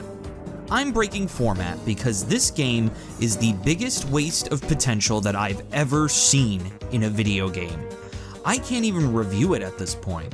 This is the perfect example of a game that was designed with a philosophy of monetary value in mind, and they did not think at all about the sustainability of the game in the future. Team Kirby Clash Deluxe takes the gameplay of the Kirby Clash sub-game from Planet Robobot and makes it into a freemium game. This was a free-to-play game that you would then spend money on microtransactions to more easily progress in the game. The way this game works is that you must beat quests to be able to gain materials, to be able to buy new items and armor. Beating a quest just means beating a boss, as one of 4 types of Kirby. Sword Hero, which uses the sword ability and has a pretty middle-of-the-road damage output. Hammer Lord, who is super duper strong but has horrible movement speed. Beam Mage, who has low attack output but has the power to freeze time, and Dr. Healmore, who has almost no good offensive moves whatsoever, but they can heal the party. This gameplay loop is very fun, and the RPG system of leveling up your Kirbys to get better abilities is great. The story's even cool. It takes place in the distant past in a place called the Dream Kingdom, where Team Kirby must go out and deal with the dangerous creatures that plague the Dream Kingdom. The progression that you feel as you level up your characters, your gear, and completing more and more quests with better and better ranks, which nets you higher and higher experience, is really well designed and really fun. My problem is the freemium elements that not only render this game uncompletable, but almost downright unplayable. Features of this game include using real-world money to buy a bunch of gem apples, which you then use to upgrade your gear and unlock more quests. The tree that's in the main square will give you a certain amount of gem apples every 12 real-world hours. The number you get will increase the more gem apples you buy from Magalore with real-world money. You are also able to venture out with an adventurer you encounter through Street Pass, allowing you to net more experience than if you were just to venture alone. Both of these features are tied to quests and missions that you must do to complete the game. Doing both of these things are impossible now. Due to the 3DS eShop and service closure, playing online with friends and being able to buy gem apples to upgrade your tree is now impossible. You are now stuck getting 5 gem apples at a time, which, during late game, is a minuscule amount. There are days now where I play this game as much as my vigor meter lets me, and I've made no progress and gained minuscule experience because I only have a small amount of gem apples at all times. It's horse shit. Not only that, but I can't complete some quests now because it requires me to play with an adventurer from online. I can't do that anymore since the servers on the 3DS are shut down. Sure, you can still finish this game, but now so many of the features don't work because HAL and Nintendo didn't think ahead to when the servers would shut down. Now this is just a slow slog of a game that had all the potential in the world. I loved Kirby Clash so much in Planet Robobot and was excited to hear that they made full versions of these games for the 3DS and also the Switch with Super Kirby Clash. They wasted this cool idea on stupid, scammy, freemium garbage. I really hate the freemium business model. For one thing, I hate when a game just decides that I'm done playing. Not because I lost too many times or through any fault of my own, but because the game decides that I've played too much and I should pay to play the game more. Garbage. A scam. I'm so disappointed. I hate being so negative on Team Kirby Clash Deluxe because the gameplay really is good and the story that I've played so far is really cool. They didn't have to put this much effort into an eShop exclusive game, but they did. It's genuinely fun and I have a blast when I play it, but the freemium elements bog it down so hard that it ruins the entire game for me. With all of that in mind, Team Kirby Clash Deluxe gets my overall rating of unplayable. Honestly, the worst and most disappointing game in the entire franchise. What a waste of a good game. My only hope is that Super Kirby Clash handles the freemium elements way better. The year is 2017 and Kirby's Blowout Blast has been released on the Nintendo 3DS eShop. Just like Team Kirby Clash Deluxe, Kirby's Blowout Blast takes one of the sub-games from Kirby Planet Robobot and makes it into a full game. Will Kirby Blowout Blast work well as a standalone title, or will it go to the way of Dedede's Drum Dash Deluxe? Let's find out.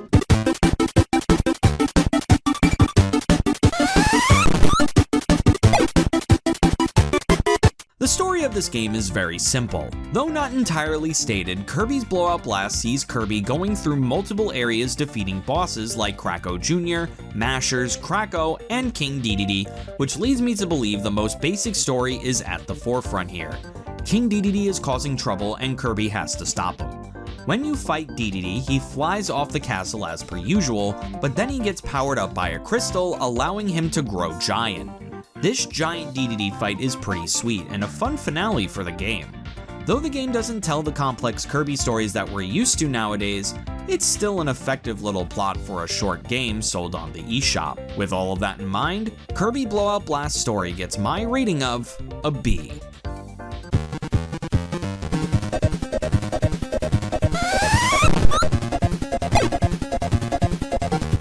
We're here, everyone, the first ever fully 3D Kirby game. Just like in the sub-game Kirby 3D Rumble, Kirby finds himself running around a fully 3D environment, running, jumping, eating, but not copying. It's very much a sort of 3D Kirby's Dreamland.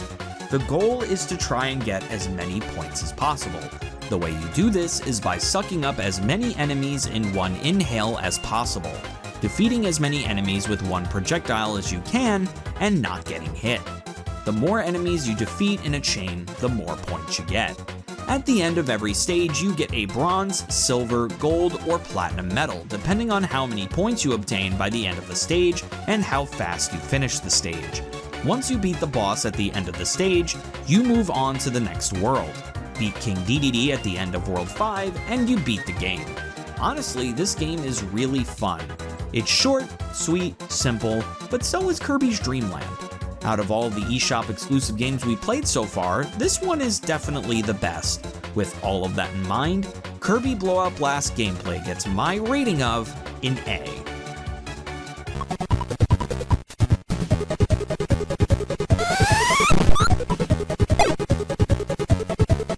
Kirby's environment works really well in 3D. There is absolutely no point where depth perception is any issue at all. It's actually really impressive how much I knew where Kirby was in the 3D space at all times, considering this is the first time Kirby has ever designed a game this way. It just plain looks cool, especially when the boss battles reach their second phase. Second phase Kracko and second phase King Dedede are a visual spectacle that was very cool to see. As for the music, unfortunately I don't have as much to say about it. There really aren't any standout tracks at all, especially since a lot of them are just modern remixes of Kirby's Dreamland songs. They're fine, nothing sounds shitty, just nothing that I'm going back to the OST playlist on YouTube to listen to. With all of that in mind, Kirby's Blowout Blast presentation gets my rating of a B-.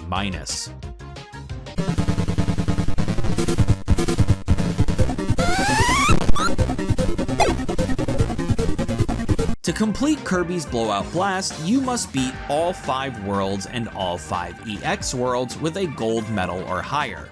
Doing this isn't that bad. As long as you make the effort to try and get the points and not get hit, you'll easily get the gold medals you're looking for. Doing so will unlock the Secret Path, a series of 5 levels that will test your abilities, have you fight all of the bosses, all while surviving on just 1 health bar. This level can be pretty tough, as playing through this whole gauntlet will definitely whittle down your health by the time you get to King Dedede at the end. This mode definitely took me a few tries to get, but when I did, they essentially just give you the gold medal. Honestly, this is a case where it feels like completing the game is just finishing the game. Though technically you don't have to finish the secret path to beat the game, it feels more so like a meaningful conclusion than just beating World 5 and World 5 EX. If you want the most out of your eShop exclusive Kirby title, I'd say complete this game.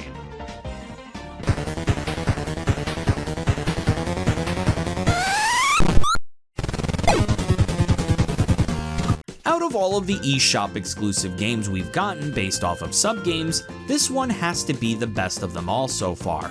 This is the one that feels the most like a full game. Though the story is near non-existent, the gameplay is solid, the presentation is serviceable, and it's a pretty fun game to complete, this is the eShop title that feels the most like a standalone game and not just a gimmick made longer. Kirby Fighters was just a game where you fight Kirbys for as long as you felt like was fun.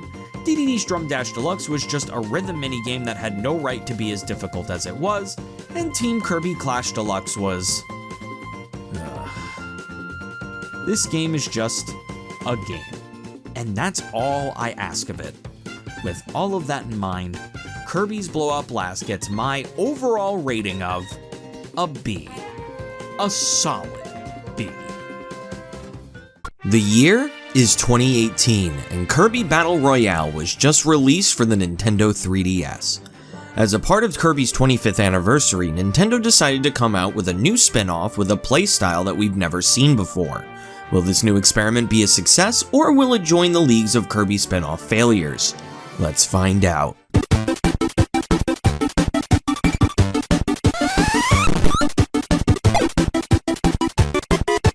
King Dedede decides to set up a tournament called Dedede's Cake Royale. Contestants are invited to the castle to compete in different events in order to win the grand prize of a giant cake. Kirby starts to travel to the castle in order to enter the tournament, and along the way he passes by Bandana D, who also wants the cake.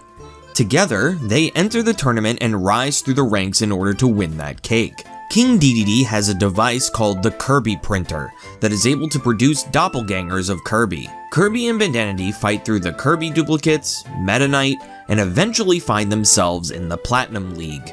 King Dedede gets increasingly frustrated at the fact that Kirby keeps winning, revealing he only created this tournament so King Dedede and Meta Knight could stop getting beaten by Kirby. The king even goes as far as piloting a giant robot called the Dedede Destroyer Z.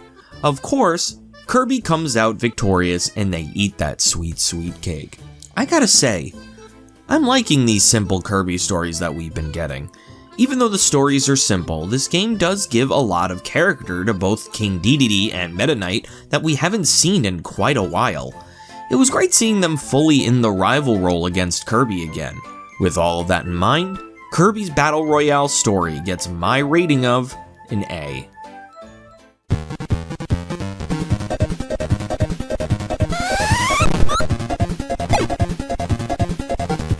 Kirby Battle Royale consists of 10 different arena-style events that you can play. First is the Battle Arena. This game is just a traditional style battle royale where the last man or team standing is the winner. Second is Apple Scramble.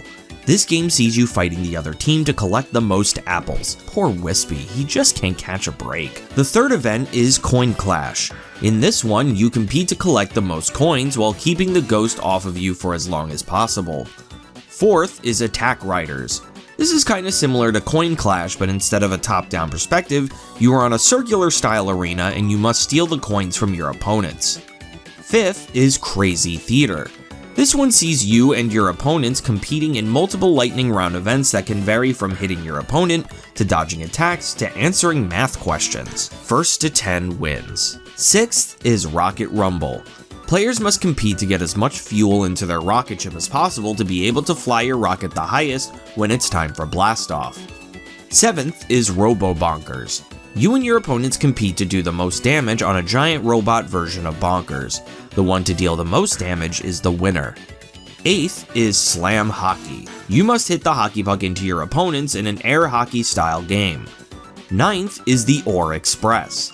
This one is very similar to Apple Scramble, except the stage is constantly on rails, making the collection more hectic. Finally, the 10th event is Flag Ball.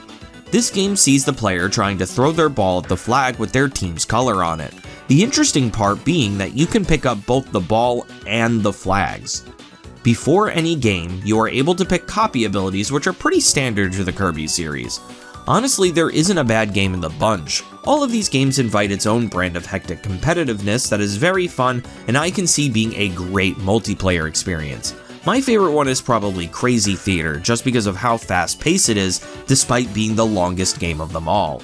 My problem is that you play these 10 game events for the whole game, making the game feel very repetitive after a while. It's fun, but it ain't that fun. With all of that in mind, Kirby Battle Royale's gameplay gets my rating of a B+.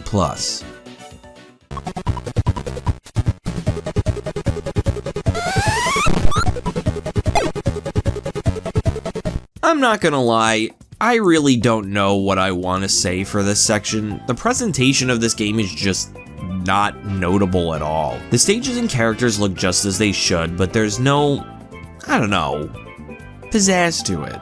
The same goes for the music. Nothing really sticks out at all. When it comes to forgettable presentations, this game rivals Kirby Squeak Squad. Everything in the game does its job for definite, but it just does that and nothing else. With that in mind, Kirby Battle Royale's presentation gets my rating of a C.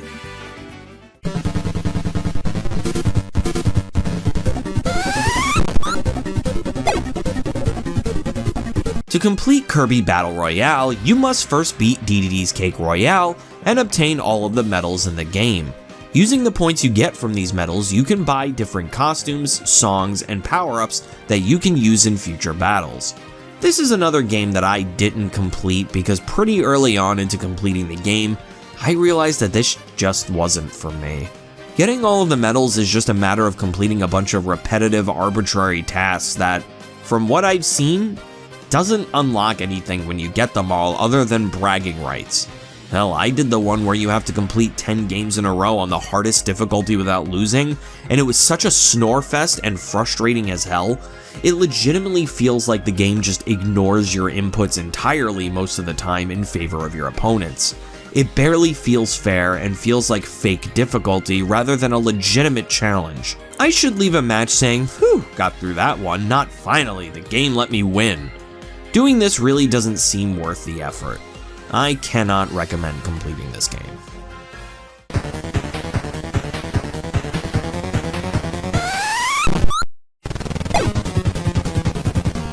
Kirby Battle Royale is a spin-off that I can say is good. It's definitely not the most spectacular game in the world and definitely isn't a Kirby game that I plan on revisiting. It served its purpose, I beat its story, and I'm satisfied forever.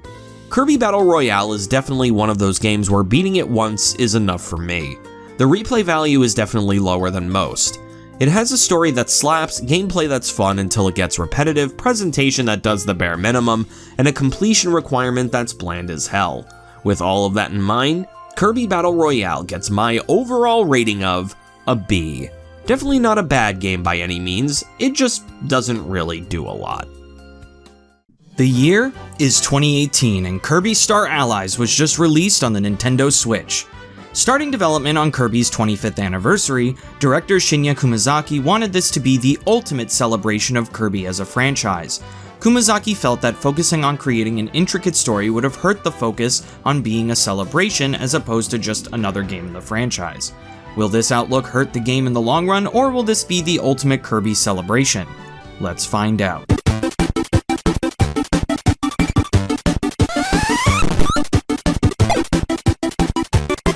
Dreamland was enjoying its usual peaceful spring breezes when all of a sudden a dark heart shard called a Jamba Heart piece falls down to Dreamland, corrupting all of those who come in contact with it, including Meta Knight and King Dedede.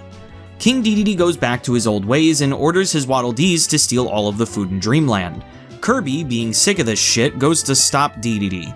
When he encounters King Dedede, he seems to be powered up by something because halfway through the fight Whoa. Ooga. After defeating him, Kirby notices the Jamba Heart piece that flies out of him, returning him to normal. Kirby follows the heart as it flies away to see what is going on, and, after an encounter with Meta Knight, he finds a giant spaceship flying over Popstar called the Gym Bastion. Kirby continues on his adventure, finding Jamba Heart pieces when he encounters the Mage Sisters, Francisca, Flamberger, and Zan Parzan. They reveal that they were looking to put the Jamba Heart back together to help their leader, Lord Highness, to revive their Dark Lord. Kirby follows the Gym Bastion all throughout space where he finally catches up to Lord Highness and the Mage Sisters. Lord Highness confronts Kirby and tries to restore the dark energy within the Jamba Heart at the same time. In a move of desperation, Lord Highness throws the Mage Sisters as well as himself into the Jamba Heart so that their Dark Lord can finally be awakened. Insert Void Termina, the Destroyer of Worlds. Kirby and his friends try with all their might, and they defeat the Destroyer of Worlds that is Void Termina, putting an end to him once and for all. That's where the story ended for a little bit, but then DLC happened. There isn't much to say about the events of Heroes from Another Dimension, but it does show a more uplifting ending for our villains. Sometime after the defeat of Void Termina, Lord Highness found a portal to another dimension. Going through that, Lord Highness found more Jamba Hearts to reinstate his goal. Unfortunately, along the way, it corrupted him to the point of complete and utter insanity. The Mage Sisters followed Lord Highness to the alternate dimension. When they arrive, they find Kirby and crew having defeated him. They look upon their master in sadness, remembering a day where all he wanted was to bring about a prosperous light throughout the land instead of errant destruction. The Mage Sisters decide to fight Kirby one last time, not separately this time, but all three at once. Once Kirby defeats them, they too are finished off. However, Kirby uses the power of the 120 friend hearts that he has collected and throws it onto the Mage Sisters and Lord Highness, reviving them and purifying them of the darkness that overtook them. Of course, you know Kirby. There's always a backstory to the villain.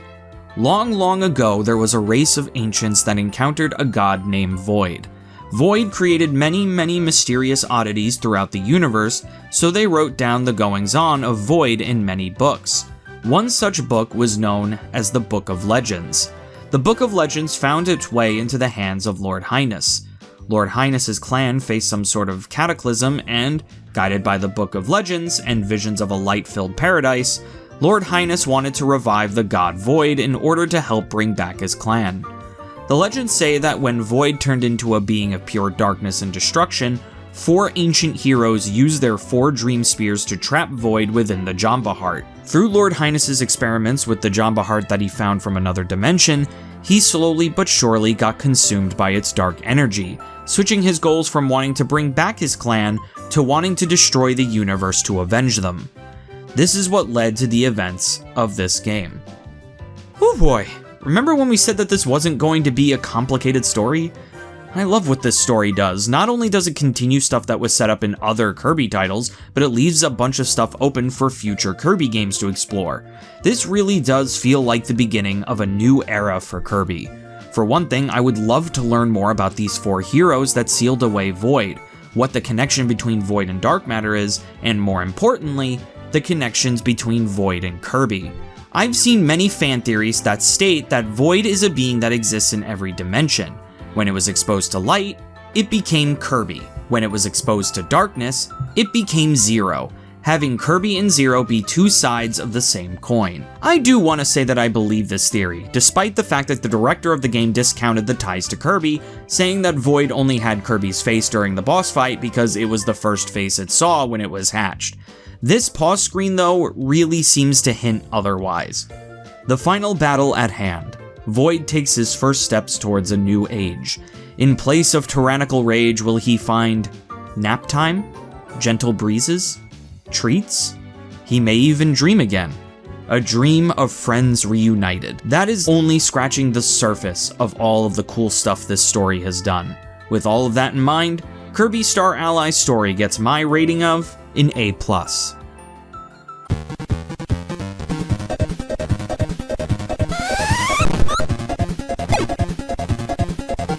Kirby Star Allies is your standard Kirby fare. You run, you jump, you eat, you copy.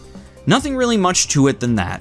The only real gimmick this game provides is that there is more of an emphasis on the partner system that was introduced in Kirby Superstar.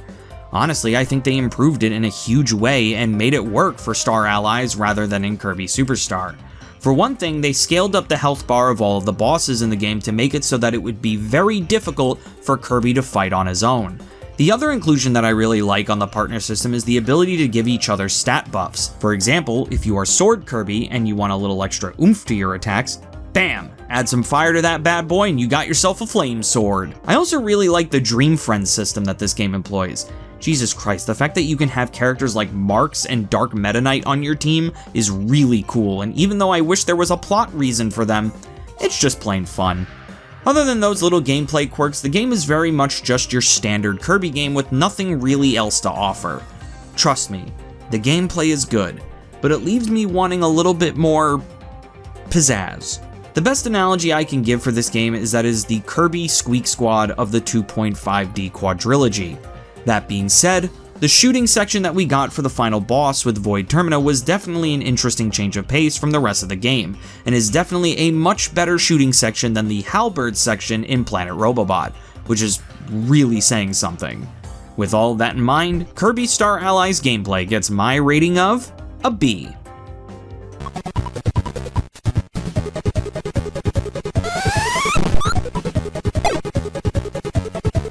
Just like with the gameplay of this game, there really isn't a whole lot to say about the presentation of this game.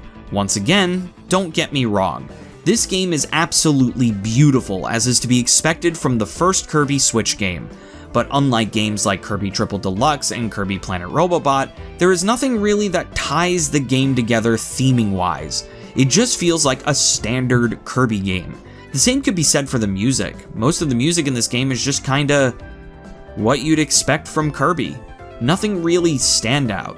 That is, until the finale. Good God, the visuals and the music that they fire off when you fight Void Termina, Void Soul, and eventually just simply Void are breathtaking and really show how great the visuals on the Switch can be. The boss theme for Void is nothing short of beautiful. I just wish that the rest of the game had as banger visuals as the finale did. With all of that in mind, Kirby Star Allies presentation gets my rating of a B-.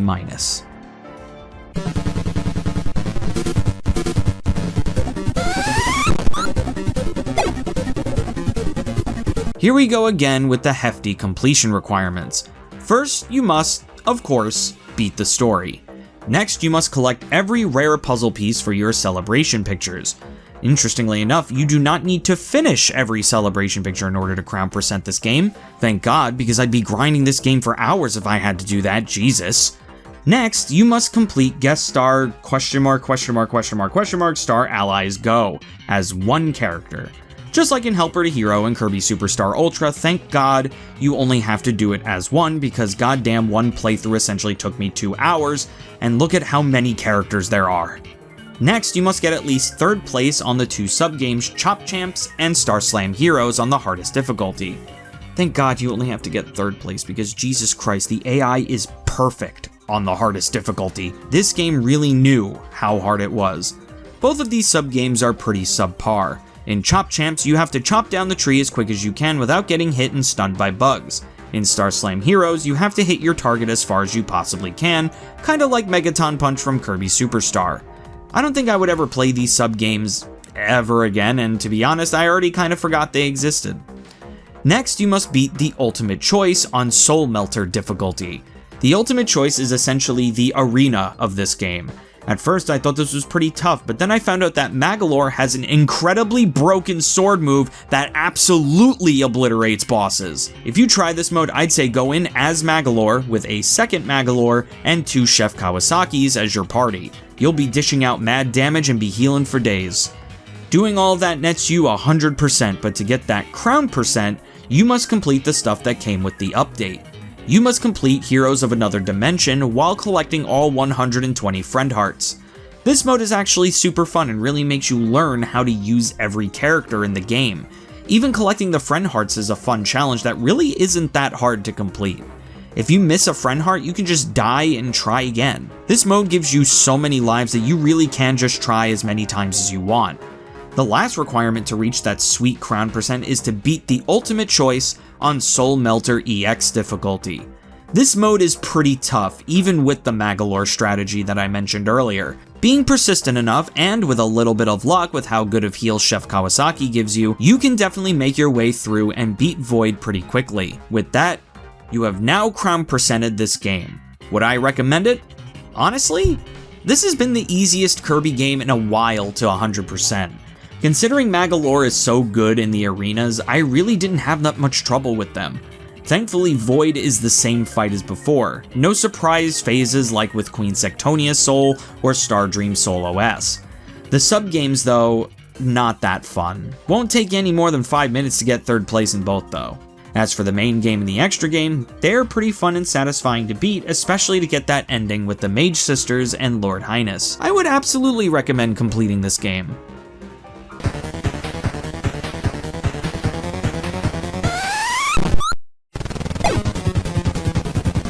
Kirby Star Allies is definitely a good Kirby game, but I don't think I'd call it great. Trust me, I do not think this game is bad at all. There is nothing inherently wrong with this game, but it does leave a little bit to be desired. With a great story, gameplay that is what you would expect of the Kirby Standard, and with Kirby Standard presentation and a completion that's really fun, Kirby Star Allies still deserves its ranks above some of the best Kirby games. With all of that in mind, Kirby Star Allies gets my overall rating of a B+. A solid B+. The year is 2019 and Kirby's Extra Epic Yarn was just released on the Nintendo 3DS. Following the trend that some Kirby games seem to follow, Kirby's Extra Epic Yarn was the final first-party game released on the Nintendo 3DS. Is the swan song of the 3DS as good as the original, or did they somehow make Kirby's Epic Yarn bad? Let's find out.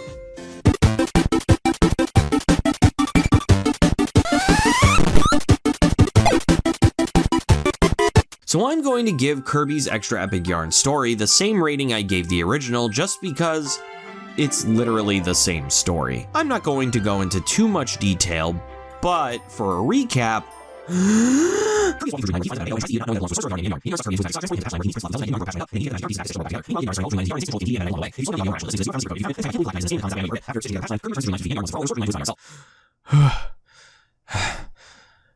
okay.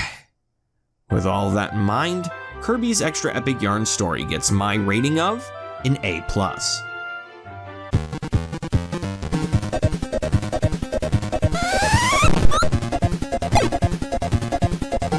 The gameplay is where we get the first difference between Kirby's Epic Yarn and Kirby's Extra Epic Yarn. The basic premise is the same. You go from stage to stage collecting as many beads within a stage as you can. The more beads you collect, the higher the rank you get at the end. You do this by running, jumping, and grabbing stuff with your yarn string to throw at other objects or enemies. All of the core stuff is here. What they've added, however, are the copy abilities. Though not done in the traditional sense of inhaling an enemy and copying their attacks, this time you grab sewing equipment in order to gain such abilities. I love the cohesion with the game's aesthetic. Also have to give the game this. Usually when they add an updated mechanic to the game with no other changes to the level design, the new mechanic falls flat because the game wasn't designed around it initially. These copy abilities fit right into the game. I will admit it does make the game a lot easier, but I don't think it subtracts from the fun of the game at all. My favorite ability was definitely the tornado one just because of how effective it was. With all of that in mind, Kirby's Extra Epic Yarn's gameplay gets my rating of an A+.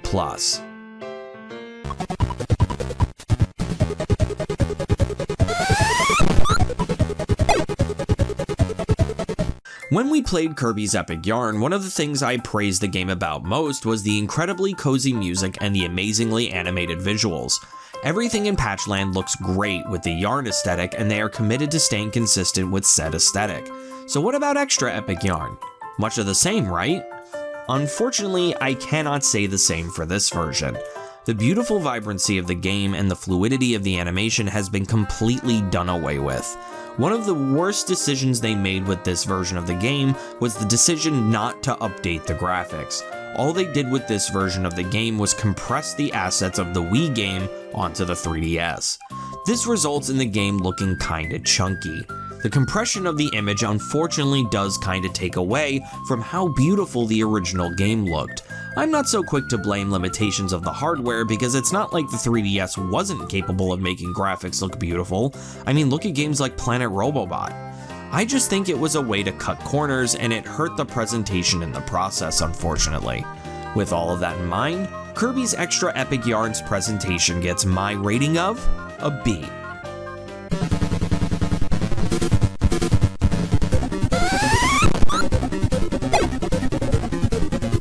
Completing Kirby's Extra Epic Yarn requires you to do all of the stuff you did in Kirby's Epic Yarn with a little extra. Hey, get the title now. First, you must beat every stage in the game with a gold medal and find all 3 treasures within each stage. Next, you must buy every fabric and piece of furniture in the game.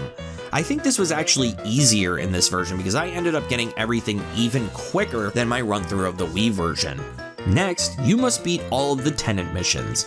Much like last time, these were pretty boring to get through.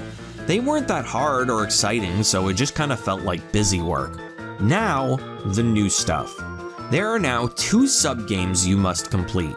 Dedede Go Go Go, where you must collect as many fuse beads as possible by dashing, jumping, and hammering through the 4 stages. Getting the S rank on these stages is pretty challenging, but the sub-game is pretty fun to master. The other sub-game is Slash and Bead. In this one, you play as Meta Knight, and you must defeat as many enemies as you can to get the highest rank of S. This one is pretty boring, and you know it has to be pretty boring if I'm saying the Meta Knight mode is boring. This one wasn't as fun to master as I just felt like I was flying in circles constantly and hoping to get fuse beads.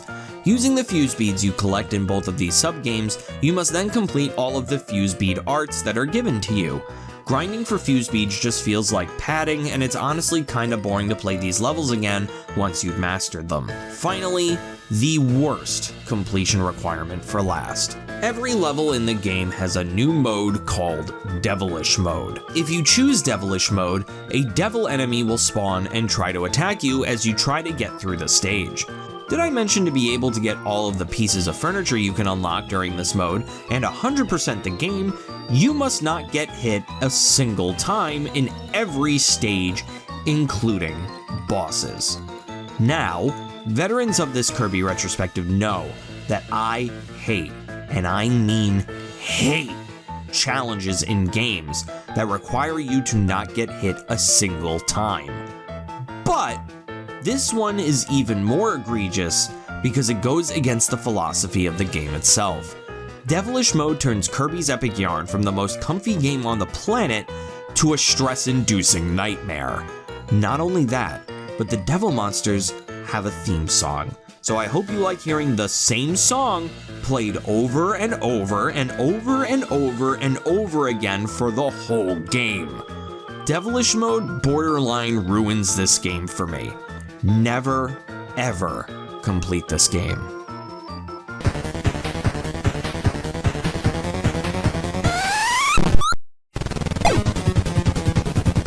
Kirby's Extra Epic Yarn is quite the mixed bag of a re-release. On the one hand, the new abilities you can use throughout the game are really fun. Dedede Go Go Go is a genuinely fun sub-game, and the game ultimately feels almost identical to the original. On the other hand though, the game looks worse, Slash and Beat is boring, and Devilish Mode is atrocious.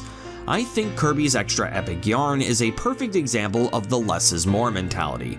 More content in a game doesn't inherently make it better. With all of that in mind, Kirby's Extra Epic Yarn gets my overall rating of a B+. If you want to get your Kirby's Epic Yarn fix, I'd just say to stick to the original. The year is 2019, and Super Kirby Clash was just released on the Nintendo Switch. Super Kirby Clash was released to be a sequel to the last game that played like this, Team Kirby Clash Deluxe. If you remember last time, I broke format to talk to you about how much I hated Team Kirby Clash Deluxe and its freemium style of game design. As for breaking format, I will be doing much of the same for this video because, just as I didn't finish the previous game, I did not finish this game either. To give you a quick recap, Team Kirby Clash was a sub-game that was packaged along with Kirby Planet Robobot. The sub-game saw Team Kirby fighting a bunch of bosses from Triple Deluxe and Planet Robobot in an action RPG style. I loved this sub-game, and I was really excited to hear that there were 2 more full versions of this sub-game. When I played Team Kirby Clash Deluxe though, I couldn't be more disappointed. Team Kirby Clash Deluxe had a freemium style of game design in mind. You needed gem apples to be able to progress, and after a while, you really didn't get enough gem apples to be able to progress day by day. It really felt like I was just playing the game for 2 seconds, making minimal progress, and then being done for the day. This made me livid and deemed the game unplayable. Super Kirby Clash has much of the same elements within it. You need gem apples to progress through the game, and the only way to get more of those, as well as more experience, is to use the online features in the game that may shut down one day, like the 3DS did. So with Super Kirby Clash being much of the same, you're probably going to expect me to say that this game is freemium garbage as well. That is where you would be wrong. Just like how Team Kirby Clash Deluxe is a textbook example of how to do freemium games absolutely terribly wrong, Super Kirby Clash is a textbook example of how to make a freemium game amazing. I played Super Kirby Clash for 1 week, and I felt like I made so much progress in that 1 week. The reason for this is because of 4 key differences that set this game apart from its predecessor that makes this game amazing. The first major difference that the game employs is the gem apples that you collect every 12 hours. In the original game, you would be able to collect 5 gem apples per 12 hours on your gem apple tree. You could upgrade your tree by using real-world money and buying more gem apples. That way, you can make your gem apple tree grow into a bigger and bigger tree.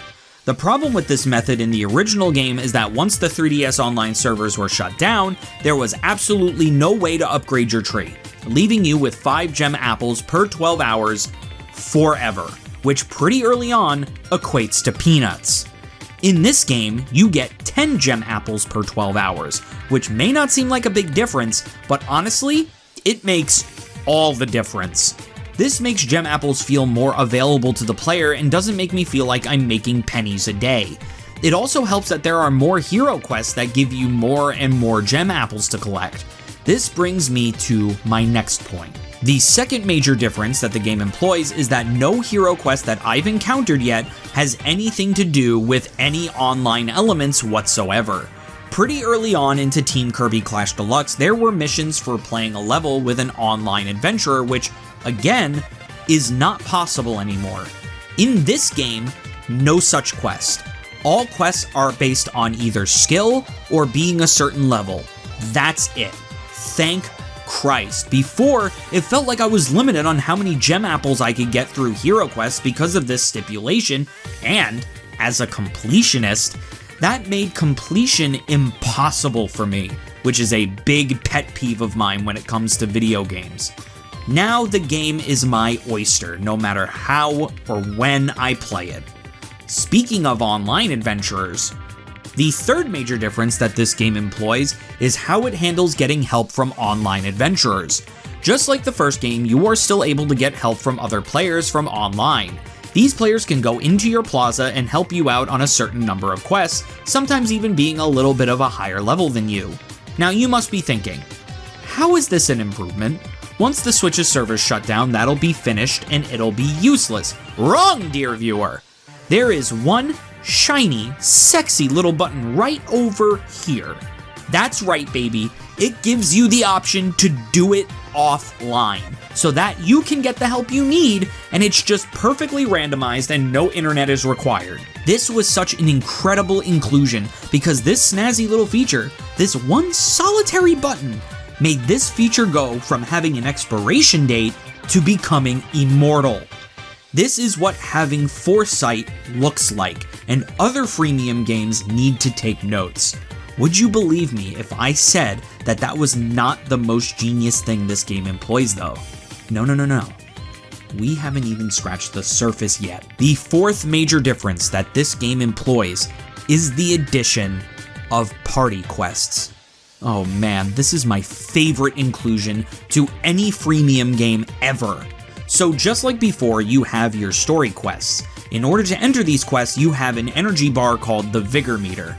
The Vigor Meter gets bigger and bigger the more you level up, but once that Vigor Meter is depleted, you are done playing for that day. This was so easy to do in Team Kirby Clash Deluxe, and with the lack of gem apples, it slowed progression of the story down to a halt. The party quests, however, bring it to a whole new level. Not only do the party quests give you more experience, not only do the party quests offer more hero missions to complete than the story quests, giving you more opportunities to get more gem apples, not only do the party quests have their own vigor bar, meaning you have many chances to get another level up to replenish your vigor meter automatically so you can go back to the story, but you are able to do these quests without going online at all. Doing these simple changes is going to make this game playable forever. I was so elated when I found out that these were gameplay mechanics. Sure, the game is still going to take me a while to play, but honestly, it feels like I'm playing the game at a natural, consistent pace. When I played Team Kirby Clash Deluxe, I played 2 weeks worth of the game and was only able to beat 2 ordeals while working on a third. Playing Super Kirby Clash for half the time, I beat 5 ordeals and am on my way to my 6th. Super Kirby Clash is the textbook definition of how freemium should work. Freemium games shouldn't put you in a financial chokehold just so you can get any sort of enjoyment out of it. Freemium games should be playable without any of the paid and online elements, but using those elements makes the game a whole lot easier. I feel like I'm playing this game at my pace instead of the game's pace.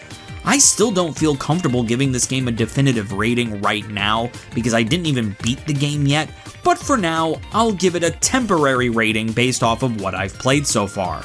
With all of that in mind, Super Kirby Clash gets my temporary rating of an A.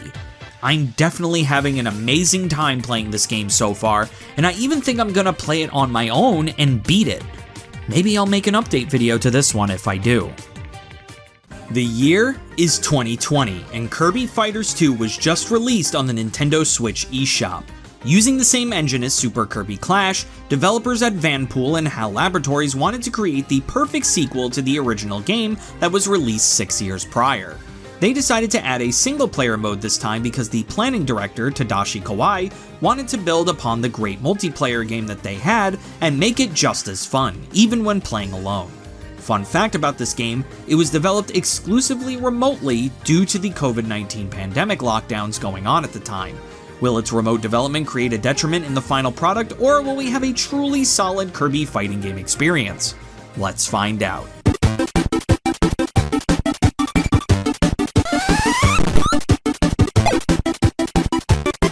Tired of being defeated by Kirby, King Dedede and Meta Knight decide to work together to defeat Kirby. They build a giant tower meant to be a battleground to defeat Kirby.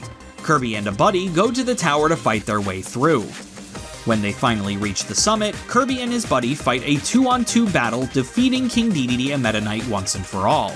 After their defeat, King Dedede and Meta Knight walk away in shame, but then remember their backup plan. The tower mysteriously doubles in size, piercing the heavens. Kirby goes back for one more go at a 50-story tower. Jesus, this tower is so tall I'd expect to meet up with Corrin and Yajirobe up there. Once we get up to the top, we have another 2-on-2 match with King Dedede and Meta Knight, but when we defeat them, they enact their backup plan.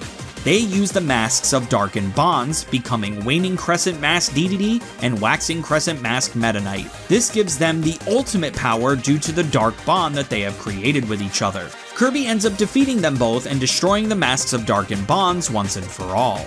The game ends with King Dedede and Meta Knight walking away defeated once again, but this time they see that they've gained something through all of this. King Dedede and Meta Knight found that through this experience, they have created a deep friendship with each other. Good God, it feels good not to explain a whole thing with a Kirby game again. I'm still recovering from Star Allies. This is the closest to a shonen anime Kirby has ever gotten, and I love it. Seeing the bond between King Dedede and Meta Knight grow throughout the game was legitimately awesome to see. When King Dedede pulls out the Maxim tomato, bites half of it, and then throws the other half to Meta Knight, that is so good. Hell, even when they throw each other the mask right after Meta Knight loses his. Is it weird that I kinda felt bad watching King Dedede walk away all sad? Especially since all they ever wanted was to win. Sure, they used desperate methods in the end to do it, but they weren't really doing anything evil here. God, I love shonen anime, and this really just gives me those vibes, and I love it. Who knew that I would love the plot of a Kirby spin-off game this much? With all of that in mind, Kirby Fighters 2 Story gets my rating of an A+.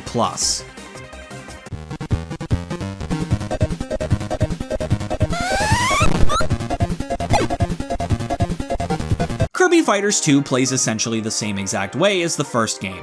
You pick a copy ability that you have for the whole campaign and fight through a bunch of fights with Kirby or some of his buddies until you win. There are two differences with this game from the previous. The first comes in what I mentioned a little bit before, the buddies. Kirby isn't the only playable character in this game. You can play as King Dedede, Meta Knight, Bandana D, Gooey, and even Magolor. Having the variety of characters really makes the game feel better. It ain't just Kirby, Kirby, Kirby, that's the name you should know. It makes the game feel like it has a bit more variety. The second new addition is something that I find really cool, and I wish they would implement it into future games. The Wrestler ability. That's right, this game has its own copy ability that has never been seen before. Or since. I didn't get to play with it that much, but I had fun fighting against him. Hell, I just think it's cool that the programmers put in the effort to program a whole new copy ability into the engine, just for this game. Is the game fun to play? Yeah, definitely. The controls feel a bit tighter, the opponents having variety is very nice, and the multiple playable characters makes the campaigns more interesting. With all of that in mind, Kirby Fighters 2 gets my rating of an A.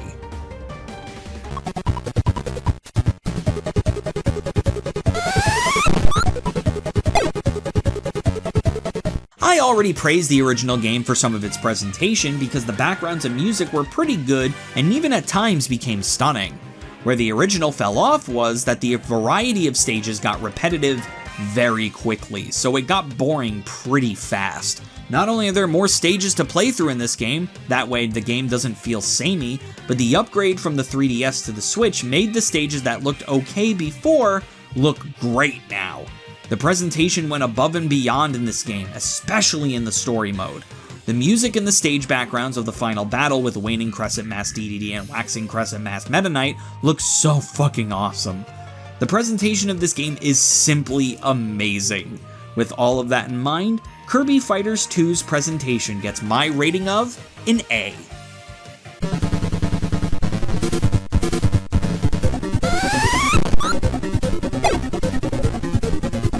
Alright, right off the bat, no, don't complete this game. Now, here's the thing.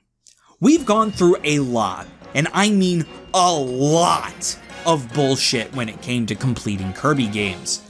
No hit runs in Kirby Mass Attack, copious amounts of things to do in Kirby and the Rainbow Curse, keychains in Kirby Triple Deluxe, devilish mode in Kirby's Extra Epic Yarn, if you want to go all the way back, Girl Gooey in Kirby's Dreamland 2.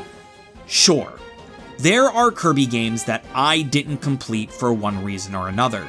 Usually when I choose not to complete a game, it's because of disinterest. I didn't want to play the hardest difficulty in Kirby's Avalanche. I didn't feel like getting drip-fed resources in Team Kirby Clash. The reason I do all of this prefacing is because I want you to know the scope of what I'm about to say. Kirby Fighters 2 made me rage quit. To complete Kirby Fighters 2, you must beat the 4th chapter of the story mode with every copy ability. This isn't so bad. It's time-consuming, sure, but if you're diligent enough, this isn't so bad. It's with the other completion requirement where my blood really starts to boil.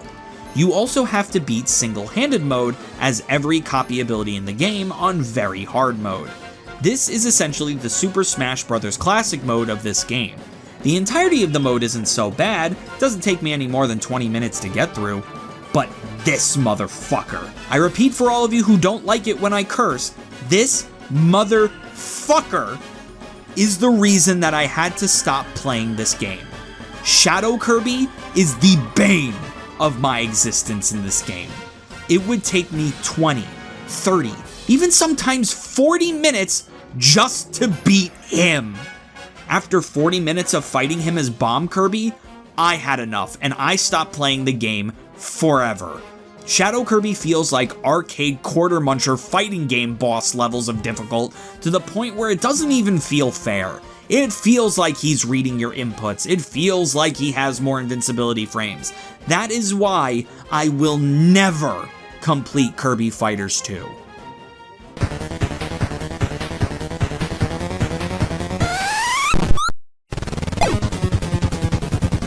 Kirby Fighters 2 is a huge step up from its predecessor.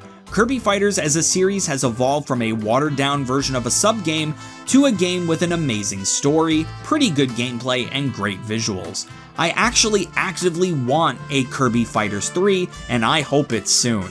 Like, imagine a Kirby Fighters game where some of the major fighters come into play. Galactonite, Morpho Knight, Nightmare Wizard, hell, I'll even take Dark Nebula if you wanna. There are so many possibilities, and I hope they get realized eventually. Maybe just make the completion requirement a little less, yeah. With all of that in mind, Kirby Fighters 2 gets my overall rating of an A. The year is 2022, and Kirby and the Forgotten Land was just released on the Nintendo Switch. This game marked a momentous occasion for the Kirby series. Kirby and the Forgotten Land is the first ever mainline, fully 3D Kirby game. This was a huge challenge for HAL Laboratories. They've been wanting to make a fully 3D Kirby game since they were developing Kirby 64, but they kept running into troubles that prevented it from happening. With the combined efforts of Shinya Kumazaki and Tatsuya Kamiyama, they bring in what they described as a new era for Kirby. Will Kirby's first true foray into 3D be just as good as the prior games, or will the problems they worried about shine through? Let's find out.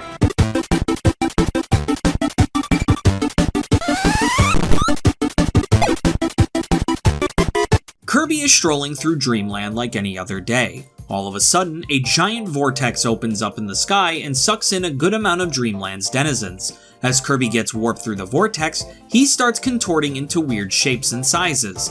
Waking up in this new land, Kirby sees that it looks like a bunch of ruins and goes exploring. Exploring around, Kirby finds a car that he is able to wrap his entire mouth around. This is Kirby's new ability that he gained from going through the vortex, Mouthful Mode, and oh boy is it terrifying. Doing a bit more exploring, Kirby finds that the beasts he's been encountering through this land are kidnapping Waddle Dees. Stuck in the fray is this little blue Dumbo looking thing named Elfilin. Kirby saves Elfilin and the two adventure together to save the Waddle Dees. As they venture forth, they learn that the kidnappers of the Waddle Dees is a gang of animals called the Beast Pack. Not only that, but the Beast Pack are recruiting familiar enemies to their side such as Bonkers, Mr. Frosty, and most notably, King Dedede. After Kirby defeats King Dedede, the king sneaks up behind Kirby as he's celebrating and kidnaps Elfilin. King Dedede ends up going to the Forbidden Island with him to deliver Elfilin to the leader of the Beast Pack. Kirby ends up catching up to the king and fights him one more time. King Dedede doesn't really seem like himself though, especially now that he's wearing this mask.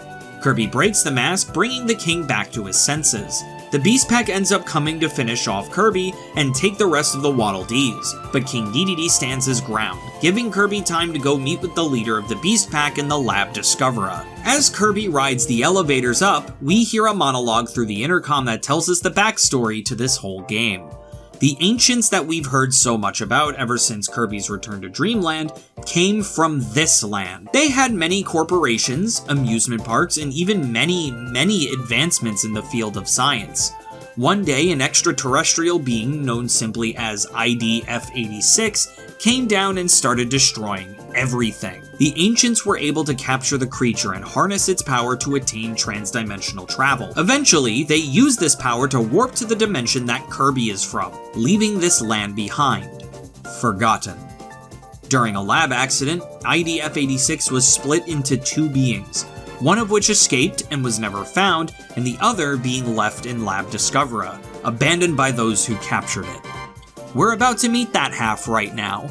Kirby arrives in the room with that entity, Fecto Forgo, being guarded by the leader of the Beast Pack, Leon Gar. Leon Gar reveals that the Beast Pack wants to follow the ancients that left them behind, and he's going to use the power of Fecto Forgo to do it. In order to do that, he needs to complete Fecto Forgo by joining it with his other half.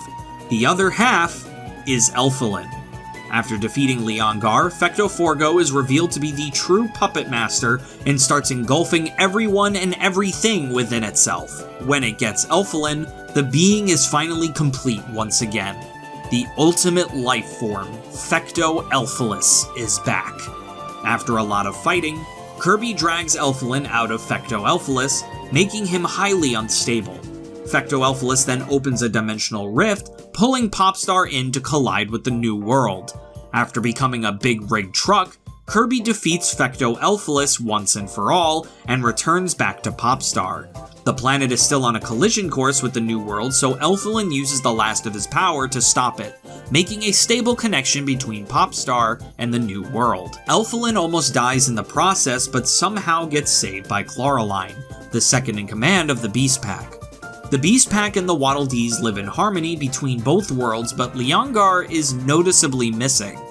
That's right, baby. The main game may be over, but the story isn't. Chloraline is concerned about Leon Gar, hoping that he's okay. A dimensional rift appears, and going through it takes Kirby to the Forgotten Isles. The Forgotten Isles are a collection of illusions created from the memories of Fecto Forgo. Leon Gar's soul is shattered into little pieces and spread throughout the Isles. Collecting the soul fragments, we come back to the Forgo version of Lab Discoverer. Leon Gar is being kept there, but returns to normal when we restore his soul. You may notice that these pieces are referred to as Leon's soul. That is because, back before any of this happened, Leon Gar, then known as Leon, was traveling the world with Chloraline, whose actual name is Carol. Leon accidentally found Fecto Forgo one day and started acting very strange. He then formed the Beast Pack, and Carol joined just to keep an eye on him. Leon gets controlled by Forgo's soul, but once Kirby defeats him, Leon is back to normal. Forgo's soul starts to attack Kirby, but before it can... Oh god. That butterfly. The Butterfly of Judgment absorbs the power of Forgo's soul and takes form as Morpho Knight, making this the first canonical appearance of a Knight character other than Meta Knight. After defeating Morpho Knight, the world is saved. Or is it? At the Colosseum, a rift to another dimension is opened where Kirby must fight all of the foes he fought in the Forgotten Isles. At the end, Kirby fights the true final boss. Fecto Elfilus, combined with the raw power of Morpho Knight, is now Chaos Elfilus. Kirby defeats Chaos Elfilus, and the tiny bit of energy left of Fecto Forgo returns to Elfilin, sealing the evil away forever. I am not gonna miss recapping Kirby stories. Remember Kirby's Dreamland when it was just King Dedede stealing food and Kirby had to stop him? Boy, do I miss those days. Except I don't, because this story is phenomenal.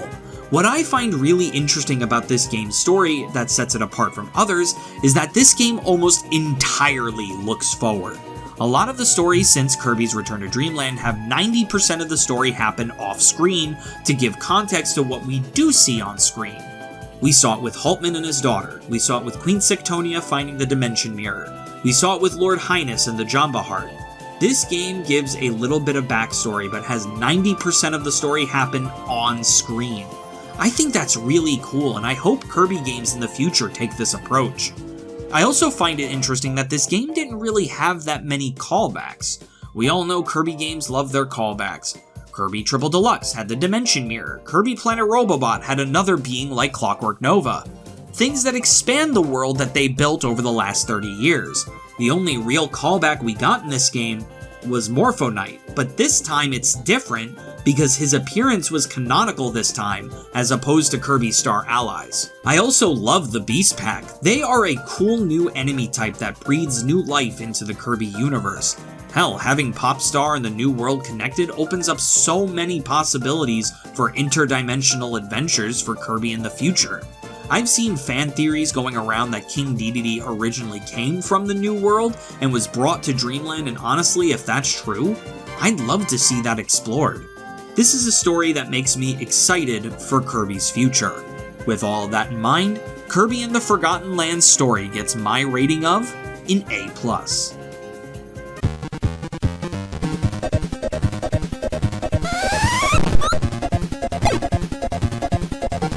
The gameplay of Kirby and the Forgotten Land is your standard Kirby fare. You run, you jump, you eat, you copy, but this time in 3D! Instead of 2D room-by-room platforming, now you get to explore multiple open 3D spaces. While going through the stages, not only can you inhale enemies to gain their abilities, you can also inhale large objects such as cars, lockers, and hang gliders. Doing this activates Mouthful Mode, which grants you abilities usually used to solve puzzles to find more Waddle Dees. This new set of abilities are really fun, and I always look forward to seeing whatever one popped up next. Even though it's really terrifying, it's an amazing addition to the Kirby formula that I hope stays for future installments. The other aspect of this game that I hope stays for future installments is the ability to upgrade your copy abilities. Upgrading your abilities to become bigger and crazier weapons really made me feel like Kirby was getting stronger and stronger as the game progressed. Having the Morpho Knight sword for the final boss is so cool. Honestly, when this game was coming out, I was scared that Kirby wasn't going to translate well into 3D. The spaces looked really open. Kirby has been confined into 2 dimensions for so long that it was hard to imagine a game like this. Somehow they combined the design philosophy of modern Kirby games, the upgrade ability introduced in Kirby Clash, and added it to the base of what was experimented with in Kirby's Blowout Blast. It honestly feels like we went through a training arc for Kirby to get to this point, and it really created a game that exceeded all expectations. With all of that in mind, Kirby and the Forgotten Lands gameplay gets my rating of an A+.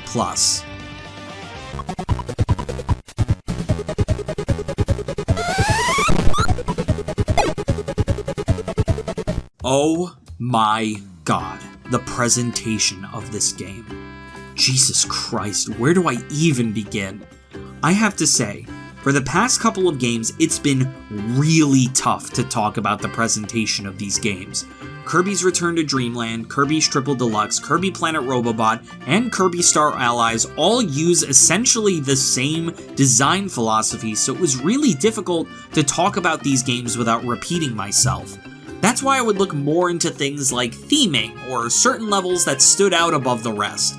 This game though, I have got a lot to say about how this game looks. This is the most beautiful Kirby game to date.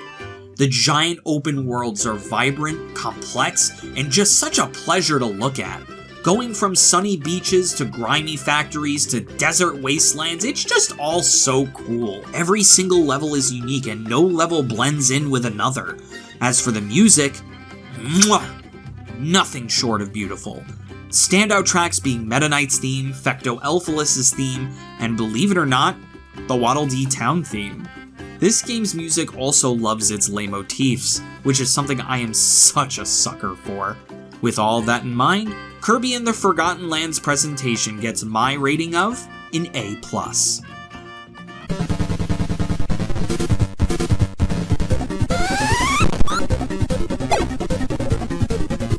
Alright, there is a lot to do to complete Kirby and the Forgotten Land.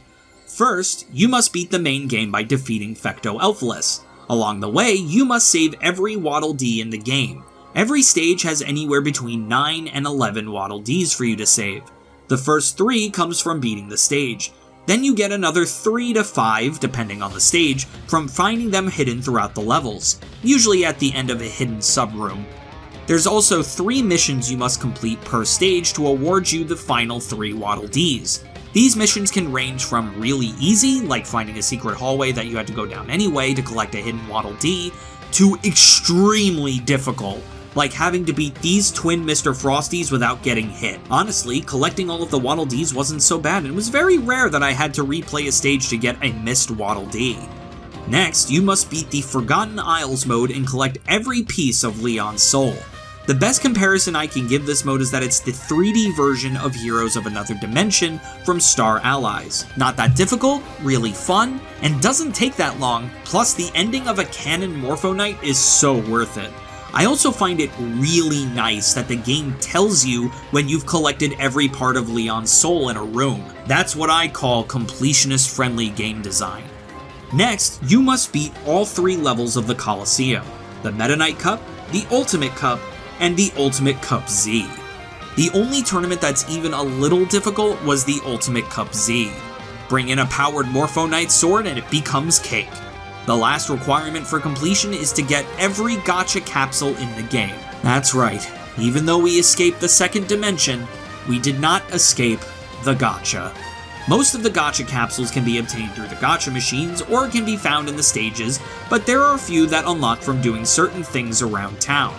This is how they incorporate sub-games. You must beat the Tilt and Tumble game on the hardest difficulty, as well as the Waddle Dee Cafe minigame. Obtaining all of the capsules is honestly more time-consuming than difficult, and you can get them all pretty quickly. There is a lot to do in Kirby and the Forgotten Land in order to get that 100% completion, but what's really impressive about this game is that it doesn't feel like a lot of things to do. All of the completion requirements are legitimately fun to get, and I would 100% this game again and again. I recommend you guys do the same.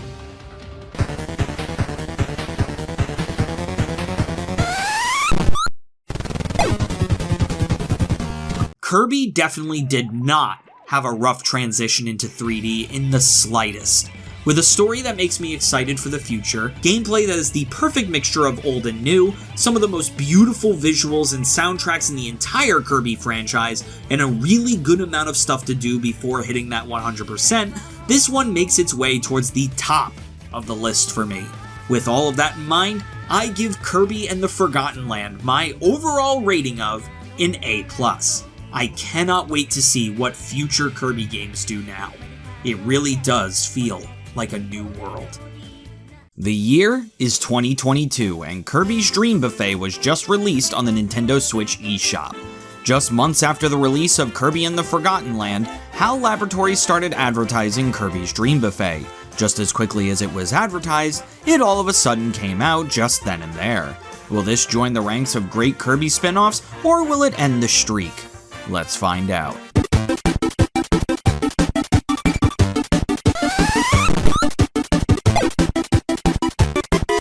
Though I will not be giving the game a rating based off of its story, since it doesn't really have one, I do want to talk about how disappointing it is that I have to say that. We've been in quite the era of Kirby's story being very important.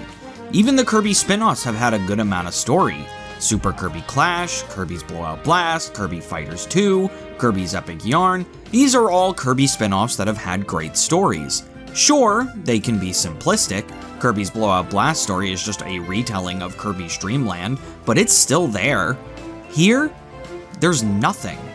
The only bit of story we get is this intro cutscene that explains almost nothing. All we get is that Kirby goes to a dream restaurant and finds a cake to eat. He tries to eat it with the dream fork, then gets shrunk down, and boom, we're playing the games. It's super underwhelming, and honestly, I think we should be past having spin-offs without stories at this point. Again, I will not be giving the story a rating since it's non-existent. I just wanted to express my disappointment.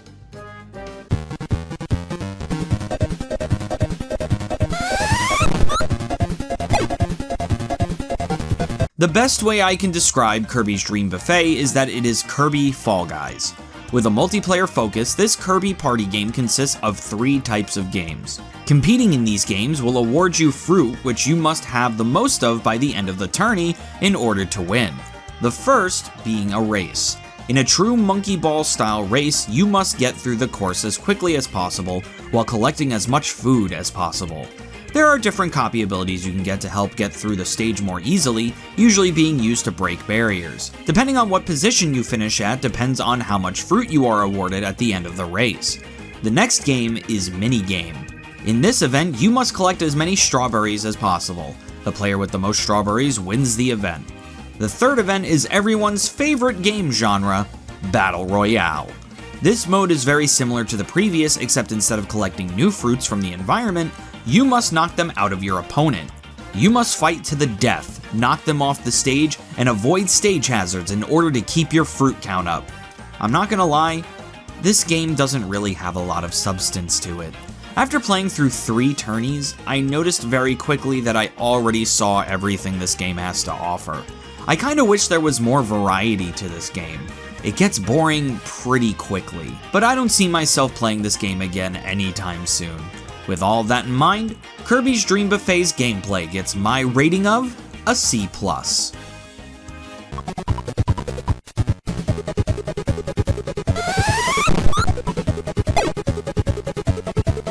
The presentation in this game, though very visually interesting, lacks the variety to make certain stages stand out.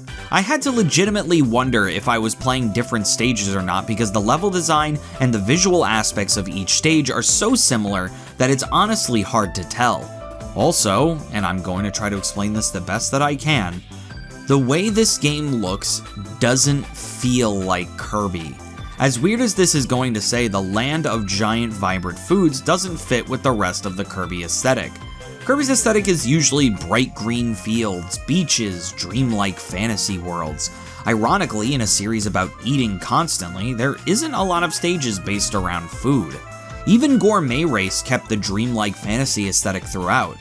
Honestly, this type of design feels more at home for a Mario-style game more so than Kirby. It feels very Luncheon Kingdom. The music is nothing of note either, just generic high-energy background music. I forgot it as soon as I heard it. With all of that in mind, Kirby's Dream Buffet's presentation gets my rating of a D.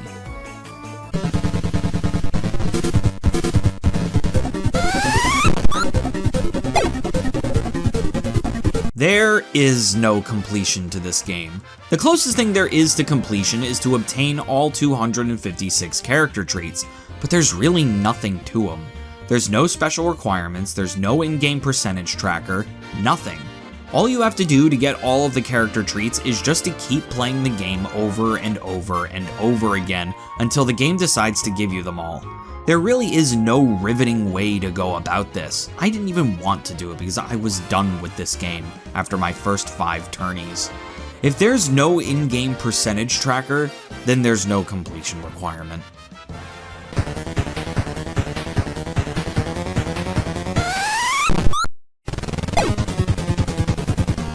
At this point in the Kirby franchise, being 30 years old at the time this was released, it's honestly disappointing to see a Kirby spin-off with so little effort put into it. There was no thought put into the story, there was barely any variety in its presentation, its gameplay gets old after a few playthroughs, and there's really no reward for the player to motivate them to keep playing. I really expect more out of a Kirby spin-off at this point. If Kirby Fighters 2 can be an amazing spin-off and have been developed exclusively during quarantine, this game has no excuse to be just as good. I hate to say it, but Kirby is better than this at this point. We're not in the era of Kirby's Pinball Land or Kirby's Block Ball anymore, and even those games had more substance. All in all, this game just feels pretty low effort and not worth the $15 it cost me. With all of that in mind, Kirby's Dream Buffet gets my overall rating of a C-. Not the worst game in the world, but just horribly bland.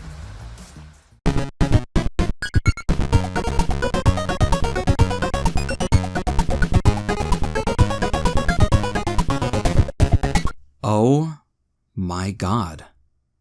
I can't believe it. We're finally here. The final Kirby game as of this retrospective's creation. Alright, let's do this. The year is 2023, and Kirby's Return to Dreamland Deluxe was just released on the Nintendo Switch. This isn't our first rodeo when it comes to remakes of Kirby games, and usually, I said usually, they're way better than the original. Will Kirby's Return to Dreamland be more on the side of Kirby Superstar Ultra, or more like Kirby's Extra Epic Yarn? Let's find out.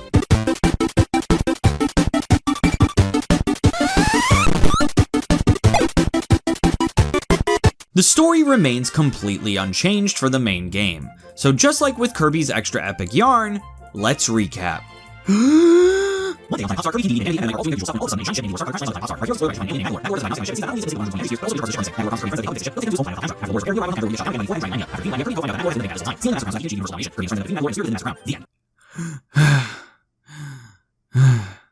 Why do I keep doing this bit? Alright, recap over.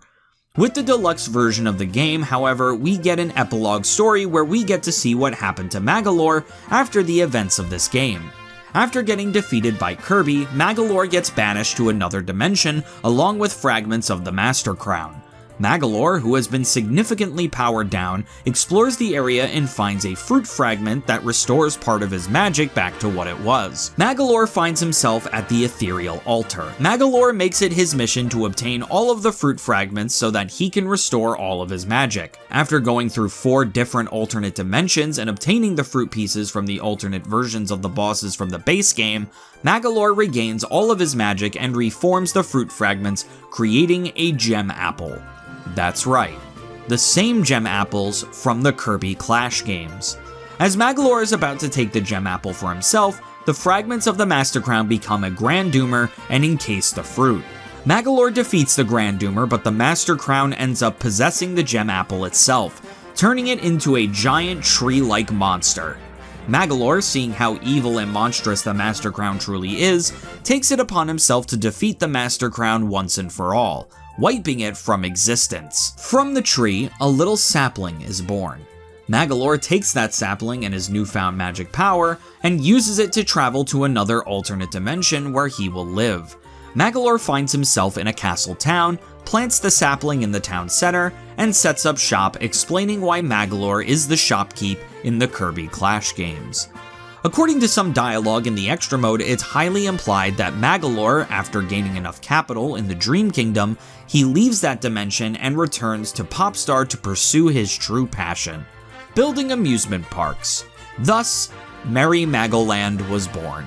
I like this little conclusion for Magolor. It's fun, and tying it to the Kirby Clash games, weirdly enough, expands the Kirby universe even further than before. Before, the Kirby Clash games and the setting of the Dream Kingdom seemed so separate from the mainline story, and that it was just a spin-off world that didn't matter. This game made Kirby Clash matter, and I gotta commend it for that. Considering that Aeon Hero appears in Super Kirby Clash, maybe we're gearing up for a canon Aeon Hero appearance. For those of you who aren't in the know, Aeon Hero is the true name of Galactonite. Either way, with all of that in mind, Kirby Return to Dreamland Deluxe's story gets my rating of an A+.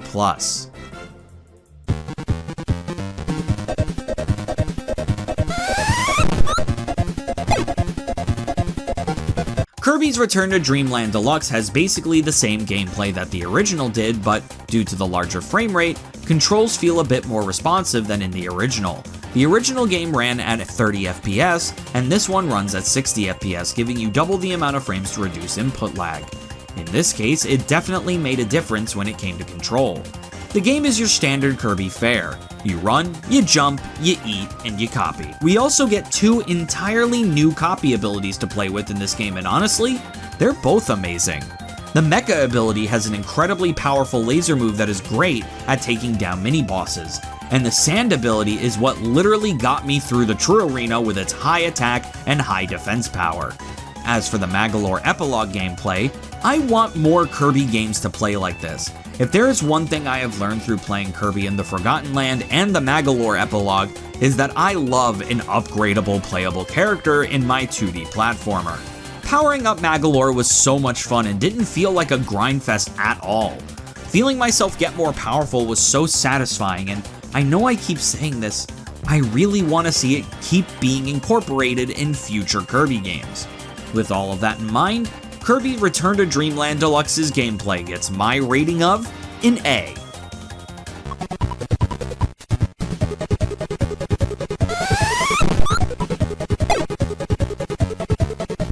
Thank God this game did not go the Kirby's Extra Epic Yarn route and just take the original game and try to make it work on a new console. The entirety of the visuals of Kirby Return to Dreamland Deluxe was redone to fit the new art style of the series. For one thing, every character has a thicker outline to really make them stand out from the background. At first, I thought this was a strange choice, but honestly, it really grew on me.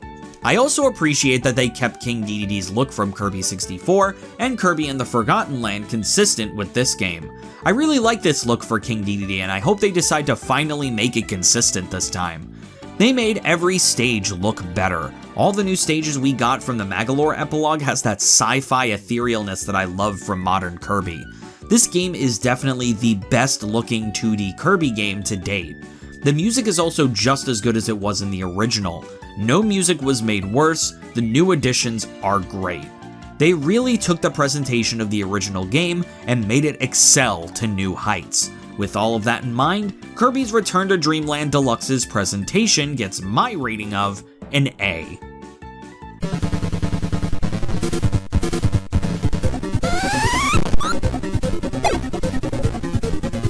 Completing Kirby's Return to Dreamland Deluxe is no easy feat. This is the Kirby game with the most amount of things to do to get that sweet crown percent. First, you must beat the main game and obtain all 120 energy spheres. Just like the original game, this isn't that hard and you really don't need to look that hard in order to find them all. Some of the energy spheres that were hard to find before have become even easier to find this time. Next, you must complete the extra mode of the game, once again collecting all 120 energy spheres. The only difference between main mode and extra mode is that enemies vary in size, enemies are twice as strong, and Kirby has half as much health. The only difference, like many extra modes like this, is that you'll just die a little bit more often.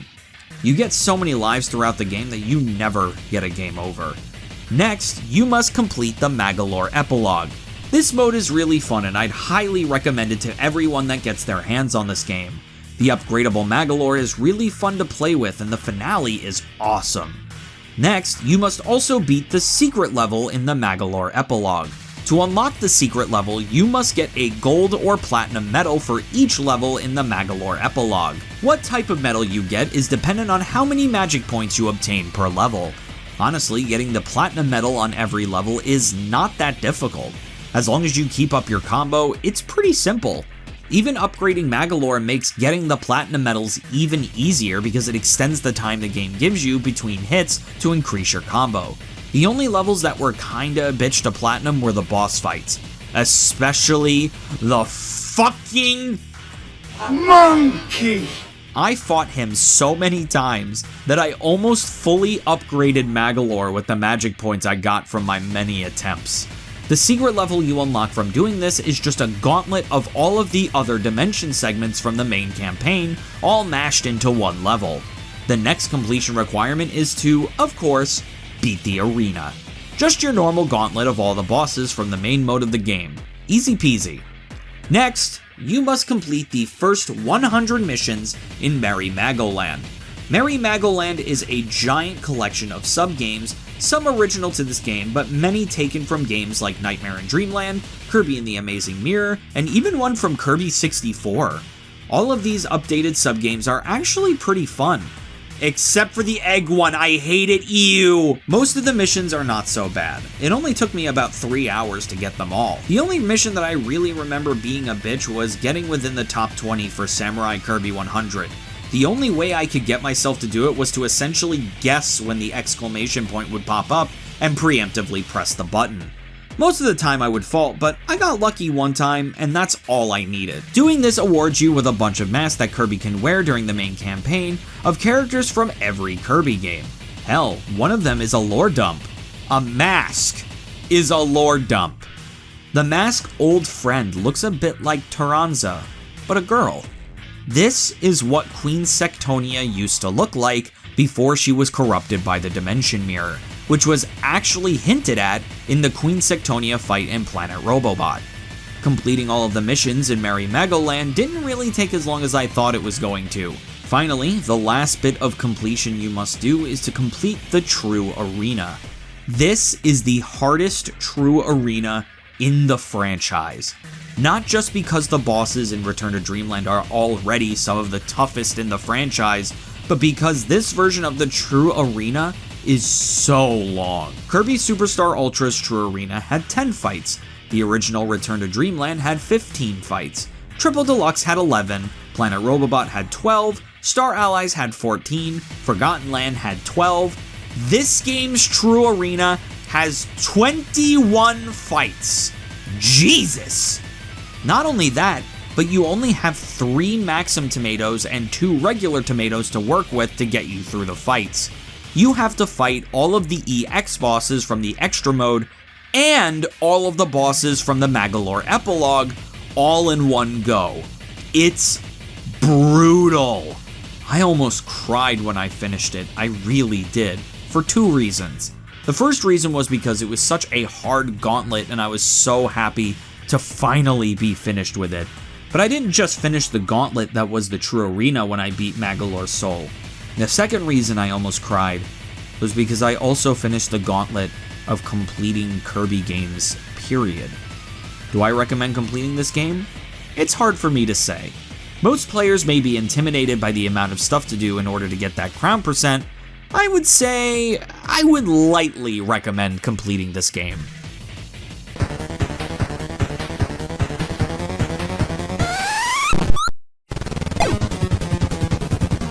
Kirby's Return to Dreamland Deluxe is definitely what it says on the tin. It is a deluxe version of the original Wii title. All of the things that were in the original game were made better, and all of the stuff that was added were great additions. I love the Magolor Epilogue. Both its gameplay style and story ties to Kirby Clash were really cool, and I'd love to see more Dream Kingdom stuff affect things in Dreamland. Merry Magoland, though it is a lot to get through when it comes to missions, it doesn't feel like a lot, and the masks were a fun addition. With an expanded story that's great, gameplay that was made better, presentation that was made better, and a completion that definitely gives completionists a run for their money, Kirby's Return to Dreamland Deluxe, with all of that in mind, gets my overall rating of an A. Hello everyone and welcome back to this bonus video of the Kirby Retrospective. We have spent the past year playing every single Kirby game to ever exist. I've even completed most of them. There was only a select few that I didn't complete, but I made it a point to finish all of them. Well, except for the Kirby Clash games due to the nature of their gameplay. So I thought, what better time to rank every single Kirby game from worst to best than now? Let's just jump right into it. But before we do, did you know that we have a merch store? In the description below, click the link to be able to get our shirts, mugs, and stickers in order to enrich your gameplay experience. Any support that you give us goes straight back into the channel, so if you want bigger and better content, that's the perfect way to make it happen. Anyway, to the list. Number 38. Team Kirby Clash is the only Kirby game in the series that I deemed absolutely unplayable. This is because of the lack of preservation techniques used in this freemium game. Now that the Nintendo 3DS eShop is down, getting any sort of progress in this game is absolutely impossible due to the inability to buy more gem apples to make your tree grow, and a dependence on finding other players to get more experience and beat some quests. Progress is so slow in this game that it's just plain not a game. I love playing one boss a day. Number 37. Kirby's Pinball Land. This was the only game in the bunch to receive a grade of an F-. This game is just plain frustrating. I appreciate what this game tried to do. It's a pinball game with a point, but so many other mascot pinball games have done this so much better. For one thing, having your progress completely restart every time your ball falls down a screen is just plain bad game design. It's so easy for your ball to go AWOL, and then you'll find yourself doing the same shit over and over and over and over again, and it's just infuriating. This combined with the fact that you have to hit King Dedede as much as you do is just horrible. The lack of an ending definitely doesn't help either. Number 36. Kirby's Tilt and Tumble was the only Kirby game that was granted the F rating. What starts out as an interesting gimmick quickly turns into one of the most frustrating gameplay experiences in the franchise. The amount of precision this game requires of you when your only means of control is to tilt the Game Boy is absurd. This would be fun for a sub-game, not an entire Kirby game. Number 35. Dedede's Drum Dash Deluxe is the only game that I gave a D rating, and I swear it was not for the joke. As a full release version of a sub-game from Kirby Triple Deluxe, it really doesn't offer much. The gameplay loop is really boring, the music included isn't that notable, which is sad for a rhythm game, and the completion requires perfection. The biggest sin of this game is that it's just horribly bland. Number 34. Kirby's Dream Buffet was the only game in the bunch that got a rating of a C-. As Kirby spin-offs go, this one is probably one of the ones that has the least amount of content to it. The gameplay loop is completely shown to the player about 5 minutes into playing it, and for $15 in the eShop, it really doesn't feel worth it. Especially considering that this game was sandwiched between Kirby and the Forgotten Land and Kirby Return to Dreamland Deluxe in terms of release, I don't think it's out of the question to expect a little more out of my Kirby games, especially since other Kirby spin-offs before this have done way more. Number 33. Moving on to the games that I gave a C rating, the next game on the list is Kirby's Toy Box. Just being a minigame collection, there is nothing of any real substance to this one either. All of the games in the bunch are pretty fun for the most part, so that's why it goes above a nothing burger like Kirby's Dream Buffet, but it's definitely not worth all of the effort of finding the ROMs for. This is a game that you play only if you want to play everything Kirby has to offer. Number 32.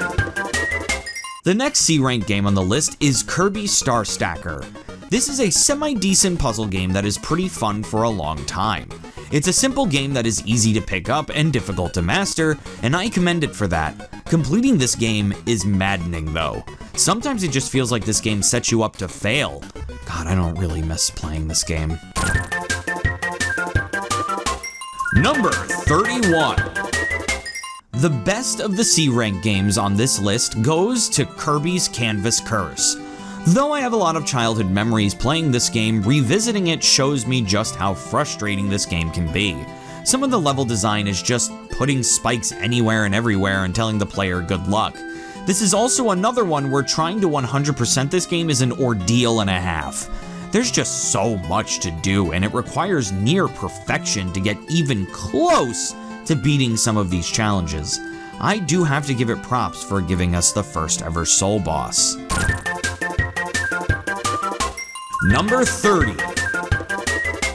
The only Kirby game to receive a rating of a C+, Kirby and the Amazing Mirror is next up on our list. This is definitely a Kirby game that I appreciate more than I like. I like how the game tries something new with the gameplay style, creating a more Metroidvania type of style for Kirby. Unfortunately, it kinda falls flat in the execution. The map system in the game is very hard to follow, and going through the same areas over and over and over again can get a bit tiresome. I love Dark Meta Knight and his theme, but the inclusion of Dark Mind as a final boss seems a bit out of left field. I know a lot of people like this game, it's just not the best in the world for me. Number 29. Moving on to the games that were given a B- rating, in this spot is Kirby Air Ride. All in all, Kirby Air Ride is a pretty solid racing game, but it's definitely not my go-to party game in the genre. The only part of this game that has a lasting replayability for me is City Trial. The other two modes are just kinda whatever.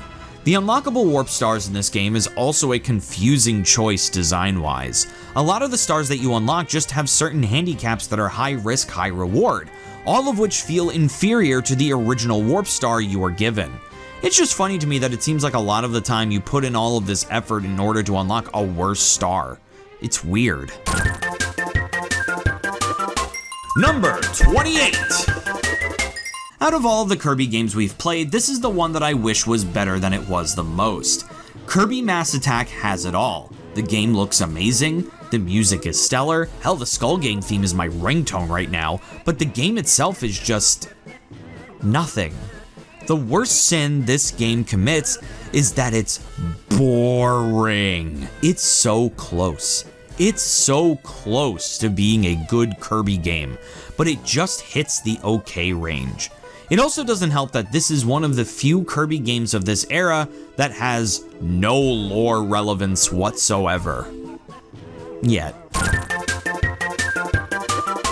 Number 27. Moving on to the best game of the B- ratings, this spot goes to Kirby and the Rainbow Curse. Honestly, going into this game, I had low expectations. All I heard about this game was just how mid it was, but honestly, I came out of this kinda liking it. It's definitely the better of the two Curse games. Does it leave a lot to be desired? Definitely. Does it have a beautiful presentation and one of the best soundtracks in the entire Kirby franchise? Also yes. This is the first game on the list that I can really say I can recommend playing. Considering that we're only on number 27, that just shows you how good of a franchise Kirby is.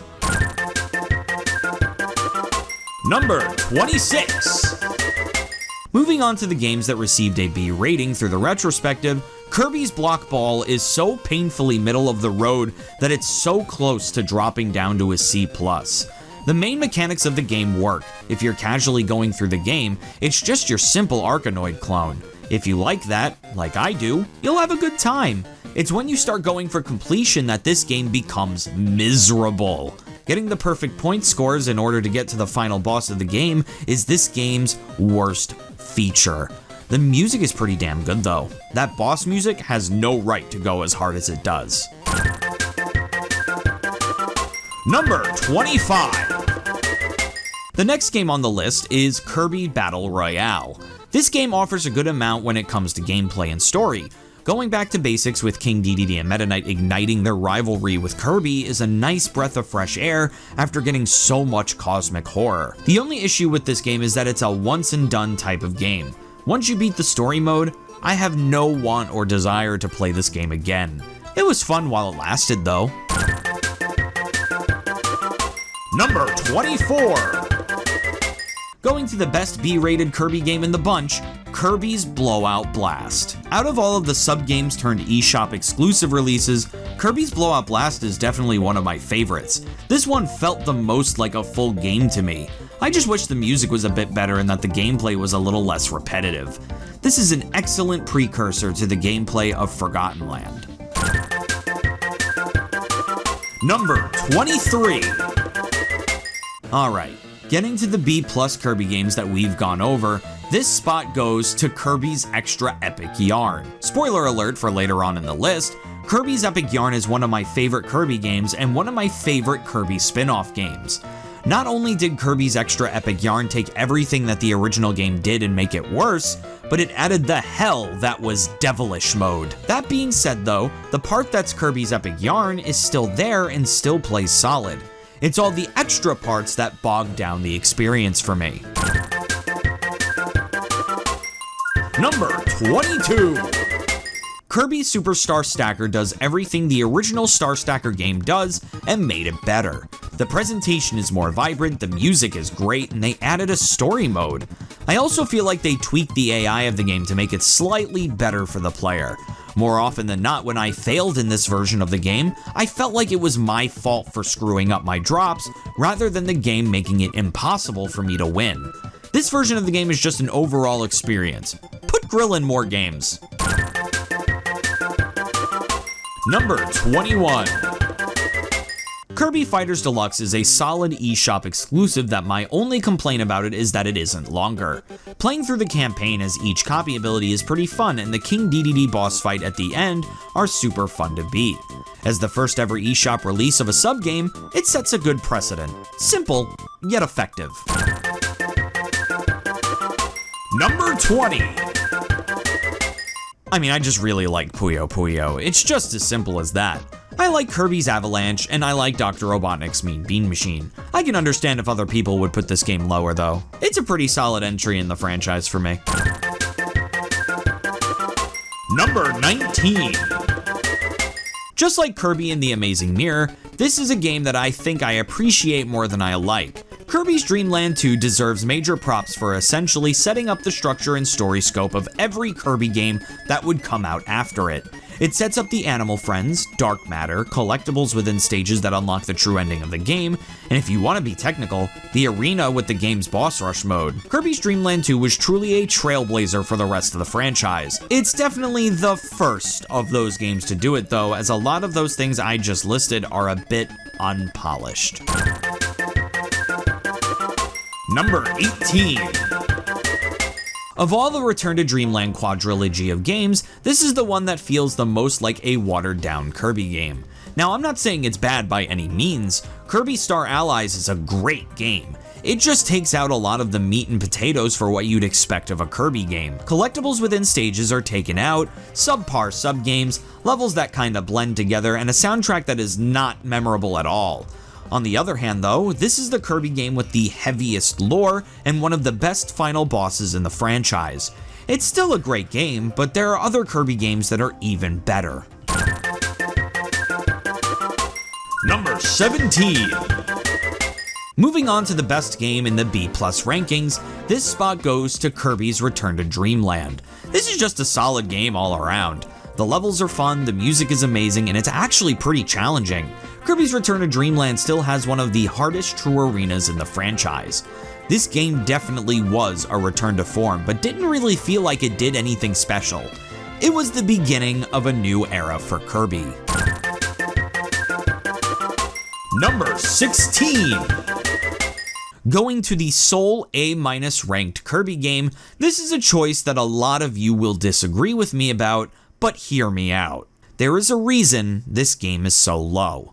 This spot goes to Kirby Superstar Ultra. Now, I hear you in the comments already shitting on me and this list because of this, but hear me out. I am judging Kirby Superstar Ultra solely on the stuff it added, not what it remade from Kirby Superstar.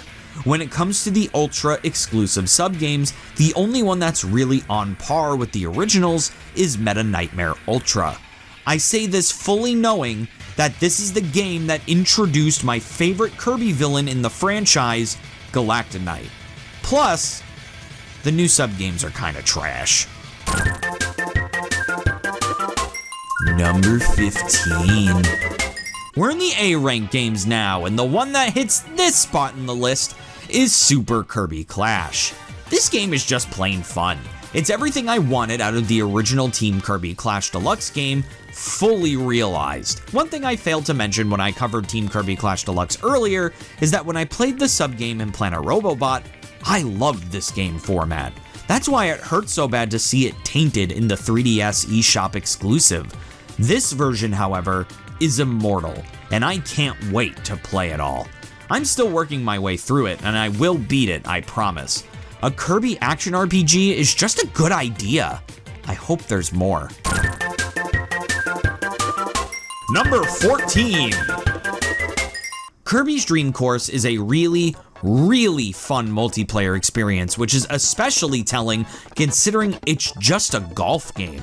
The only reason that this game is not higher on this list is because there's just so much of it. 192 levels of golf is a bit much. For what it is though, it definitely is one of the best competitive multiplayer games you could play with someone.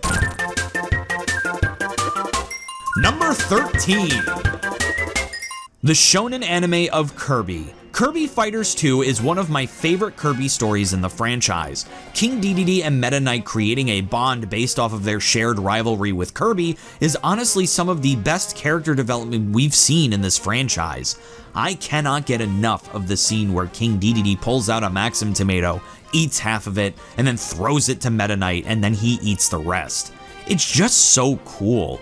Even the gameplay is really fun, being able to unlock other abilities and characters. This game single-handedly made me want more Kirby Fighters games. Fuck Shadow Kirby though, he sucks. Number 12.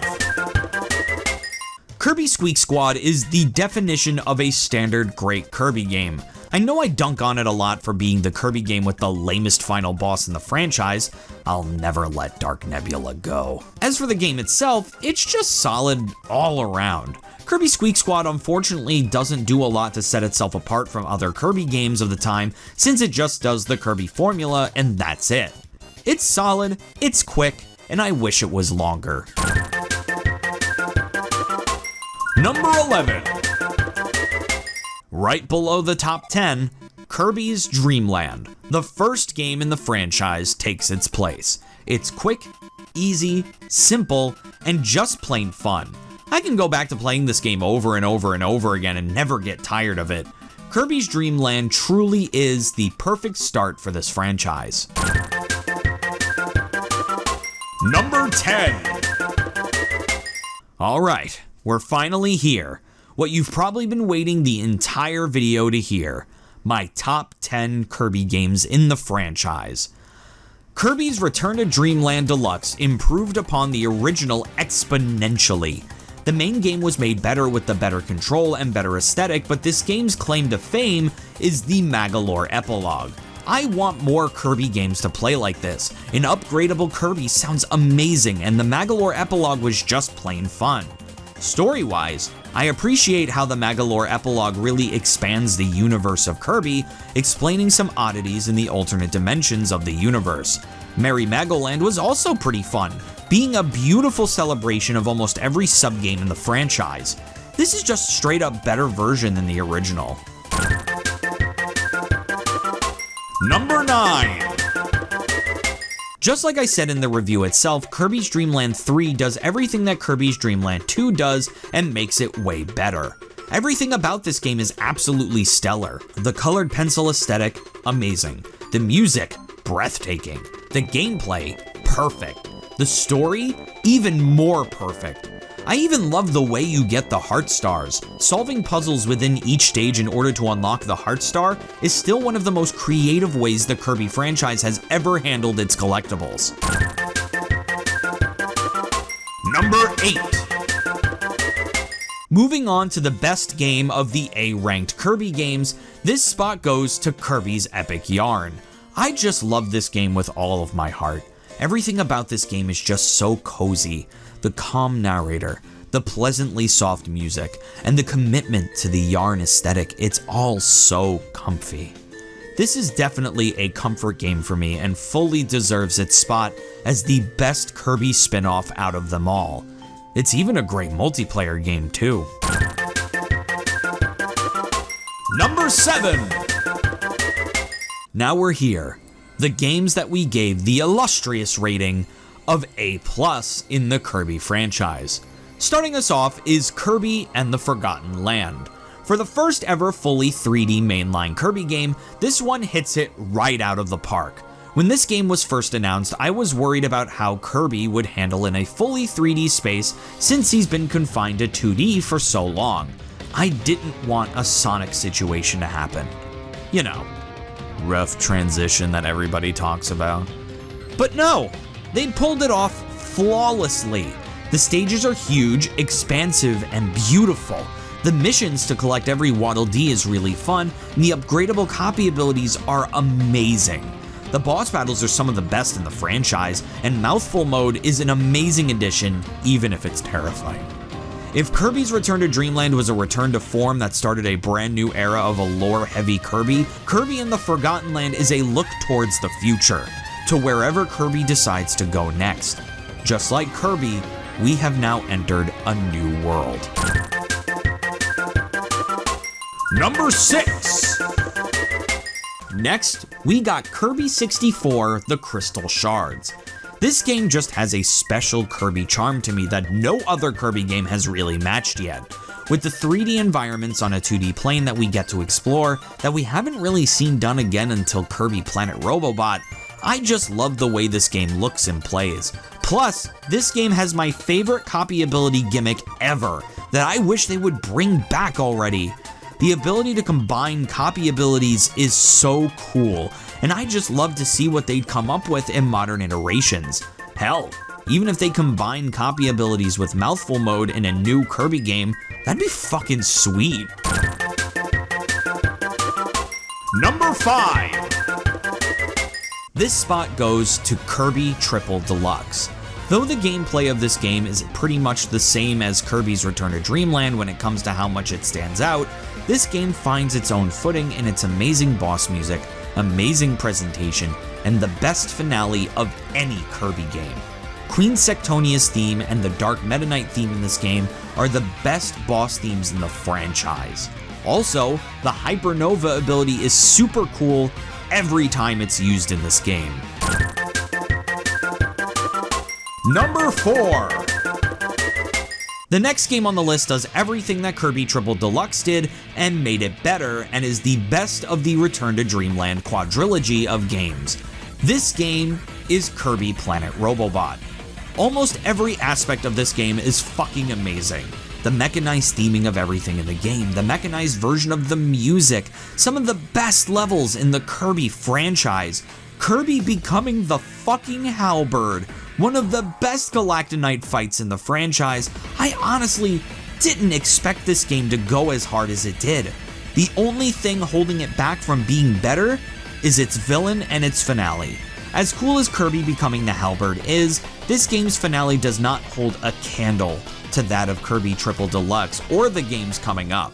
Also, President Haltman as a villain, though good, is no Queen Sectonia or Magalore. Number 3! Kirby's Adventure still stands as one of my favorite Kirby games of all time, and definitely my favorite NES game of all time. The fact that this is the second game in the entire franchise, and it's one of the best, really goes to show you just how good this game ended up being. The music, some of the best in the franchise. The presentation, I didn't even know an NES game could look this good. The story, how did they jam this much story into an NES cartridge? Being the biggest NES game ever, made with a file size bigger than any other NES game, it took advantage of all of the NES's capabilities and made one of the greatest games of all time. Nothing can beat the hype that is the Nightmare theme. Number 2! I mean, I feel bad that the number 3 spot and the number 2 spot are essentially the same game, but fuck it. The number 2 spot goes to Kirby Nightmare in Dreamland. It takes everything that its previous iteration did and makes it 1000% better. The Game Boy Advance really did this game a lot of favors. Any slowdown that the NES version received is now gone. The music sounds better. We got some of the most iconic Kirby sprites from this game. Not only that, but this game introduced the franchise to one of the most influential modes in any Kirby media, Meta Nightmare. Playing the entire game again as another character has become a staple of the franchise at this point. Meta Nightmare Ultra, Meta Nightmare Returns, Dedede Tour, Guest Star, Star Allies Go. It all started with this one mode. Plus, this game has a very soft spot in my heart for being the game that got me into the Kirby franchise in the first place. And the #1 Kirby game of all time is... Well, I know this is probably going to be the most predictable pick for the #1 spot in this list, but the best Kirby game of all time so far is Kirby Superstar. I mean, how can it not be? There is not a single thing wrong with this game. Even the game's worst mode, the Great Cave Offensive, is still an amazing time to play through. There is no feeling I feel other than sheer happiness when I play this game. It's a great single-player experience, it's a great multiplayer experience, it's fun to complete, it expands the world of Kirby so much within 6 tiny little games. And the music, oh my god, the music is one of the best soundtracks in video games. I know it's such a basic bitch pick for the #1 spot, but there's a reason it's the basic bitch pick. It's just that good. Thank you everybody so much for watching this video and sticking with us through the retrospective. If you like what you saw, please drop a like, comment, and subscribe if you want to see more videos like this one, and hit that bell so you don't miss a single thing. I'd like to give a special shout out to Andrew's Retro Games and Giga Gamer for being the most well-esteemed guests of them all. If you want a special shout out, hit that join button and become a channel member to get early access to videos and special emojis for our live streams. Make sure to join us Tuesday, Wednesday, and Thursday for our live streams where we'll be playing the following games on stream. If you ever want to talk to me directly, that's the perfect place to do so. With that, I'm Bottles and I bid you, our well-esteemed guests, adieu.